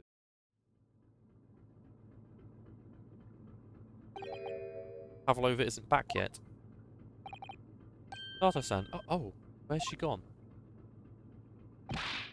Hey, what are you doing? Those are her private things. There's not a moment to waste now, Hodo-san. We must investigate as quickly as we can. I suppose you're right. What caused the mistake?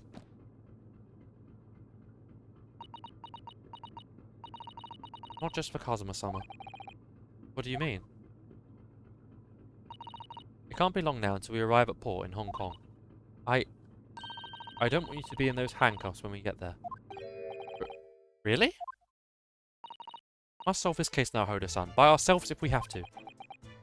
Yes, we will. I am believed. I am finally believed. Yippee! Okay. Oh, look at these. All the books are toppled over together. Look, every single one. You think that's the god of the sea, perhaps? Toppled too, though. It's exactly the same as the bookcase next door, in Kazuma's cabin.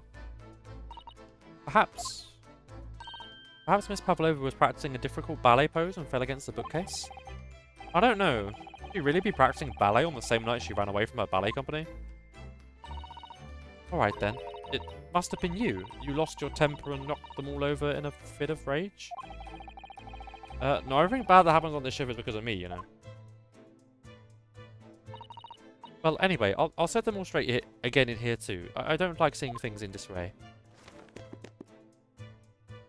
ID! Yippee! Okay, next thing that gets my attention is the door. This one's not broken.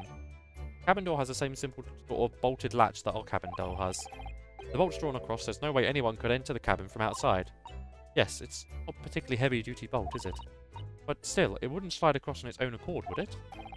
No, and the door is made of metal, so there's no chance of trickery using magnets to unbolt it from the outside. And it seals up perfectly too. Stop any seawater coming in. So, couldn't use that method you told me of passing a thread through a crack around the closed door either. Seems I know a lot of tricks for opening door. I'm starting to see why they suspect me. I want to check the open briefcase. First, I want to check the waste paper bin. I want to check the bin. Or the waste paper basket, sorry. We have a little look and see what's been thrown away.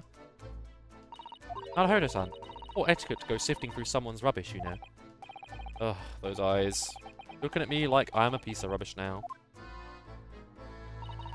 However, these are special circumstances, I think. Exactly! We have no choice. What's in the bin? There's hardly anything in here at all. Oh, man. Oh, well, that's a little disappointing. Darn. What about the case, which is now open? Oh my, Miss Pavlova's case is open. It's completely empty inside, but according to the Great Detective's great deduction, he was hiding her special friend in here? Yes, a friend that she had to keep secret. Because you're not allowed to bring animals aboard the SS Burya. I wonder what kind of animal she had in there. And more to the point, where is it now? Good question. I mean, why is there a plate on the floor? I wonder what this little saucer is doing on the floor. Yeah, it doesn't seem like it's been dropped. More like it was put there deliberately. Ah, do you think there could be a leak in the roof just above here?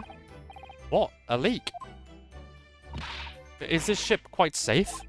I'm sure that even if there's a little leak in the roof, I don't think... It doesn't mean the whole ship is going to sink. No, you're right. Of course you're right. She's really trying to persuade herself, isn't she? Anything of interest? Wardrobe. Naruhodo-san, are you there? Sorry, I'm right here. Yes, why? Oh, good. I thought you might have climbed into the wardrobe when I wasn't looking. There's no place like home. Believe me, I don't have constrained compulsion to jump inside every wardrobe I see. No. Well, anyway, I'm not sure anyone could fit inside this one. It's full of beautiful outfits. Those are all stage costume. Rather hoping we might find Miss Pavlova's friend hiding in there, but no such luck. What about on the bell cord? There's one of these next to the bed in Kazuma's cabin too. Yes, it's a bell cord. I can't resist. She barely hesitated there, and she gave it a good tug too.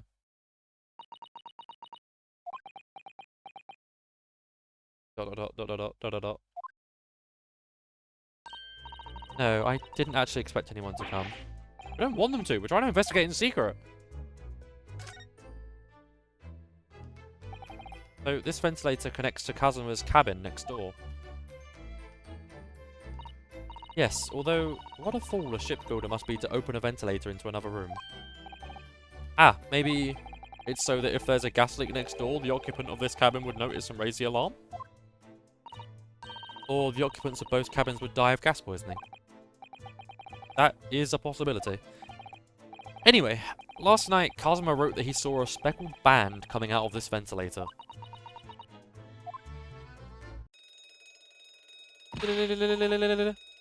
Huh? What's that? Shut down the engines immediately. Vessel sighted a quarter-mile 4. Full stop. Hard to starboard. All hands brace for impact. What the? I think we're about to crash into another ship.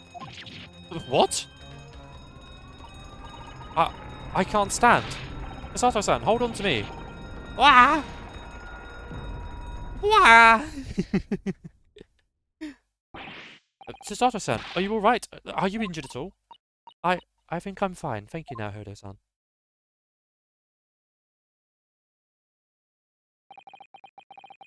It looks like we avoided a Wah! It looks like we avoided a collision. I think... Yes. Ship has come to a stop. Oh my goodness, what about you now, Hodo-san? Are you hurt? No, I'm fine. Hello? Is anybody in there? Shout if you need assistance. Oh, that sounds like... Inspector Hosonaga?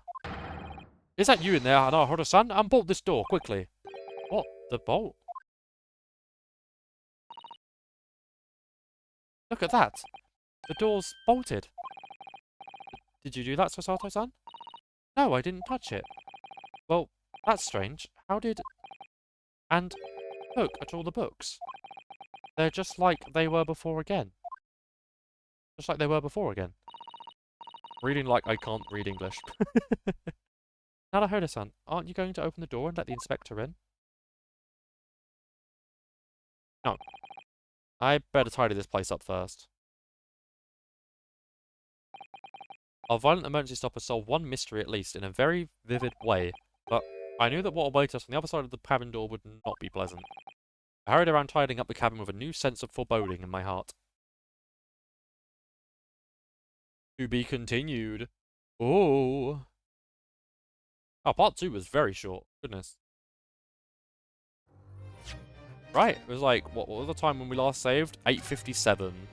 It's now... 9:33. Yeah, wow, that was like 40 minutes. That was very short. And I took a, like, restroom break in the middle there. Huh. January 9th. SS Burya, Miss Pavlova's cabin. Somehow, the door to the cabin we were in ended up bolted after we made an emergency stop. Sato-san took a deep breath and then gently slid back the bolt.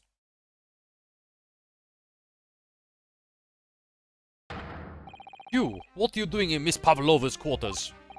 Ah, you both look unhurt. Good. Unlike poor Hosonaga.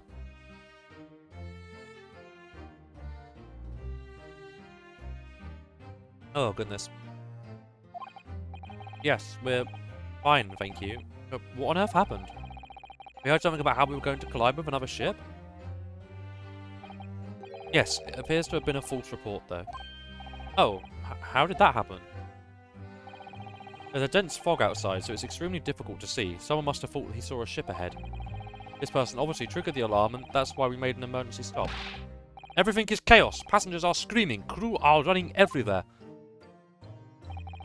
This first-class area is the only quiet part of the ship at the moment. Oh, I see. Someone triggered the alarm? Does that mean... That means someone pressed that button outside? Ah, you wicked intruder, dressed in all black. You are the devil. Sorry, me? I've been called a lot of things before, but devil is a first. You opened my traveling case. How could you? What? No, we didn't touch it. That's right, Miss Pavlova. It was already open when we came into your cabin. Inspector! Yes? Arrest this man! I know he did it! He is a criminal. It's not enough that he has killed the man. Ah, and he's a stowaway as well. If Vixen promised not to steal chicken, do you believe? Ugh. Take him away. He's a trespasser as well as everything else. Going away, trespassing, killing. She is right, you are devil. Doesn't look good, does it? Why am I slowly turning into Arnold? There's a cell below deck. Throw him in. Tomorrow we dock in Hong Kong. Then we give you straight to police. Wait, a cell? Please, Inspector Hosonaga, is there nothing you can do? This is a Russian vessel. I really have no jurisdiction here. After my last effort to appeal to the captain's good nature, I think I'm out of options. This is terrible. This is a real crisis. I've got to find a solution. Immediately. Uh-oh. Examine. The Pavlova? Can I get out? Listen, I'm sorry we snuck in here without your permission, but get out now. We just needed to investigate in here to help understand what happened to... Can't pronounce that. Keep... Hard? Podipka? I'm not even gonna try. It's no use. She's not going to listen. I need to find someone who will. Well, it's not gonna be a strong man strong enough, is it? Please, just give me a little more time. I do nothing for you, except show you way to ship's prison cell. Oh, thanks, but no thanks. But I'm innocent. I didn't kill anyone. And trespassing and stowing away?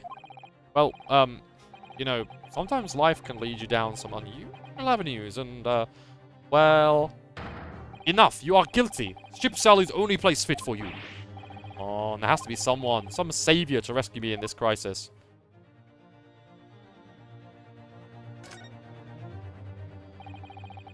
Got yourself into a difficult situation here. By entering this cabin uninvited, I mean. Sorry, I was just desperate to find a clue. I'm afraid there really is nothing more I can do to help you. If I push my luck any further, a punch to the face would be the least of my worries. I'm really sorry. I have to take responsibility for giving you the freedom to investigate Miss Pavlova's cabin. Now that this has happened, I have to report to the captain at once. I really need some help here. I need a savior to rescue me from this crisis. I need a hero. I have a feeling I know where I can find one.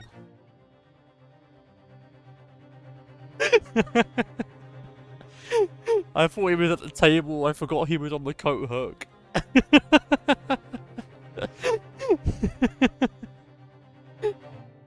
Oh. Oh. Oh, I love Sholmes. He's great. What the? What are you doing there? Mr. Sholmes! You look so pretty with that tiara on. Naturally, I was analysing what a weight of 20,000 rubles feels like on one's head. Have I not told you that as a detective it is my business to know what other people do not? This isn't mere tomfoolery, my boy. Oh, no, no. With the tiara. Yep. Well, why were you hanging from that hook before then? Isn't it obvious? To properly assess the weight of the 20,000 rubles, naturally, I wish to determine if it would be bend that conceited-looking hook on the wall, so full of brag and bounce.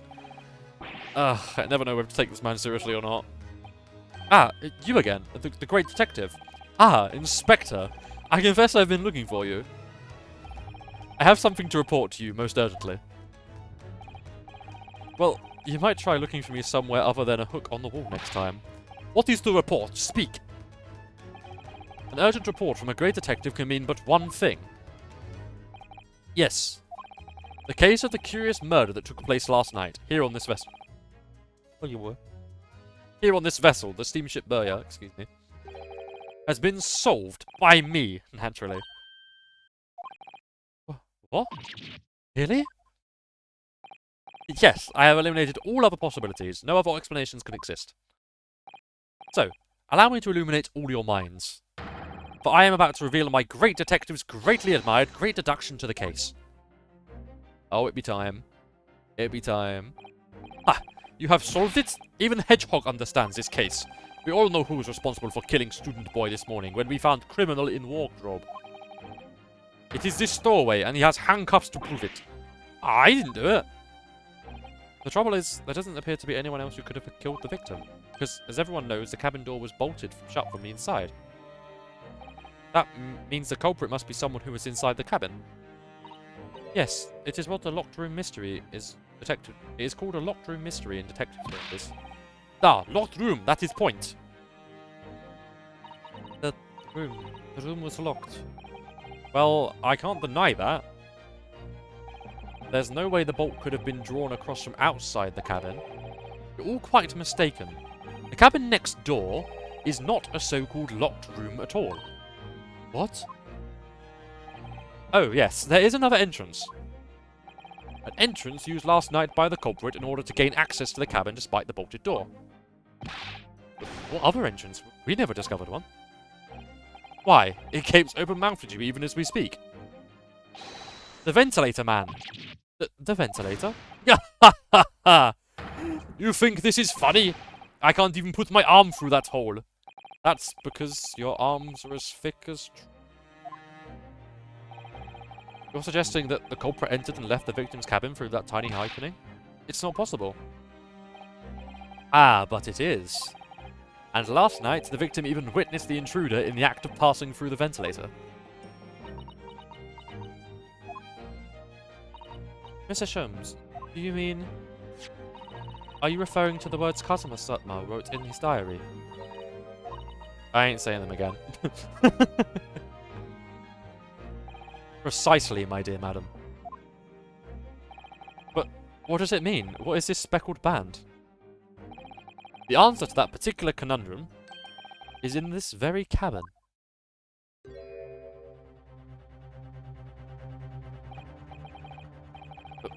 Mr. Sholmes, what are you doing?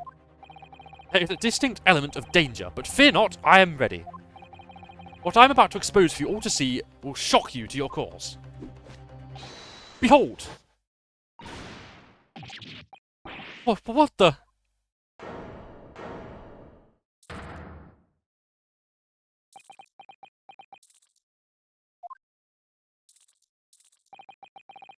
Allow me to introduce you all to the band. The speckled band.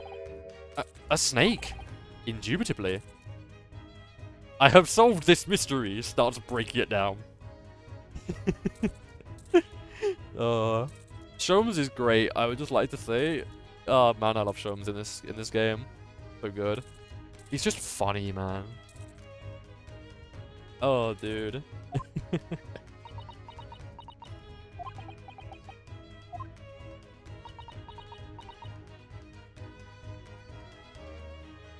Oh, goodness. Apologies. Everyone is stunned into silence. Mr. Sholmes, just one thing. Ray, what troubles you? Well, that snake isn't really speckled, is it?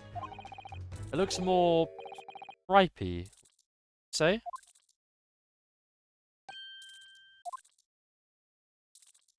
Yes, you're right.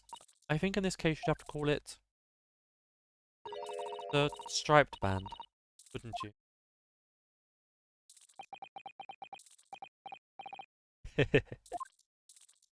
Sorry, I love forward-facing Sholmes, it's just so funny.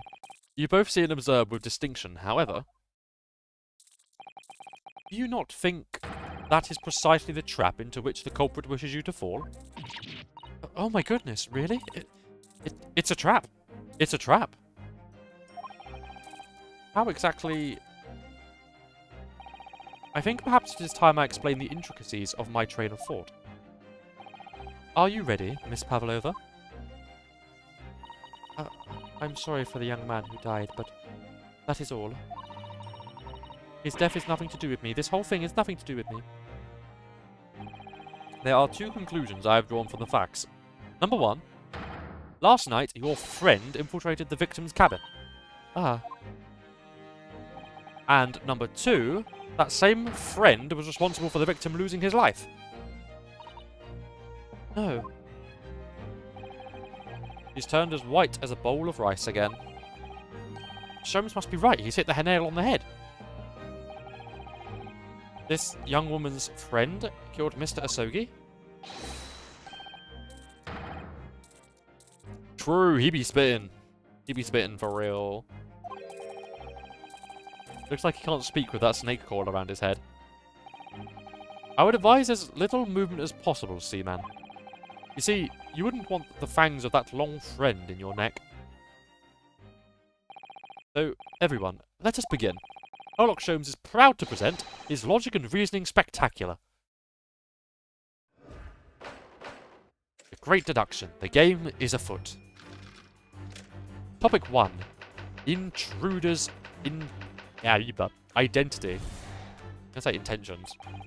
Miss Pavlova, moments ago you claimed the following. His death is nothing to do with me. This whole thing is nothing to do with me. Yet, you cannot deceive yourself. Yes, when you recall those horrid events, your aching heart smarts with pain. And it is that very pain that evidences your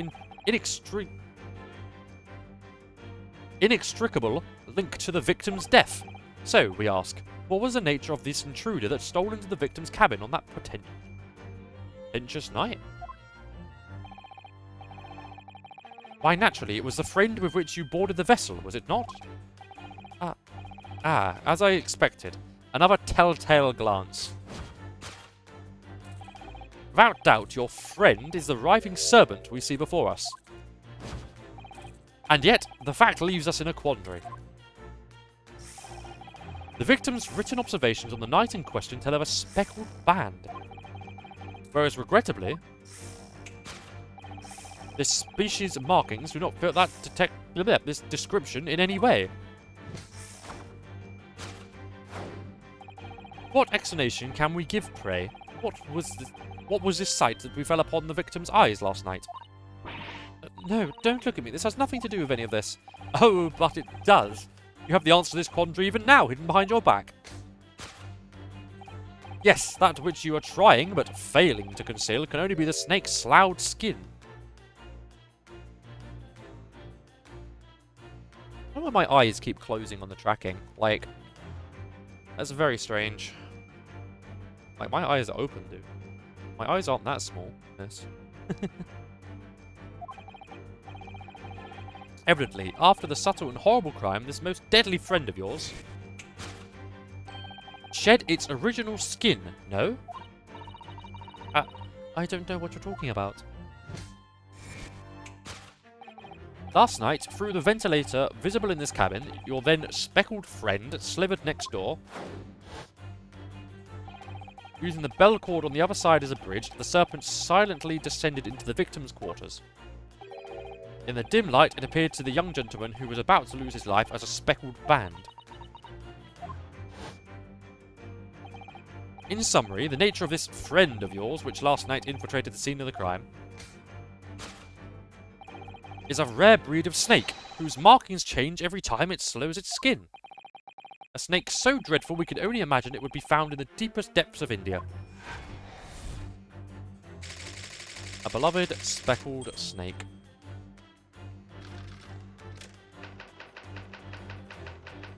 How Mr. Asogi died. Moving on, we come to the heart of the matter, the grim demise of the victim.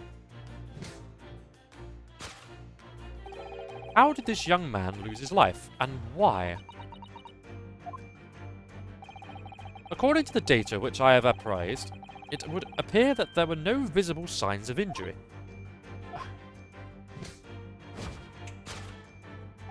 In fact, the circumstance of the victim's death can only be explained by a terrible venom. Now, if we take that as fact,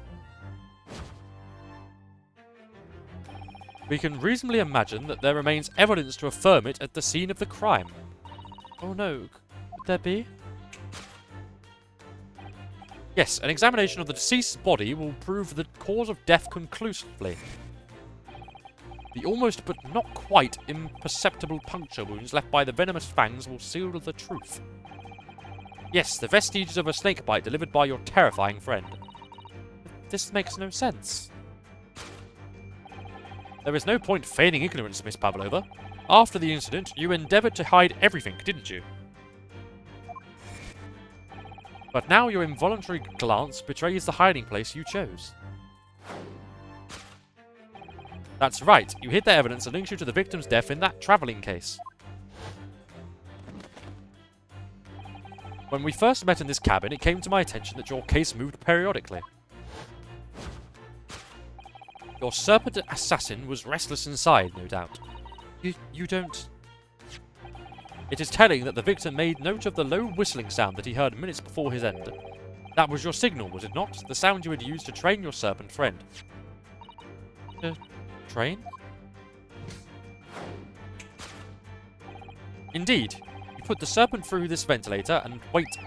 After a period, you'd summon it back with a whistle. You couldn't know if the animal had done its duty, so you would listen for signs of life next door.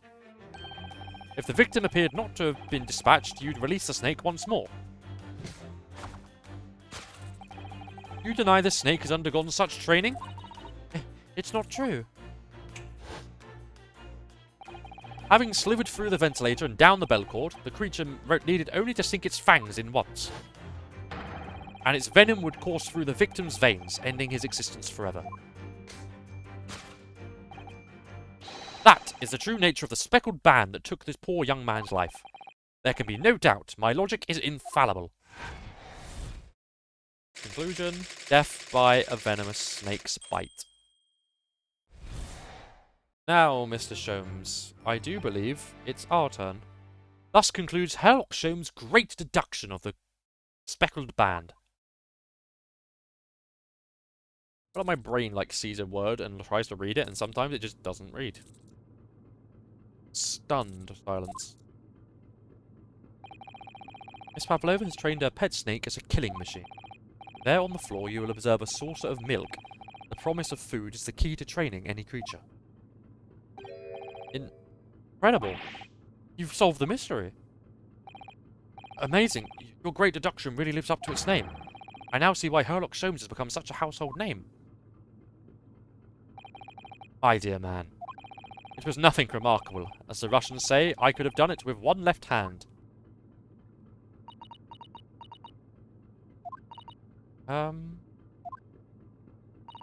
I venture an opinion, Miss.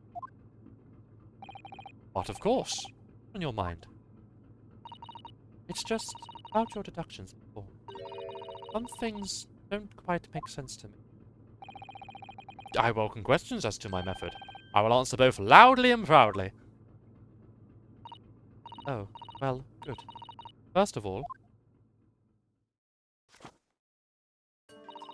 snakes are egg-laying creatures, part of the reptile family. You are well informed, madam. And reptiles, don't drink milk. Ah! It's really only mammals that like to drink milk, you see.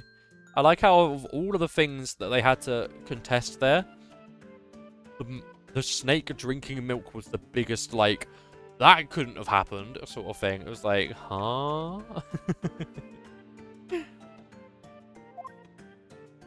So, I'm not sure it would be possible to train a snake using milk as a reward. No matter. I'm surprised that's the first one. Yeah, exactly. No matter. No doubt Miss Pavlova used some other treat to encourage her pet to do her bidding. Milk was merely an example. The logic holds. Well, there is something else. Snakes have no ears. Ah. Yes, so I'm not quite sure it would really be possible to signal to a snake by whistling. But, madam, what of the tales from Arabia? Have you not heard of the snakes that dance to the sounds of a flute? I think perhaps the performers play their music in time with the snake's natural mood. That's true. Oh, I see. Honestly, I just want to say, I love this Holmes, just looking blank stare at the camera. It gives such mum I threw up energy. I love it. It's incredible. No hands, no feet, no ears! These creatures are so inept to be practically useless. Don't take it out on the snakes, Mr. Sholmes. There is one other thing. You have more? But snakes use the scales on their bellies to repel themselves. So, I'm not really sure that a snake could manage to climb up a flat bell cord like the ones in these cabins. Then it should try harder! Please, don't be angry with me, Mr. Sholmes. The point is, even if the snake had gone through the ventilator to the next door cabin, it couldn't have come back without help. What I'm trying to say is that here are a number of reasons why it's difficult to imagine the snake could have had a part of this. Oh no. So forlorn. Oh, Jones.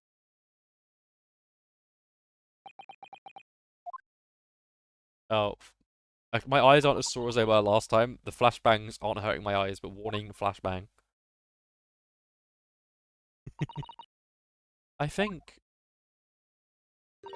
we need to step in and help again, Mr. Naruhodo. Oh, no. You don't mean... Yes, we need to modify Mr. Sholmes' latest deductions. Turn them into the great ones they ought to be. I had a feeling that was coming. Alright, let's give it a try. Just what I was waiting for, Mr. Naruhodo. Yes, right. So, cast your eyes down to your wrists again. What? You've done it again! Your handcuffs are gone. Where did they go? Fear not, I shall see they're restored after our work is done. I really wish you'd leave them off. Now, everyone, let us begin. Sherlock Sholmes is proud to present his logic and reasoning spectacular. You do interpose. Course correction. Hold it, Mr. Sholmes. I think Sholmes has a career in magic tricks. Yeah, he has a career in sleight of hand. Welcome to London in the Victorian times. Miss Pavlova, moments ago you claimed the following. His death has nothing to do with me. This whole thing has nothing to do with me. Yet you cannot deceive yourself. Yes, when you recall those horrid events, your aching heart smarts with pain. She does have a pained expression on her face. Yes, that's true. It looks as though Kazuma-sama's death is weighing heavily on her mind. But you're not sure Mr. Sholmes has read her quite correctly, is that it? Would there be some other way to interpret her expression then?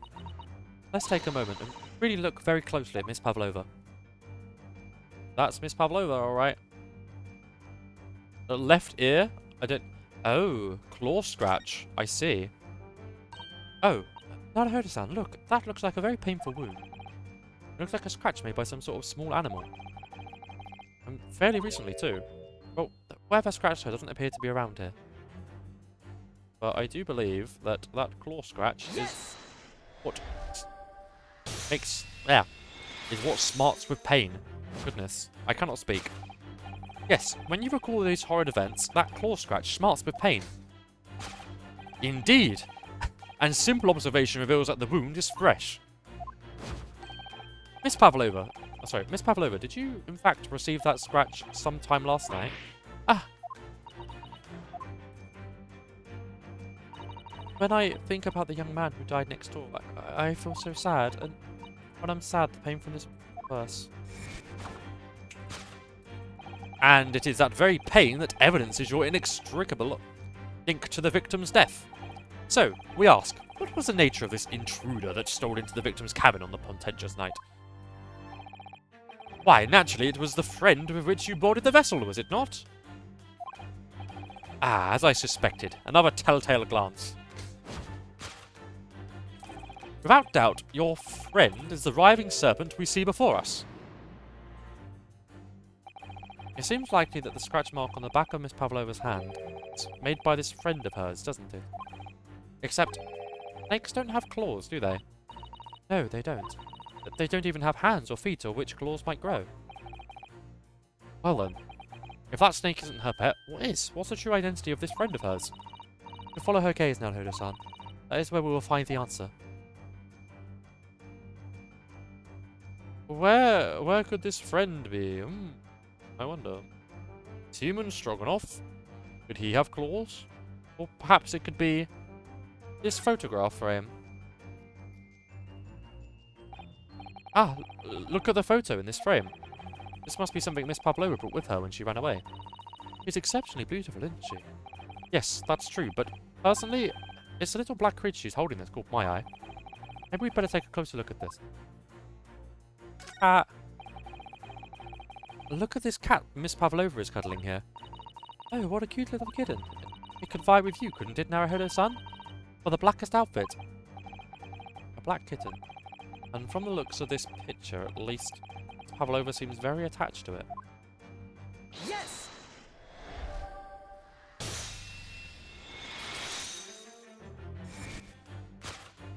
Without doubt, your friend is the little kitten we see before us.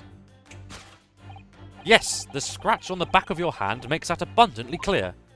No. Oh, that's such a cute kitten. The whereabouts of this black kitten isn't clear, but what is clear is that you brought the animal with you when you ran away, didn't you? Ah!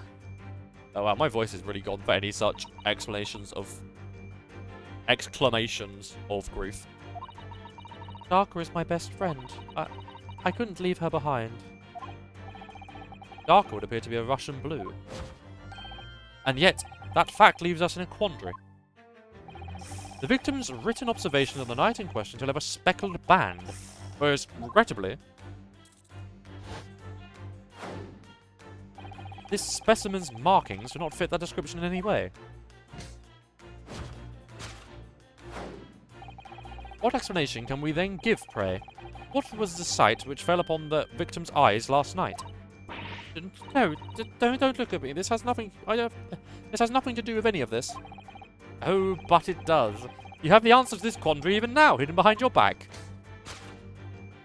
Yes, that which you are trying but failing to conceal could only be the snake's sloughed skin. Did you see that? She just took something out of her pocket and hid it behind her back. If she'd left it in her pocket, no one would have ever known. Oh yes, ploys like that are Mr. Sholmes' specialty. Never so cleverly forced her to reveal something. I thought deduction was a specialty, or maybe making me believe that was a ploy too. Anyway, I find it hard to believe that there's the skin of a snake. In which case, just what is Miss Pavlova hiding behind her back? Miss Pavlova, what could it be you're hiding behind your back? Could it be the snake's sloughed skin? Shall we investigate? Oh, well, it is speckled and it is a band, but what is it? It seems to be soft and fluffy. A long piece of cloth of some sort. And it looks like that handle at one end. I think it may be a cat's toy. This sort is very common in the West, apparently. How is that a toy for cats? Cats like to chase the band around and paw at it. Kittens in particular love that sort of play. You only need to wave it in front of them and they pounce to catch it. That sounds positively adorable. Cat toy. Cat toy. Yes! That be what it is. Ew. Yes, the thing you were trying, but failing, to conceal is, a cat's toy. Precisely, and the true nature of the now famous speckled band. Ah. And it was this toy that you dangled through the ventilator. You waved it around, I presume. Naturally, the victim could not fail to notice it. But why? For what reason? But why? For what reason? Sorry, it's in the exact wording. I say, empty the departments of your pantaloons. But why? For what reason? Please tell me you know what I'm on about, and I don't just sound like some mad rambling boy. Oh man. My dear boy, there can only be one answer to that. After her feline friend disappeared through the ventilator into the neighbouring cabin, Miss Pavlova attempted to use a speckled cat's toy to incite the creature to return. Ah. In summary, the nature of this friend of Miss Pavlova's, which last night infiltrated the scene of the crime,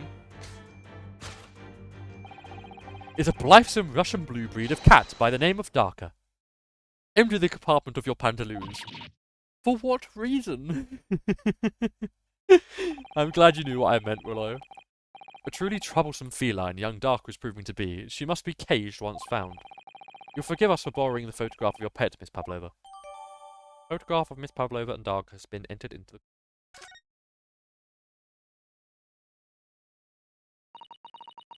It was after I gave her food last night. That's when it happened. She scratched the back of my hand and then ran up the bell cord. Before I could do anything, she had disappeared through the ventilator. Parker, she is so naughty. A beloved kitten. Our conclusion for topic 1. But now for topic 2, how Mr. Asogi died, because it was not by the death death by a venomous snake's bite. Moving on, we come to the heart of the matter, the grim demise of the victim. How did this young man lose his life, and why? According to the data of which I have been apprised, it would appear that there were no visible signs of injury. Ah. In fact, the circumstances of the victim's death can only be explained by a terrible venom. What Mr. Sholmes says is true. There were no signs of a wound anywhere on Kazuma-sama's body. That's right, but Mr. Sholmes seems to be unaware of one very important detail. Kazuma was poisoned. Yes, it would seem so. Let's give him the information he's missing now. Can only be explained by... the photograph? Oh, no. Okay. Wrong. That deduction was wanting in every way. Yes, I was wanting you to hear it. I'm quite proud of it. I find myself wanting never to have heard it. I'm quite pained by it, in fact. Oh, sorry. I'll try again. Oop. The circumstances of the victim's death. We know that Kazuma-sama wasn't killed by poison. Yes, but it seems that Mr. Sholmes doesn't. Show him that the evidence that we have details in the course... Oh! Right. The post-mortem report. That would be very helpful. Would explain a lot, I must be honest. In fact, the circumstances of the victim's death can only be explained by the post-mortem report. Ah, yes, I knew it was one or the other. His neck was... Indeed, the breaking of the cervical vertebrae is fatal. Only that Goliath would be strong enough to survive that. I like how Sholmes does the, like, spins his wrist and then, like, does the, the fist pump, like the mods, crush his balls. Like, sort of movement with his hand, you know what I mean?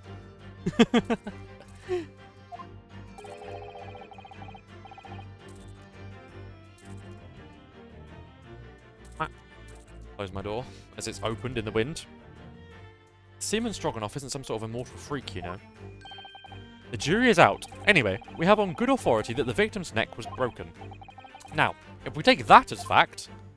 Oh, tears Sholmes. Exactly! You knew... Okay, you knew exactly what I meant. I'm so glad you read my mind. I was thinking that, but I was like, also, like, the now, you knew exactly what I meant. Thank goodness. We can reasonably imagine that there remains evidence to affirm it at the scene of the crime. Oh, could there be? Yes, an examination of the deceased's body will prove the cause of death conclusively. Kazuma died because his neck was broken. In other words, he was probably struck by something or someone.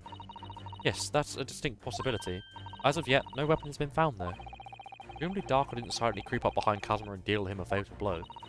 I suppose it's possible that he had a fall and hit the ground awkwardly? It would have been a terrible act of misfortune that he broke his neck completely by accident.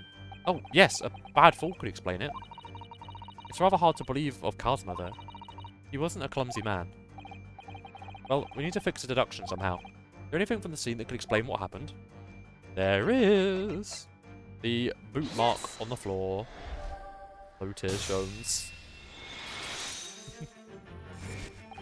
Yes, an examination of the mark on the floor will prove the cause of death conclusively. This particular mark, so prominently visible next to the victim's body, is a deposit of shoe polish. Shoe polish? Indeed, positively identified by a little analysis device I constructed, which I carry now as a matter of course. Beeswax, tallow, and dye were my results, the undeniable ingredients of shoe polish. And the colour of the boot polish, the colour of the polish is a perfect match to be the colour of Mr. Asogi's lace leather shoes. Looking at this mark, it's not hard to imagine what happened. For some reason, Mr. Asogi must have caught his foot at that point on the floor and tripped. Please, no. And by a dreadful turn of misfortune, caught his neck against some immovable object as he fell to the floor. Suffering a fatal blow to the spine, the victim's vertebra shattered, and in that instant, he lost his life. No! I don't know. I don't know anything about this. Is that really true, Miss Pavlova? What about the evidence left at the scene where Mr. Asogi lost his life? Yes, the facts are as clear as day to me. You did all this so you could conceal the incriminating evidence. But now your involuntary glance betrays the hiding place you chose. That's right, you hid the evidence that links you to the victim's death in that travelling case. I don't believe it. Kazuma-sama merely tripped over and now he's no... It can't be true, I refuse to accept it. I know it's hard to believe, but the mark on the floor does seem to suggest that's what happened. But... And if this part of Mr. Shome's deduction is right, Pavlova was trying to hide some evidence that would prove it. Here in this cabin, somewhere in the direction that she just cast her eyes. Where, I wonder? Let's have a good look around. The answer must be here somewhere.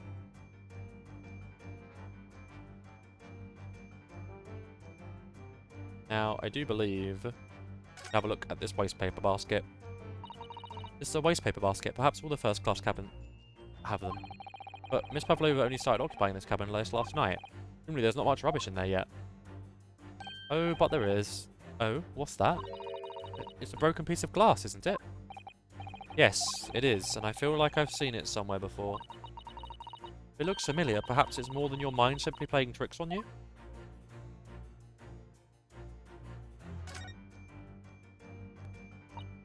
Oh, yep. Wrong button.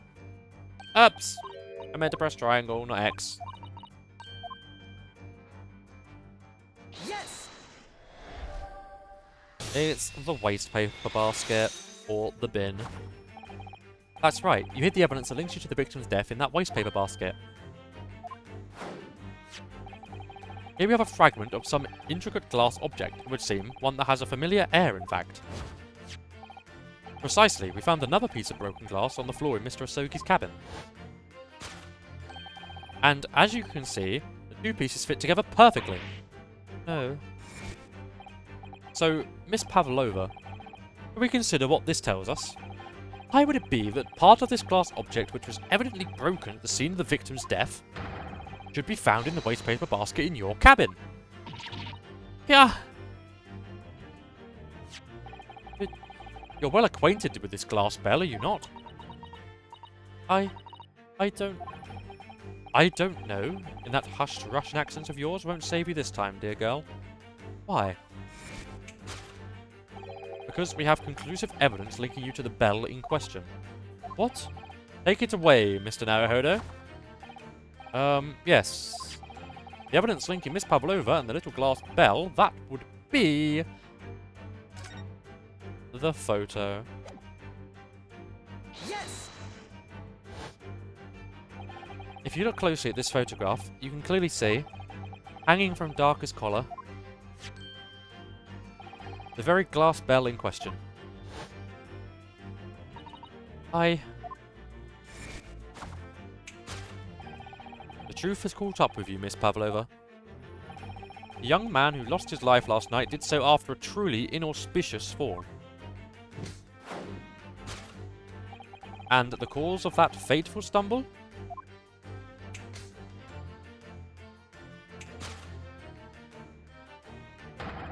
Your absent feline friend, Darker.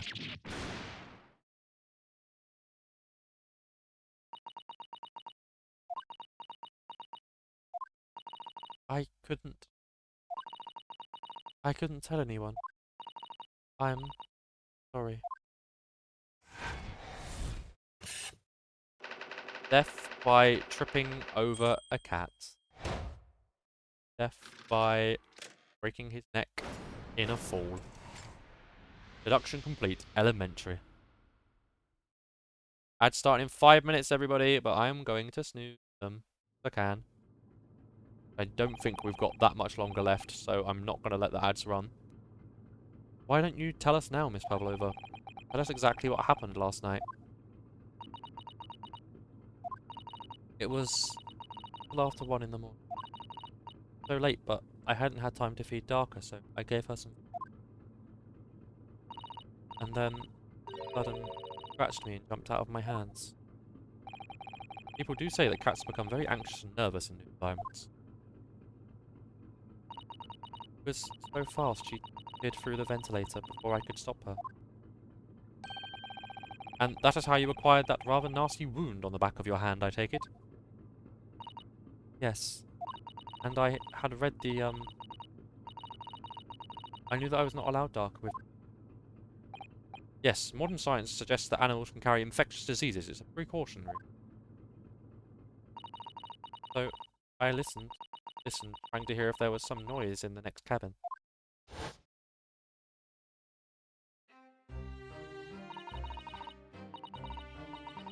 It was very quiet. I was sure if someone was there, he must be sleeping. So, at that point, you thought it safe to try and lure the kitten back again.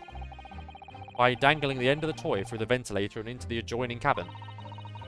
Shark always loves his toy, but it didn't work. Nothing worked. I tried using her favourite toy. I tried whistling to her softly, but nothing. She didn't return. So the faint whistling sound Kazuma wrote about in his diary was Miss Pavlova trying to retrieve her pet. Cats have a propensity to remain hidden in the shadows when frightened. Yes, so there was nothing else I could do. I just had to wait until she calmed down. But then...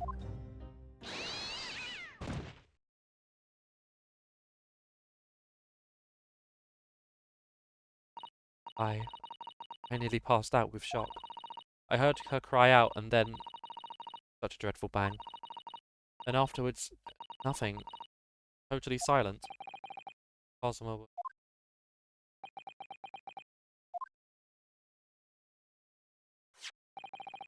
From the appearance of the brown mark on the floor, it seems likely that what you heard was the victim stepping on the glass bell and tripping. The SS Burya is a large vessel, but even she can pitch and roll violently without warning. Mr. Osogi was already off balance as a result of the ship lurching when the kitten got under his feet. A combination of unfortunate factors could easily have caused him to fall over. But what became of the kitten afterwards?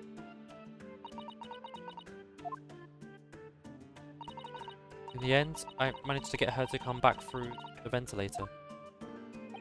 Yet Darker is nowhere to be seen. I have forgotten to lock my case. Now she's disappeared again. Gracious, that cat is as insufferably restless as I am. Well, he knows something about himself at least.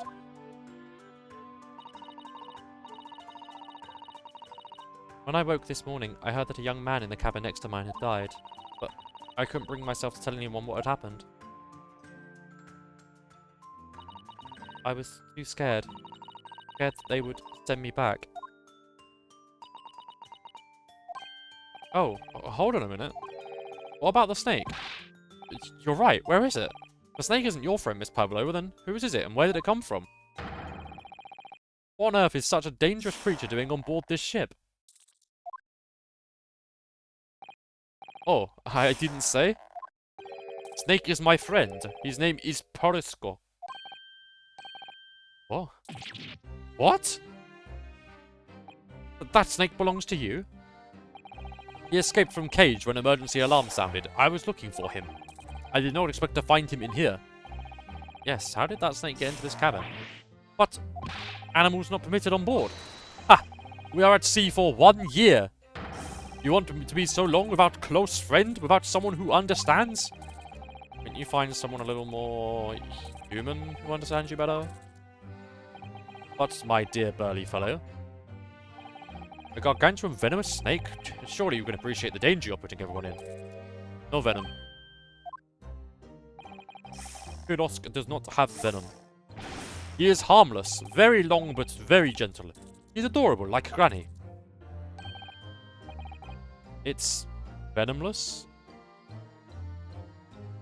He snooze those ads again. Lumi! Hi! Welcome in. How are you doing? Hello! Hi, hi! My eyes twitching. The man has a serpent on his head? He does. He does. It's his friend. His pet. Lumi! It's venomless. Yes, now he is hungry, so he is in bad mood. But once I feed him, you will see big smile. And you feed him... what? Milk, I suppose? Ha! Like they say, they milk chickens? Ridiculous. Snakes that drink milk are only in stupid stories. Briscoe eats mouses, big fat round mouses. Ah, oh, so is that what the mousetrap in the passageway out there is for? Of course. How else can I catch my friend's favorite food? Nothing says top of the food chain like the look in their eyes right now. Hello, Lumi. Uses to drink milk. It can't hear a whistle. It can't climb a bell cord, and it's not even venomous. How the deuce did something so inept land a starring role? It's not my fault. I do not make up stories. My Pirosk is nothing to do with this incident. Pirosko? I might be reading that wrong. So, that's what happened. That's the truth behind my best friend's tragic death.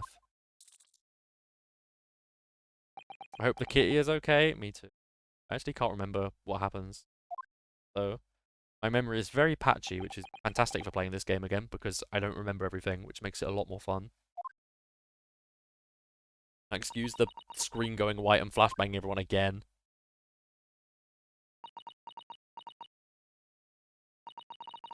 Pavlova. I understand the difficult situation you found yourself, and I do sympathize. But please remember this. A young man lost his life. If you're going to attempt to cover up your guilt with lies, then no matter what the circumstances, I cannot forgive you. But what are you talking about, Miss Mictober? What lies? Miss Pavlova just confessed everything. It was just a series of unfortunate events, an accident.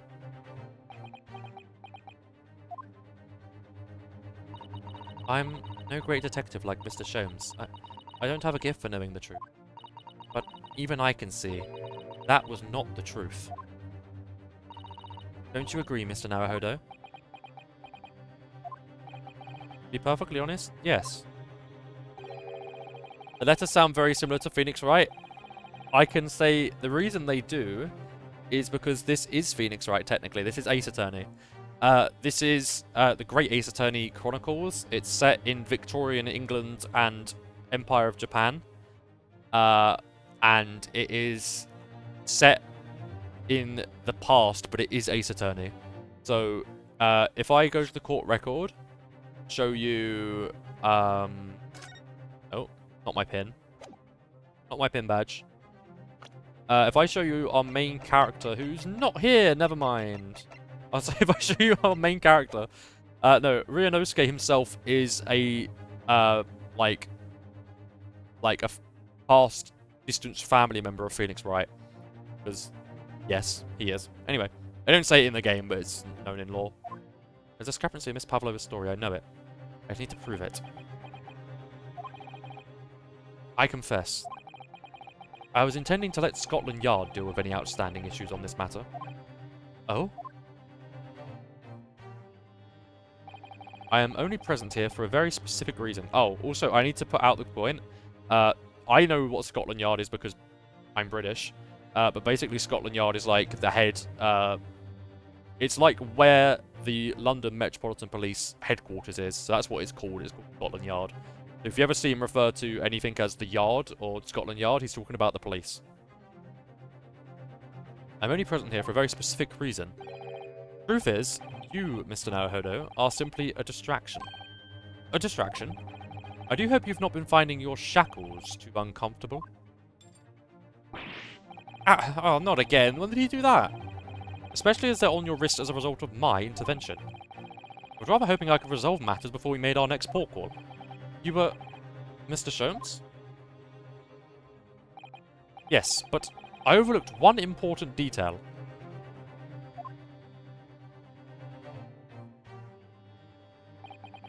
The deceased young man was a very close companion of yours. Was he not? Yes. Adam was my closest friend. I owed him my freedom, even.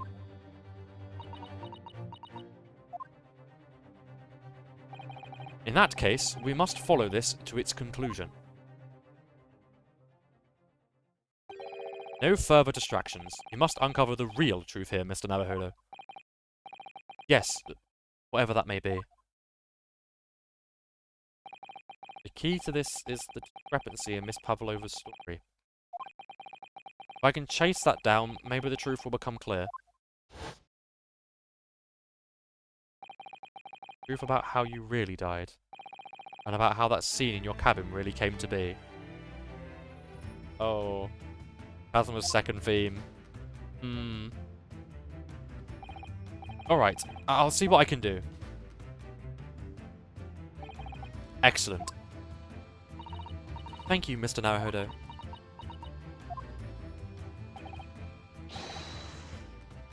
See what that emote is.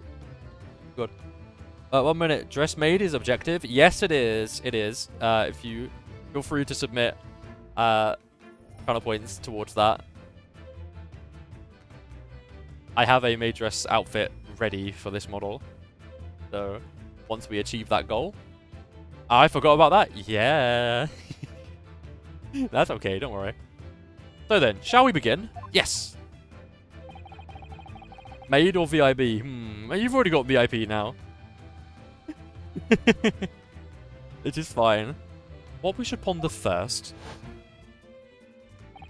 is the victim who lost his life in a cabin that was bolted shut from the inside. Was this truly an unfortunate accident, or was it in fact no accident at all? That's what we must establish in the first instance. When? Where? Tuck? But we've already established it, haven't we? The man tripped over the kitten that had tragically climbed into the cabin via the ventilator. Tragic, yes, but still an accident. Hold it! Wait, let's just take a step back. It doesn't make sense if that's really what happened, does it? Thank you for putting in some channel points, ringer points to the challenge. Thank you, Lumi. We have quite a lot of points now, right? We must have over 10k. We're doing very well, everybody. Doesn't make sense if that's really what happened, does it? I'm going to have to ask you to spell it out for me, I'm afraid.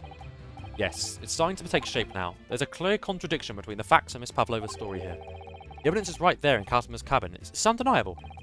His death couldn't possibly have been a mere accident. Really? Let us show our hand, Mr. Naruhodo. Time to present the evidence. The evidence that proves unequivocally that the victim's death was no more than a mere accident. I believe it's this, because Kazuma did not know Russian. Yes. The truth is clearly recorded in this photographic print. There's no way that Mr. Asogi could have left this message on the floor. That script, it's Russian, isn't it? Indeed it is. The word written means wardrobe. I see what you mean. Most people would leave a dying message in their native language, Japanese in this case. But maybe he was studying Russian?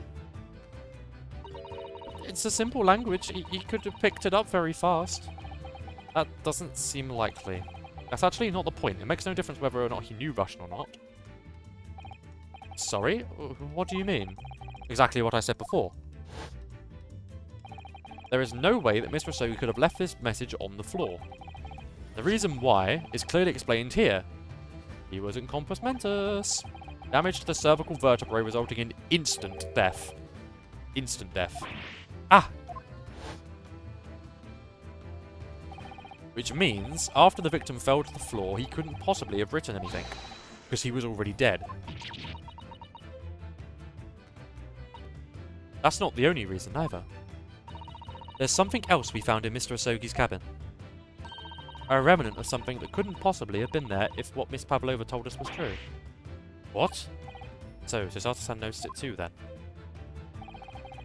Putting this message on the floor, there's something else that gives way to the truth. Another piece of evidence that proves this was no accident. In other words...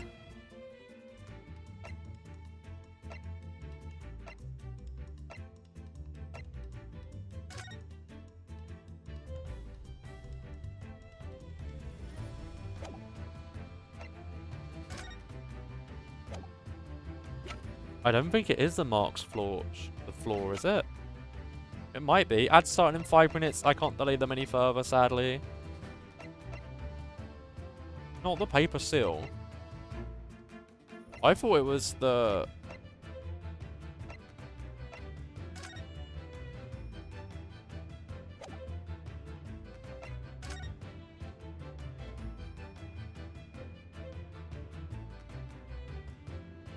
A strong blow to the area.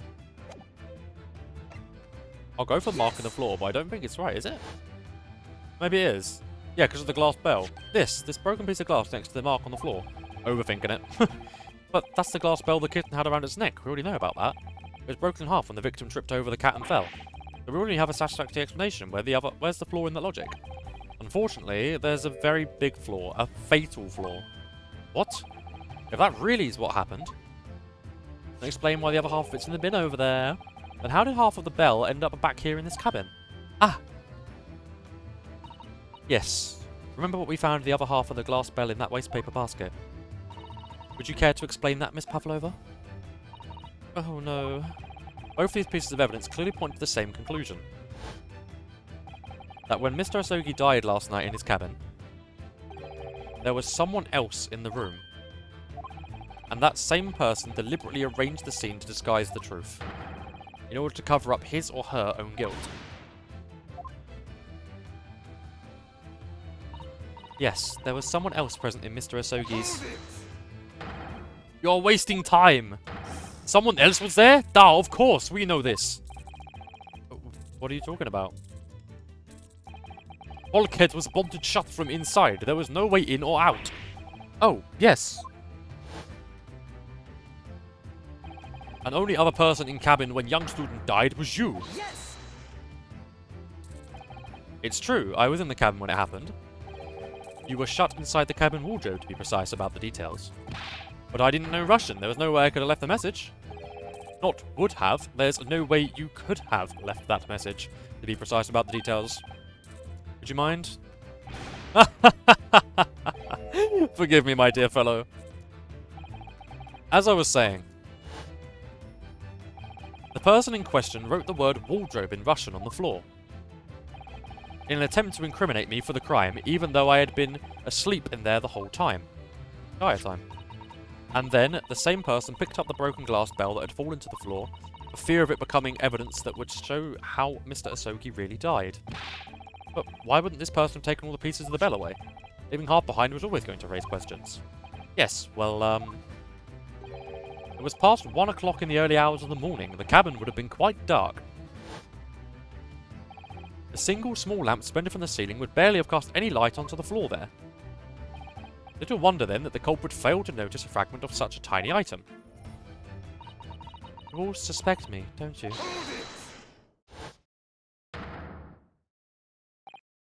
Is it seaman strong enough? Nina is woman of sea. She is daughter of strong sailor. 2 years ago, they noticed her dancing skills and she went away to join ballet company. But before, she was dancer on this ship, member of the ship's band. Do not accuse ship's angel of being criminal. Ah, so that's it. You say that when young student died, Nina was there in his cabin. Well, that is not possible. I give my tooth. Well, this is almost interesting. And why would you give your tooth, pray? How can you be so sure? Humph, you are a great detective, you should know. Look truth in eyes. Cabin bulkhead was shut from inside. Nobody could get into cabin, not Nina, not anyone.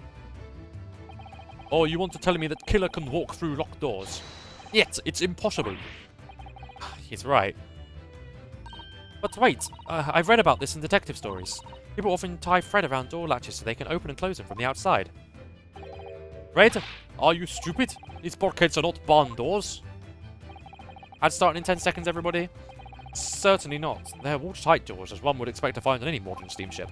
Constructed of heavy steel with not a gap in sight. No threads or needles or magnets could have been used. No. No, of course not. I thought so too. Mr. Naruhodo suggested it earlier, so... Sartathan, how can you shift it onto me like that?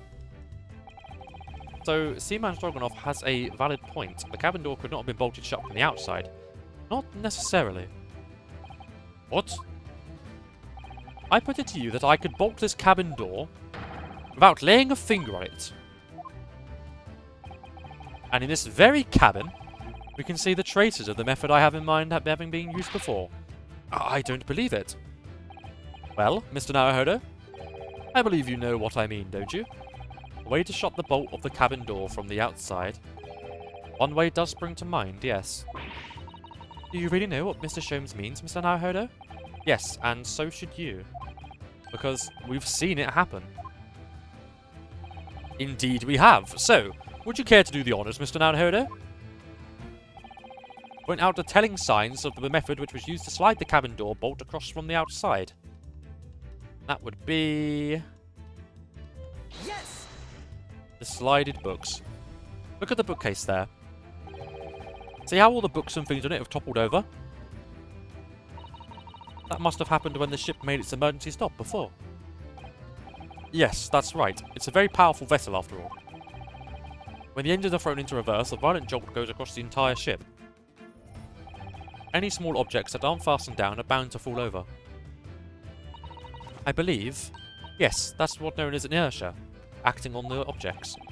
Is there nothing Sisarta-san doesn't know? Or is that isn't in her book at least? Well, whatever it's called, the same force that pushed over these books or the bookcase also made something else in the cabin move. The bolt on the cabin door. Ah! It was very obvious just after the emergency stop that the ship made earlier. We had come into this cabin not long before, and we hadn't bolted the door. But then...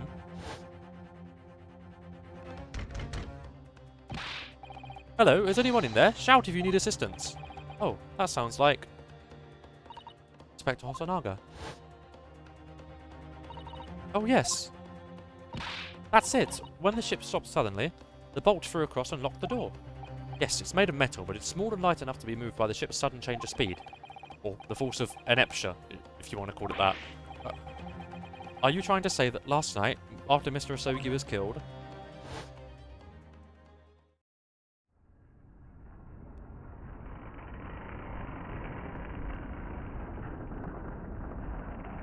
That's right. It slid the door, lock, and shut. The SS Burya made another emergency stop. When I woke up this morning and looked around the cabin, I thought it looked a little odd. All the books on the shelves are toppled over, and all the ornaments. It was almost as if someone had run their hands across the shelves and deliberately knocked everything over. Oh yes, I remember that. And I stood them all up again, didn't I? That's when we came into this cabin, we were surprised to see the same thing in here. All the books and everything could topple over, just like into Mr. Asogi's cabin. Oh my. You have anything to say about this, Miss Pavlova? Are you out of your mind? You say Burya make emergency stop? That seem a little far-fetched. How could that possibly have happened? Unless you're saying that the culprit is actually someone from the engine room. Oh, it is simple enough. Are you forgetting the button in the passageway outside? Used to trigger the emergency alarm? Oh, yes, of course. There was a notice, wasn't it, telling you only to press the button in times of emergency. On dark nights when the fog is dense, the captain cannot afford to rely on the eyes of his lookout alone. Welcome back from ads, everybody! We're talking about the fact that the ship might have made an emergency stop after the bell was pressed, and that caused the force of inertia to slide the bolt back along the door. That is all that you have missed during the ad break, do not worry. Hence, the placement of a number of buttons around the vessel to allow any crewman to raise the alarm. Sort of button one is almost compelled to press to satisfy one's curiosity. Wait, it was you? When the button is pressed, two things happen in the interest of safety. The emergency alarm bell rings and the vessel comes to a complete stop. As indeed it did a little earlier today.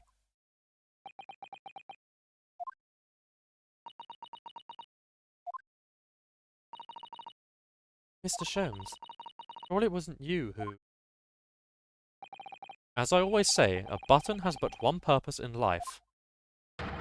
To be pressed, whatever the occasion. Sounds almost proud of himself.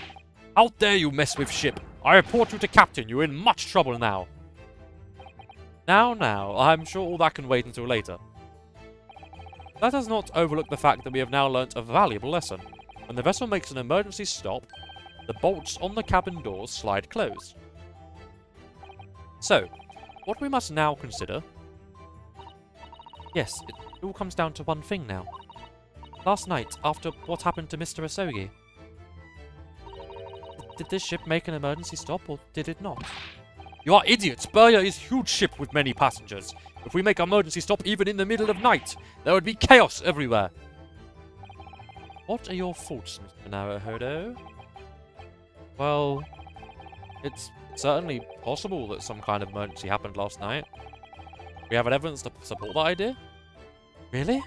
What evidence, Mr. Naruhodo? Fascinating. Do show us, my good man. What evidence promotes the theory that some emergency gripped this vessel last night?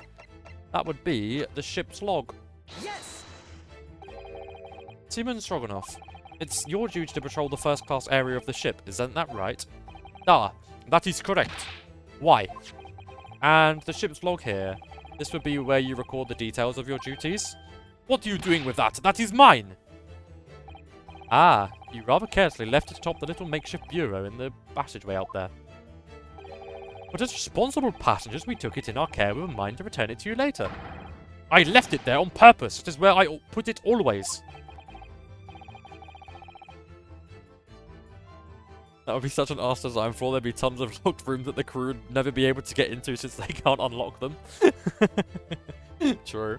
Well, I guess it's inertia, right? So if you sped the boat up by enough, then the inertia of the boat going really fast would unlock the door, I guess?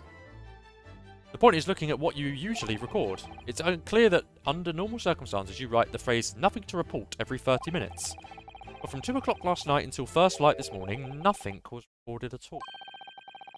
Nothing recorded in the log? That is... because nothing happened.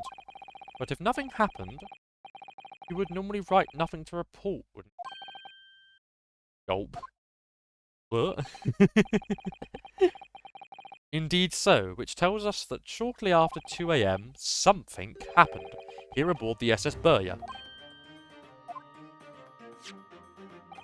Something sufficiently significant to make you forget to fill in the ship's log, in fact. Are you suggesting that the ship really did make an emergency stop in the middle of the night? Stop talking rubbish! I'm perfectly honest, I find that a little hard to believe myself. Oh, why? Well, because if something as major as an emergency stop really had happened, surely all of us would have noticed? That's very true. Thanks to the emergency stop we experienced earlier, we all know what it feels like now. The ship lurched so violently and the alarm bell was so loud. I can't imagine that anyone would sleep through that, even if it happened in the dead of night. Well, no, that's a good point. What of the throbbing? Sorry, what do you mean? Your head, man. The throbbing of your head since this morning. We have all suffered with it. Ah. Oh, yes, I have had a headache, you're right. In fact, I haven't been feeling myself since I woke up today. Nor have I. My head has been feeling heavy ever since dawn. Yes, you've all been afflicted, haven't you? Just as suspected. He's right, my head's been throbbing today too. And since eating dinner yesterday evening, everything has felt sort of hazy. Oh, wrong voice. And I can't really remember anything that happened after I climbed back into the wardrobe. Then, the first thing I noticed this morning was a throbbing pain in my head. I had already been dragged out of the wardrobe. And had those handcuffs put up by that point. Why didn't I wake up when all that was happening to me? Tell me, Mr. Naruhodo, you boarded this vessel as a stowaway, didn't you? Oh, well, yeah, sorry. Stowaway class of accommodation doesn't usually include meals. What did you survive on? Ah, well, Kazuma looked after me. He was always happy to share his meals. So, you enjoyed some of the whole roast chicken dish that was served yesterday evening, I take it? Yes, in fact, I had all of that. Kazuma wasn't fond of chicken. Oh, really? So the victim didn't eat any of the chicken at all? That's right, he didn't touch it. Is that relevant? My dear fellow, does that not strike you? Oh, Mr. Sholmes, do you mean to say... that there was something wrong with the chicken? I do. But no! Really? Is that really true? The meal prepared for the passengers last night had been tampered with. Tampered with by the addition of a soporific, designed to induce a very deep slumber in those who had consumed it. A sleeping drug? Do you mean whoever did this laced every meal with a sleeping drug, so no one would notice the ship's emergency stop? Mr. Naruhodo, of course that's not what Mr. Shones means. What a far-fetched idea. Precisely. Lacing every meal of every passenger on board with a soporific drug would certainly be impossible. Unless, that is, every single member of the crew was a conspirator. What? Mr. Shones? Well, Seaman? Eh? I'm sorry to say that any more deception in this matter will get you nowhere. If you refuse to talk, there would have been an inquiry made through the shipping company, of course. And were that to happen, every member of the crew, and the captain himself, would be hauled over the coals. For aiding and abetting a renegade.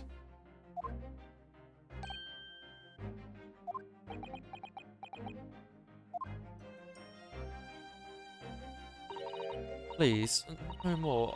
I'll tell everything. I cannot make problems like this for everyone anymore.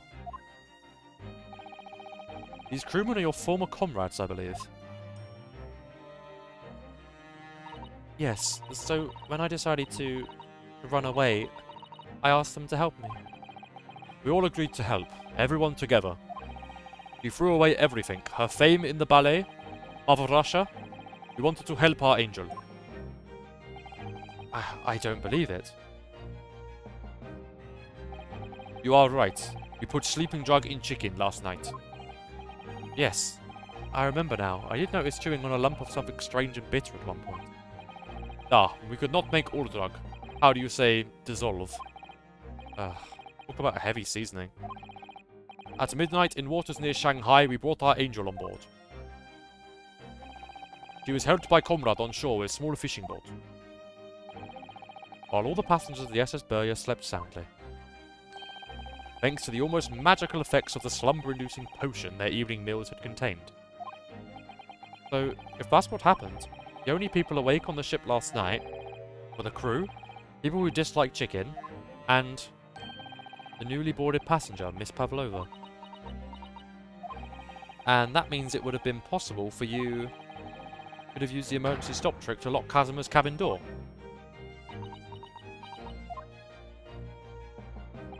But how does that make sense? Surely every cabin door would have ended up locked in that case and there would have been a complete chaos. Oh, I wouldn't say so. What? Of course.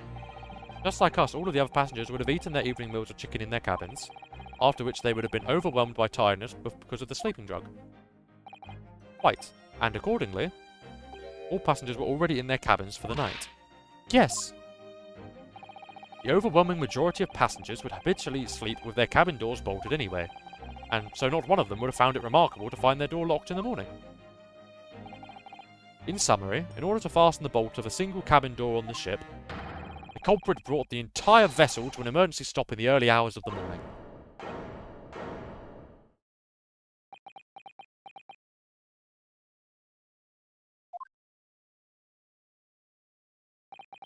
You have talked long time and said many things. What is point? Point is what I said earlier. There was somebody else present on the scene when the victim lost his life last night. Someone who left a message in Russian on the floor in an attempt to incriminate another. Someone who tried desperately to hide the broken fragments of glass that would reveal the culprit's identity. And someone who abused the ship's emergency stop procedure in order to lock a door. All told, a busy night. But... I don't know about any of this. I'm just a little girl.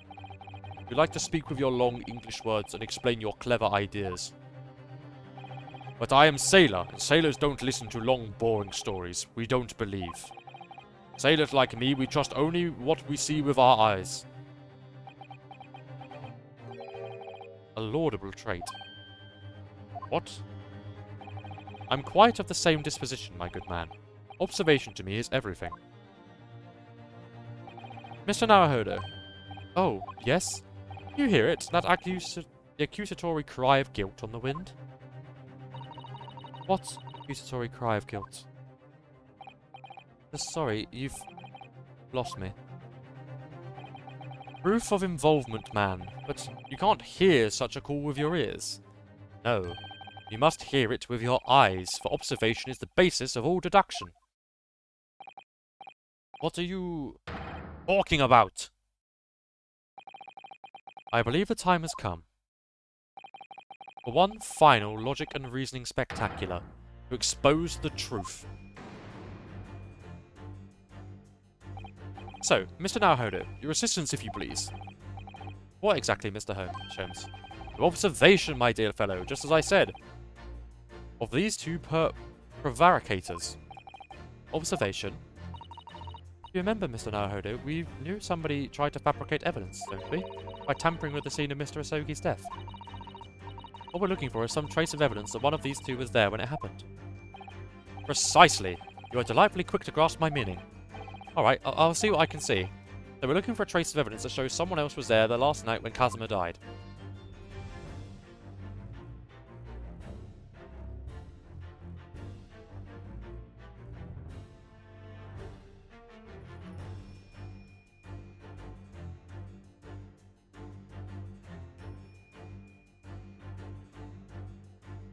Now, I think I remember what to do, but I can't remember how to do it. Do I just examine his arms? He has arms like tree trunks, doesn't he? Hairy tree trunks. Yes, he certainly has a sailor's arms. He's a born man of the sea. If I'd been awake, I couldn't have done anything about being dragged out of the wardrobe by this man. Now, Hoda-san? Right, you seem to be lost in thought. Oh, sorry. Blame those hairy tree trunks. I thought it was his arm.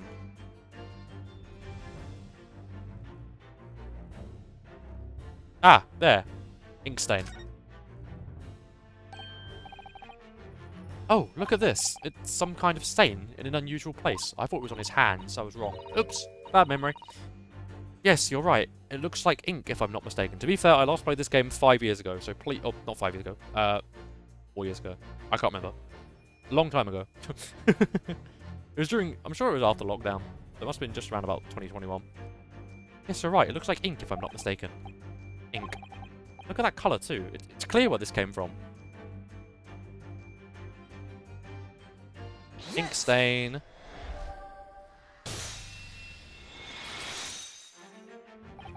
Seaman Stroganoff, you seem to have quite a large purple stain on the back of your white uniform there.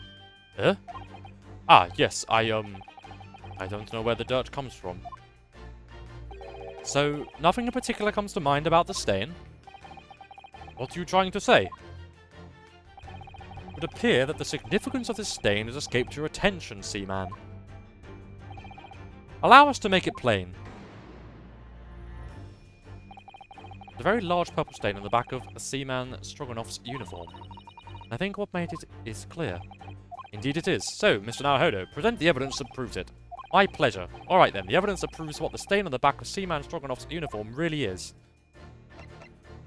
Visible in this photo. Yes.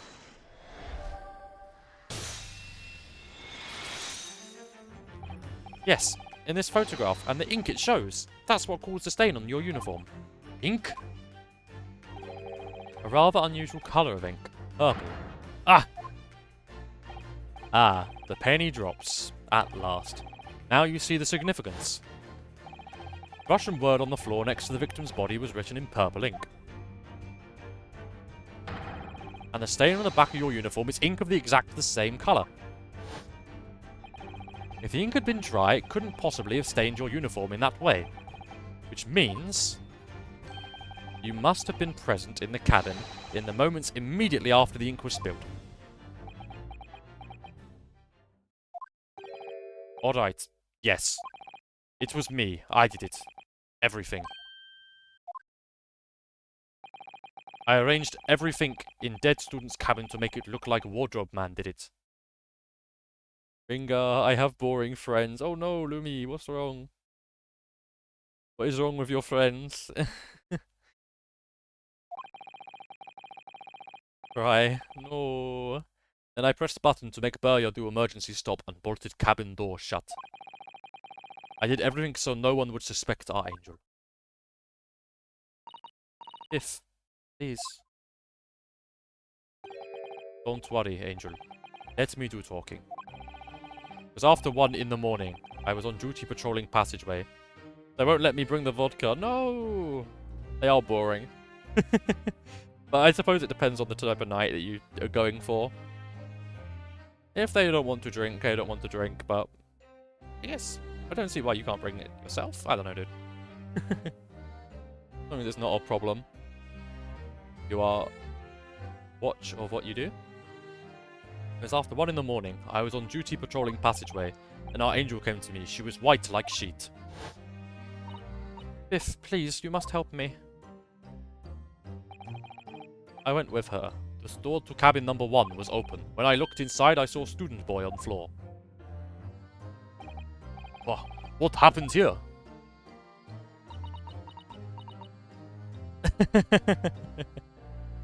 Oh, Lumi. They need more whimsy, true, Willow. Please, don't tell anyone. My little one. My little furry friend. Everything that happened in cabin is like Angel told you. Kitten escaped through the ventilator into Mr. Asogi's... Oh, wrong voice. Kitten escaped through the ventilator into Mr. Asogi's cabin. Then he tripped over it and broke his neck when he fell to the floor. Yes, that is right. So, after the incident when the cat ran away, Miss Pavlova then visited the cabin next to hers, only to find its occupant lying lifeless on the floor. She said she was worried when she heard sound of something falling on floor. That's when she went to look. No, Angel?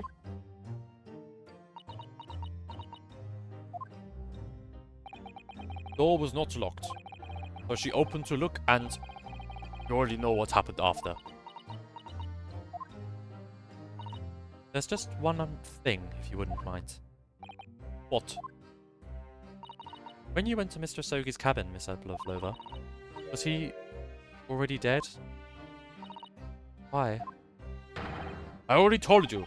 When Nina opened door of student cabin and looked inside, I was asking Miss Pavlova. Well, Miss Pavlova? Oh. Yes, that is right. I saw him. It was dark and he was wearing black, but he was on the floor, not moving. I was scared. I understand, and I believe you. So, is that finally it now? Have we discovered the real truth about Kazuma's death at last? Ah! Something very nearly slipped my mind. Oh, Mr. Sholmes? This photograph. Yes, I took this myself, you know. Cause of death was a broken neck, therefore the victim died instantly. And the unfortunate incident that precipitated these events, a kitten on which the victim stumbled. However, if those are the facts, there is one particular area in this photograph that seems to me somewhat unnatural. I agree. What do you mean, unnatural? What are your thoughts on the matter, Mr. Naruhodo? Oh, well... If Kazuma tripped and fell, and by some terrible stroke of bad luck broke his neck, which part of this photographic print seems unnatural? Now, chat, I know the answer.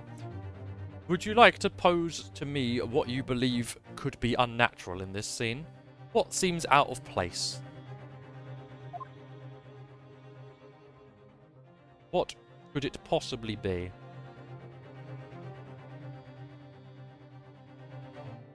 I want to see if any of you realise what it is.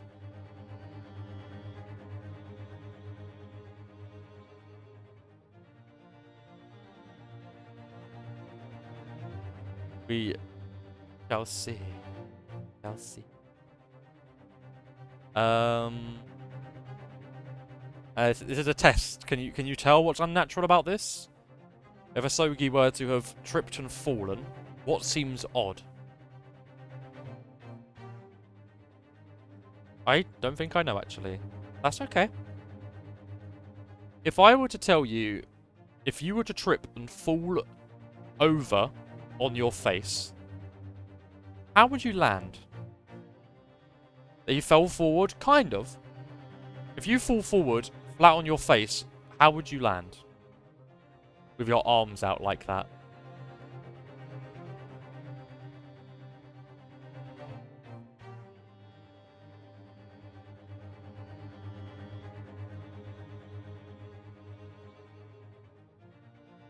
I'll give you one guess, then I'll reveal it.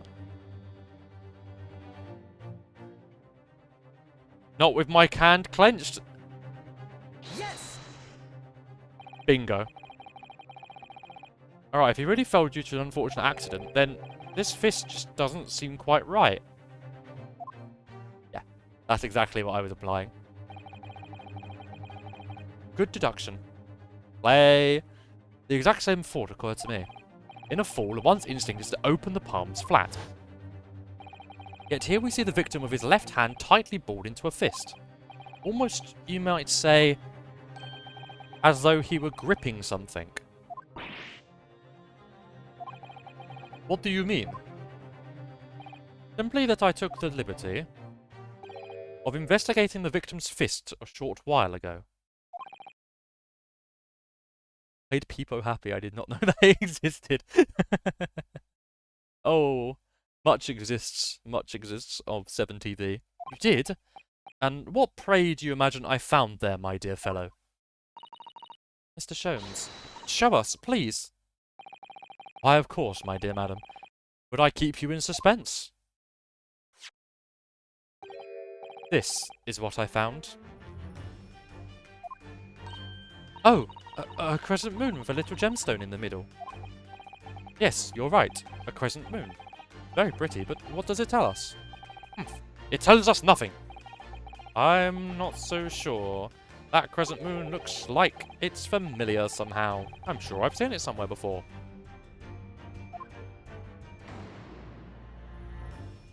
Nail on the head, Willow. Nail on the head. Observation, Mr. Naruhodo. That is the key. What? The truth is now tantalizingly close. How did that crescent moon going to be in Casimir's clenched fist? This is the final clue, the last piece of the puzzle. Ask yourself, what does this little crescent moon mean? What significance has it? And observe, find the answer with your own eyes. Where did it come from? Not her left ear, but her right ear. He has such petite ears among that beautiful hair, like little pink shells. Oh, what's that? There's something attached to her ear. Ah, I suspect that's what's called an earring. It's a little piece of jewellery. An earring, is it? Pretty tiny. Perhaps part of it is missing. Maybe it broke off. Now all that's left is that the clasp, the part that attaches to the ear.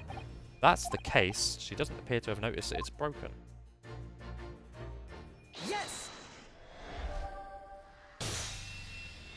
And I believe if you were to when you could investigate Miss Pavlova earlier, if you were to investigate, you would have got the same dialogue, and then you would have gone, "Oh my gosh!" Then, because you'd have already investigated deeply. But because I'm trying to get through it, I didn't do that. But very interesting.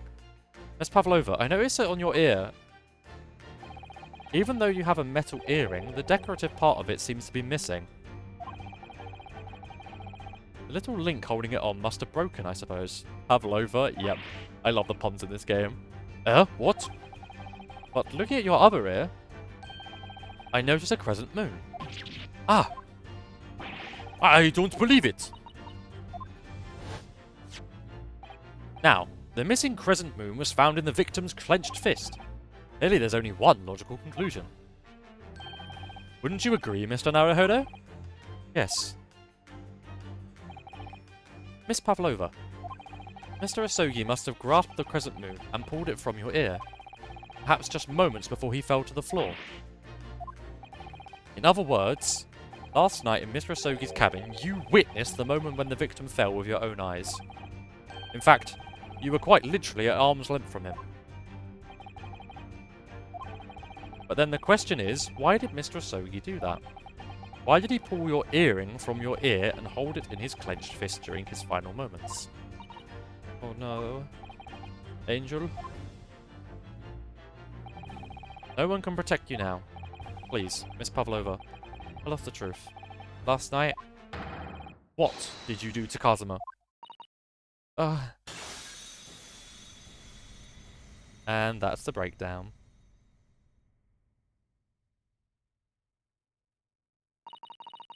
When I think about everything that happened yesterday, it's running away, the fishing boat in the middle of the night, trying to climb onto this ship, and then when I was at last in this cabin and I could relax after this horrible long day. Darker, wait!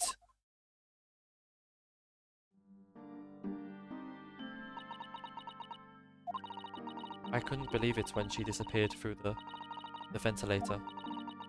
I tried to call her with, I tried waving her favorite toy, but nothing worked. Darker wouldn't come back.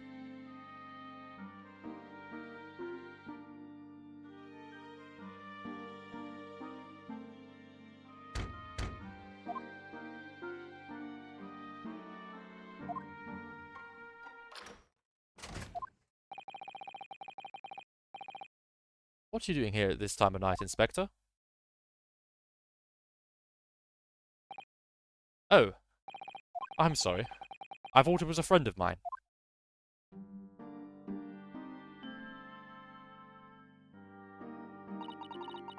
The young man from your country, he was very polite and kind. He helped me to find Darker and he promised not to tell anyone. But then, when I had my friend in my arms again and I was going to leave the man's cabin. Just a moment. Sorry, but... Oh, yes? I'm sure I know your face. I've seen you somewhere before. Ah, of course. You're Nikolina Pavlova, aren't you? The Russian ballerina. Huh? No, I don't know that name. My heart nearly stopped when he said that. He knew who I was. How could this man from a land in a faraway east know a Russian ballerina? Yes, I saw your performance in Japan. The beauty of the ballet made a deep impression on me. But what are you doing on this ship? Sure, I read that your ballet company was performing in Shanghai at the moment. I can't fool him. I have to tell him the truth and hope he doesn't tell anyone. I have no other choice. I see. So, you've run away. Please keep my secret. Don't tell anybody. Give me a moment. I could use another opinion here.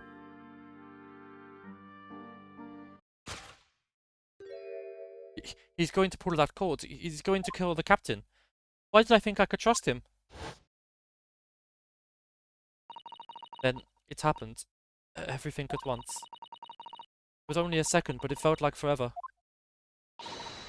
Wait! I shouted. And then... Darker jumped out of my arms and down to the young man's feet. And...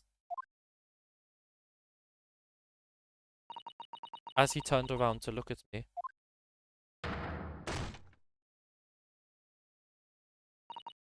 I don't even know why. I don't know why I did it. I was just so scared. And I had to stop him from telling anyone about me.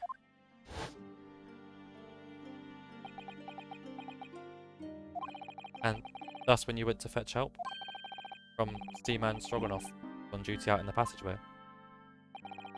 I heard Nina cry out and thud on the floor, so I ran to her. She was standing at cabin door, shaking like a leaf. She looked at me and said,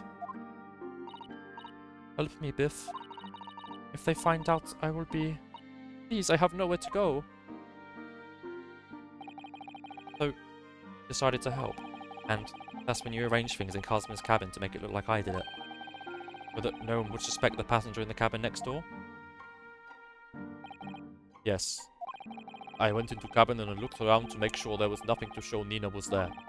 And then I found stowaway, in wardrobe, still sleeping. Right, that's when he found me. So, you worked out a plan to lay the blame on the stowaway. Second case in a row that I've been put blame to for a murder, bear in mind. Poor Naruto, poor Ryunosuke. I closed wardrobe door and put back strange paper sign. Luckily for me, that's the only reason Sasato-san started to believe me when I said I was innocent. I dragged young man's body to a good place and used ink that was spilling to write on floor. I wrote wardrobe, so that the person who found him would look inside the wardrobe and find stowaway. Tell me, what of this glass bell? It was by my feet, so I picked it up. I see. But it was dark in the cabin. I didn't notice the other half. I missed a couple of lines from earlier. Is there an explanation to why they put the sleeping drug in the chicken if this wasn't a premeditated murder? They put the sleeping drug in the chicken so they could stop the boat. But stopping the boat wasn't so they could close the doors, though that was the point. Stopping the boat was so that they could get Miss Pavlova from the fishing boat that she had escaped from Shanghai. So they helped her on a fishing boat in Shanghai to pick her up. Yeah, it was to pick her up. That's why they stopped the boat. Gotcha. There you go. Yeah, the sleeping drug was to make sure everyone was asleep when they stowed her on board as a renegade. Then Angel went back to her cabin and I finished job. By pressing the emergency alarm button in the passageway? Yes. Accordingly, the SS Burya did indeed come to an emergency halt a little after 2 AM, thus enticing the bolt on the cabin door to slide shut, creating the locked door mystery.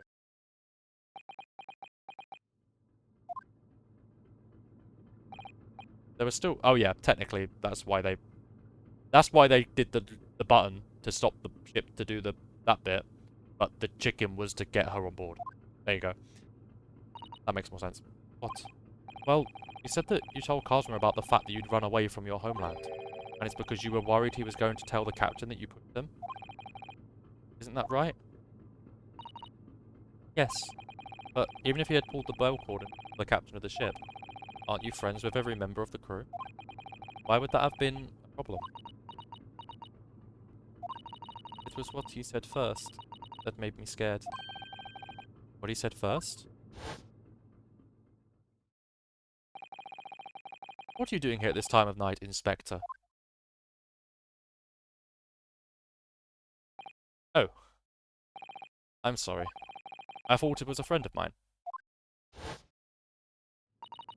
Said an inspector. Friend. Ah, yes, meaning me.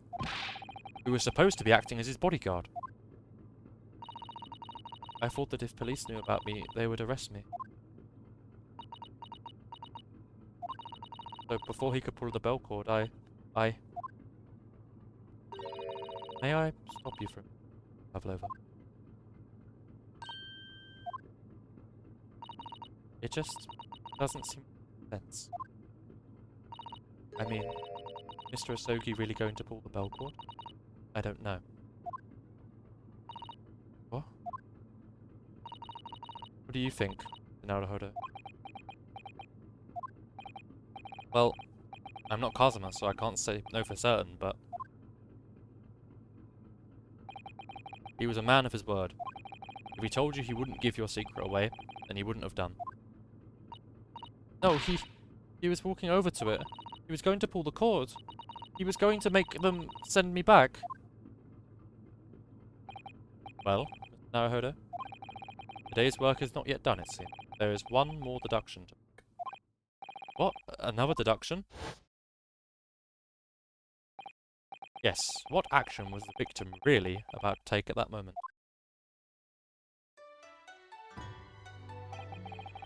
Can we determine whether the young man's gaze was directed?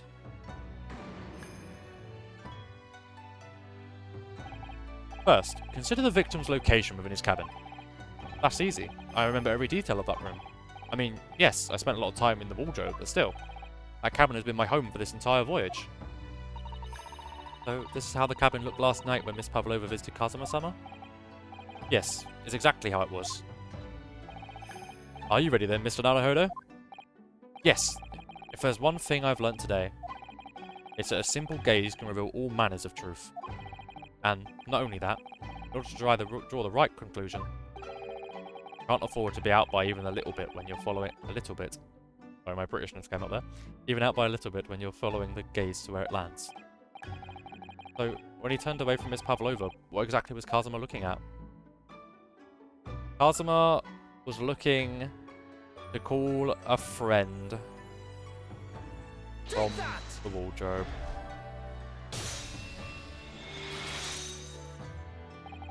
Considering everything that had happened last night, certainly it may have looked as though Kazuma was about to ring the bell cord.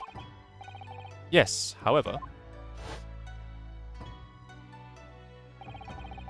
what is directly beside the bell cord? The wardrobe. The wardrobe?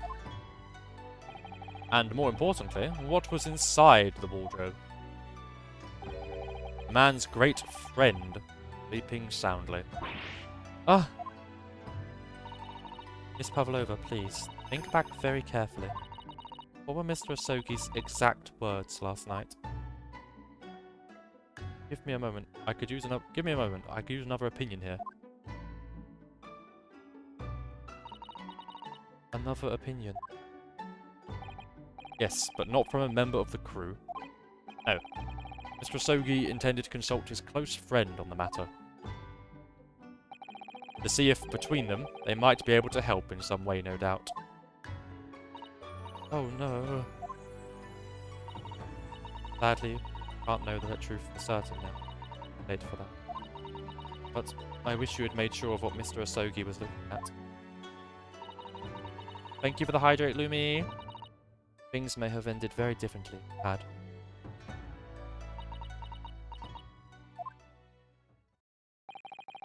Miss Pavlova? I want to thank you for finally admitting this. But, fortunately, the truth is, a man lost his life because of what you did, and that will never change. I hope you'll never forget that.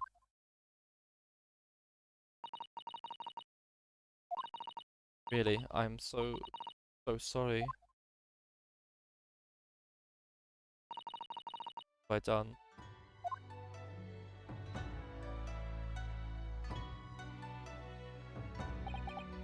And so, at long last, the mystery surrounding the tragic accident on the SS Burya is finally laid to rest.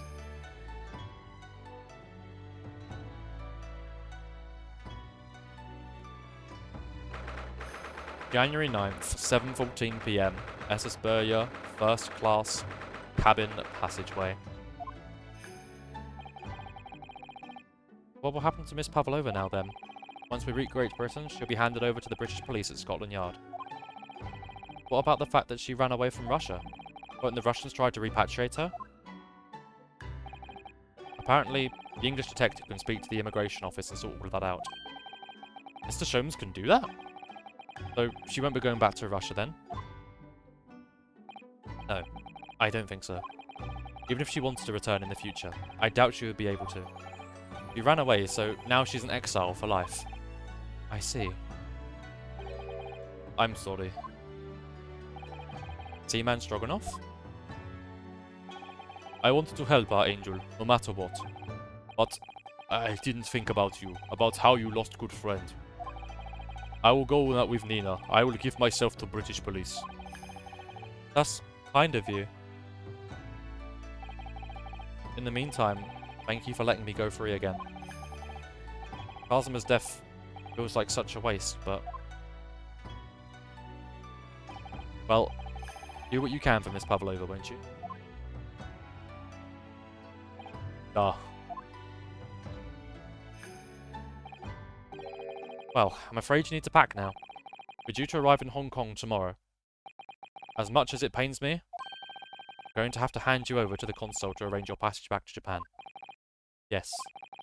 I did stow away after all. I couldn't really expect any different. So, you should get back to your cabin now.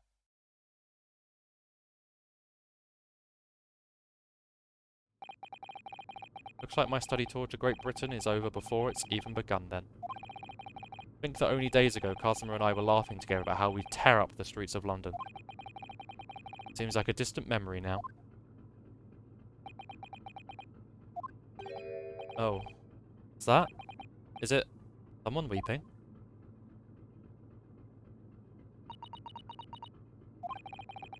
Sato-san? Naruhodo-san, I didn't know you'd returned. Oh, well, haven't been back long. Inspector Hosonaga just told me I should pack, you know, ready to leave the ship tomorrow and all that.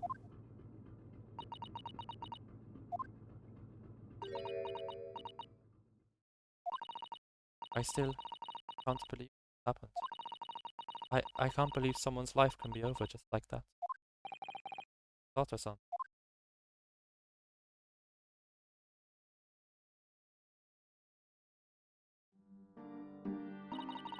We had such grand ideas for the city of Great Britain, so many dreams. And now they've been cruelly taken away, as he has. I thought I could never forgive the person responsible. But now we know the truth, that it was an accident. A silly series of mishaps. It's too much, Naruhodo-san. It's just too much. Yes, I know. I wish there was something I could say.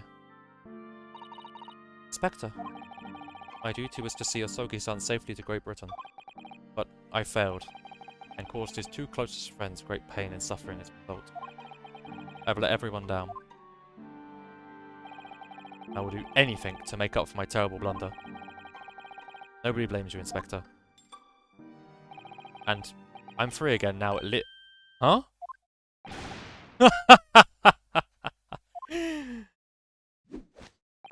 Surprised, Mr. Naruhodo? What is the meaning of this? Oh, a trifling matter. Simply that in my head, I think I shall always picture you wearing those shackles. Without them, the balance seems all wrong. It's distracting. Sorry? So I decided to restore them. For old time's sake, shall we say. You are a stowaway, after all. He thinks this is funny.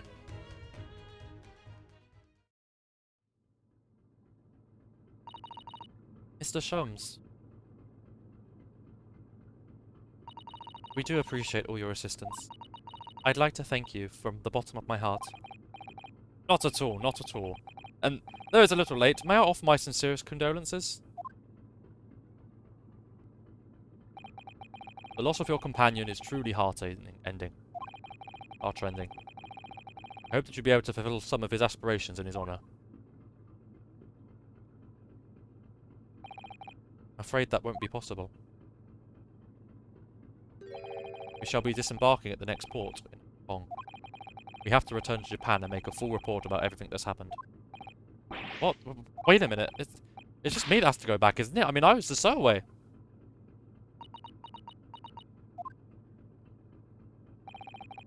The terms of the study tour were negotiated by the Departments of Justice in both Great Britain and Japan. It was to be one lawyer and one assistant. Was to be? In the light of Mr. Osogi's unfortunate death, I'm afraid the study tour can no longer go ahead. I don't care for me, but... Sato-san. My dear fellows, the majority of problems have an extremely simple solution, you know. All you require is one lawyer, and the study tour can continue, surely. But there's no one else with the necessary qualifications. You know of no other lawyer. Qualifications, you say? Any qualifications obtained in your own country will be of little value in Great Britain, I'm afraid.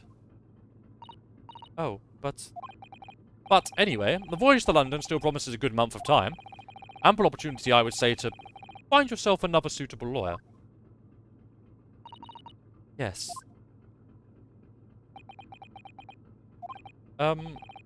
Sato?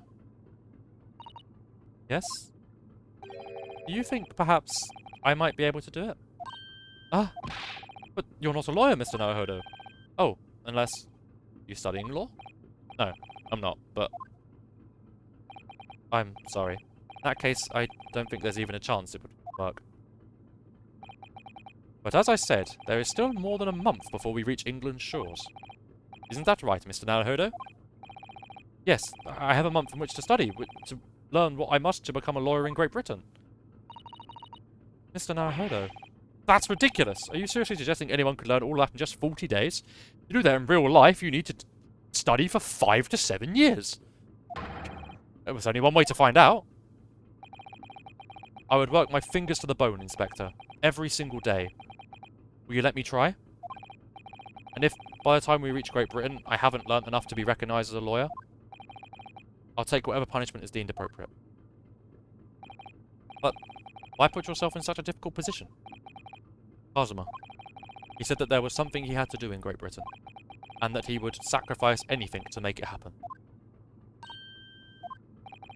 He was passionate about it. I can't let all that passion just come to nothing. And anyway, it's for my own benefit too. I will become a lawyer. I have to. What do you say, Miss Usato?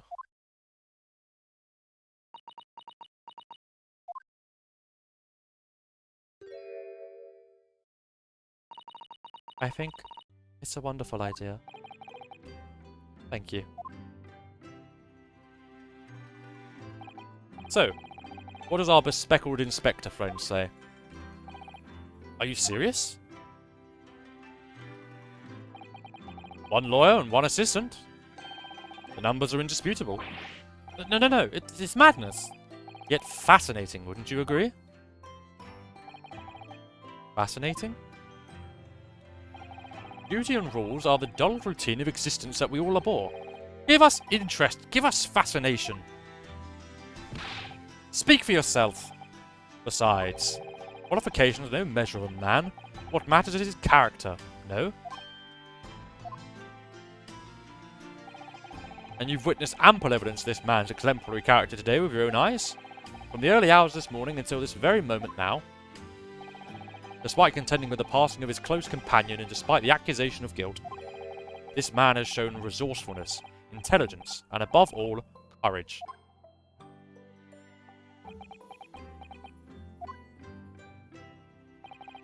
Very well. I'll think of a clever way to word my report to the Department of Justice. Inspector! After all, I did just make a promise, didn't I?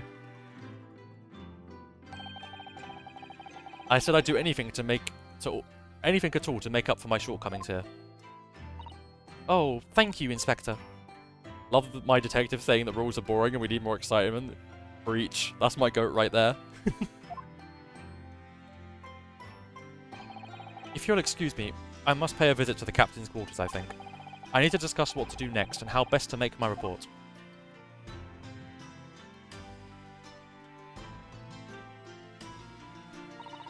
Are you really prepared to attempt this, Mr. Naruhodo? Yes, I'm going to try. I wonder, would you consider teaching me what I need to know?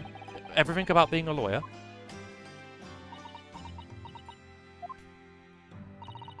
I would be delighted to help you. I am a judicial assistant, after all. Thank you. And, Mr. Naruhodo? I'd like you to take charge of this. What? Me? Are you sure? I'm sure it was what Kazuma-sama would have wanted. Its name is Karuma. It's a great sword that has become in the Yasogi clan for generations. Very well. I accept. I'll treasure it always.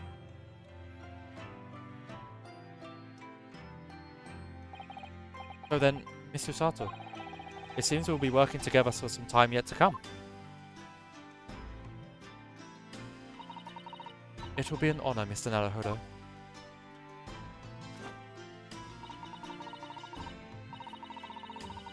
And for the next 40 days, I shan't grant you a single minute of freedom.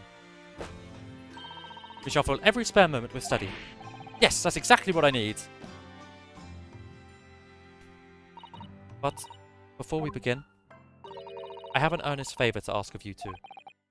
Goodness, what is it? Please, throw me to the ground. 3 times. What? I should never have doubted you.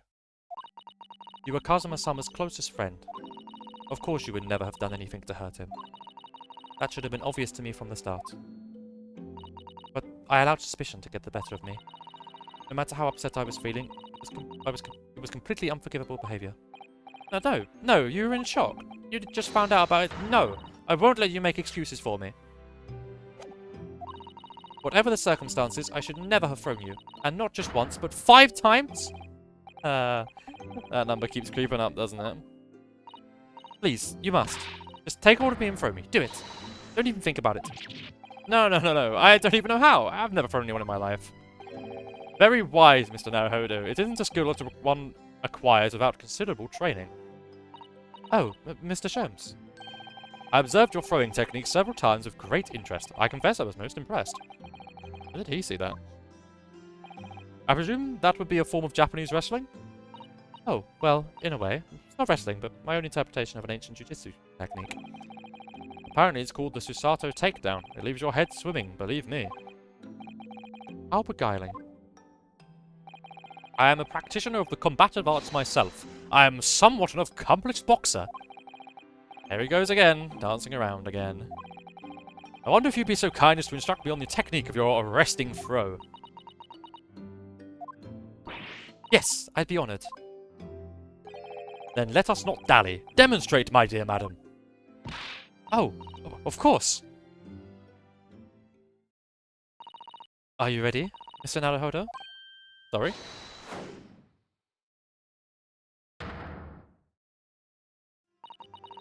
As you can see, you throw from the abdomen. Oh yes, arresting indeed. That is what you term the Susato takedown, is it? Actually, no, that was a Susato squash.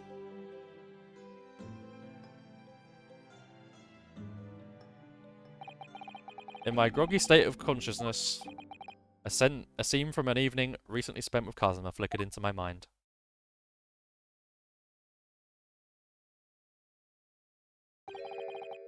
Karuma? Ads coming in a minute 30, everyone. I'm sorry I can't stop them. That's right. It's a prized sword that's been passed down through generations of the Asogi clan. I can't believe you managed to get permission to bring it with you. I mean, taking a katana on a study tour is more than a little irregular, surely.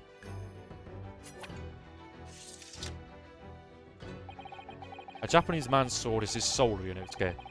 I can't be parted from my katana. Karma guides me. I truly believe that.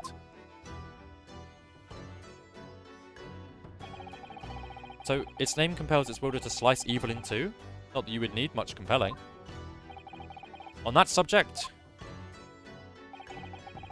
there's something very important that I have to do in Great Britain. And I'll sacrifice anything to make it happen.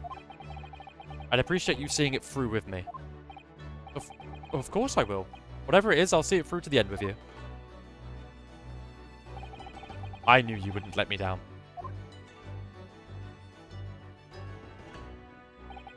That important thing he had to do. I still don't know what that was. But I'm going to see that place for myself and work it out. In Great Britain's capital, London.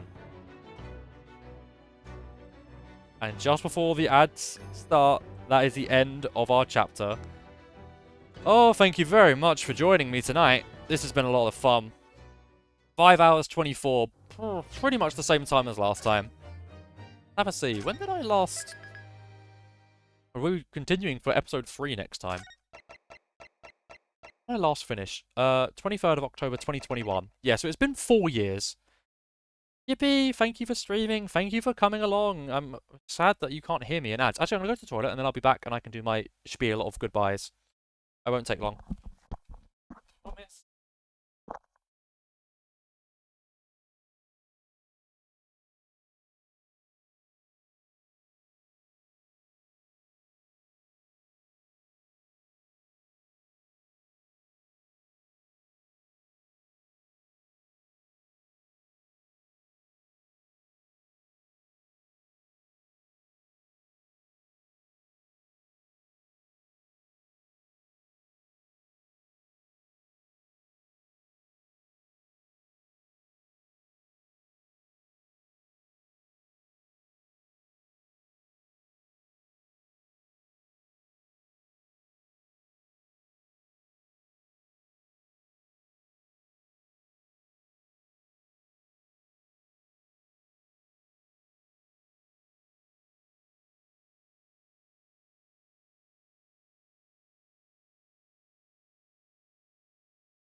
Okay, and like that, I am back.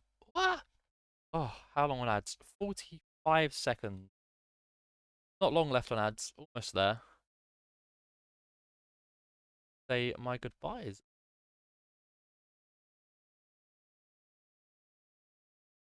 Bum-ba-da.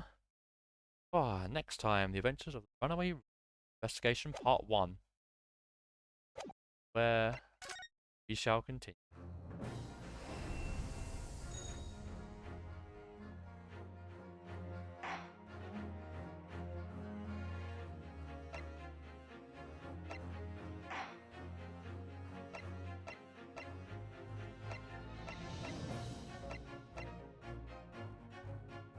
Oh, goodness. Welcome back from ads. Hello, hello, hello. Welcome back, welcome back, welcome back. Okay, so. Hi. So, next time on the Great Ace Attorney, which will be next week, we will be going for episode 3, The Adventure of the Runaway Room. We shall be landing at the port of Dover and going to the capital of Great Britain, to London. And our story shall continue with Naruhodo and Susato and Inspector Hosonaga in London. Oh, and Sholmes, of course. How could I forget him? So, as you can see, Adventures and Resolve. There are 2 games, each with 5 chapters. So we are 2 chapters out of 10 done. And we have done only the shorter ones so far. Next stream, I have no idea if I'm going to be able to finish it. I might do it as a 2-day stream, but I'm going to make sure we get 1-3 concluded before I go away at the end of next week. So that I can guarantee. Can't wait. I'm glad. I'm glad you're enjoying it. I love this game a lot. It's incredible. We are going to be back tomorrow for the community event, which I won't have to finish this game in. The last chapter, which is brilliant. I will say that went a lot longer than I thought it was going to, because I kind of felt like it was done. Then I was like, oh wow, this case is longer than I remember it being. But I was like, there's still things we haven't resolved. And I was like, oh, right, yeah, that makes sense. That makes sense. I forgot the whole her pushing Kazuma thing. Completely forgot about that. So that was all new to me. As I said, I finished this game back in October of 2021. So we are pretty much 4 years on from when I last finished the game. So, and that was the first time I played it. So a lot of this is not in my mind and memory anymore. So I'm very much looking forward to, because I know 1-3 is an incredible case, and it's going to be a lot of fun. And also more British people, so I can have more funny accents. Yippee yahoo. That aside, we have got a couple more streams to the end of this month when I go away on the 22nd. So last stream's what is it today, the 14th? Last stream's going to be on the 20th, I think. 20th or the 19th. So running out of streams, but I will make sure to get the schedule up and early, because I will be away in America. So thank you for joining me tonight. I really appreciate it. And I will see you tomorrow at the same time for our community event. So Willow, feel free to add any more music that you wish. And feel free to encourage others to also do the same. I will also be doing my best, but if people don't want to submit things, that's their choice. That's totally their choice. Fine. So, on that case, thank you for joining me tonight, and I will see you tomorrow night, or 10 AM your time. I will see you tomorrow for our event. I think I'm already at 52. That's alright. The more songs there are, the bigger the bracket can be. At the moment, it's probably a 64 bracket. But, like, if you submit more, I'll just make it a 128 bracket, 256 bracket, whatever it may be. I might sift through songs that I've heard before, maybe, and see, be like, I'll drop that one sort of thing. But, we'll see how it goes, Either way, awesome. I will plan that all tomorrow, because I am looking forward to getting a drink and going to bed. So, ciao. Bella ciao. See you later. Bye. Bye. Take care of yourself. Bye. Bye. Let me know if you need help with anything. Thank you. I will do. Bye.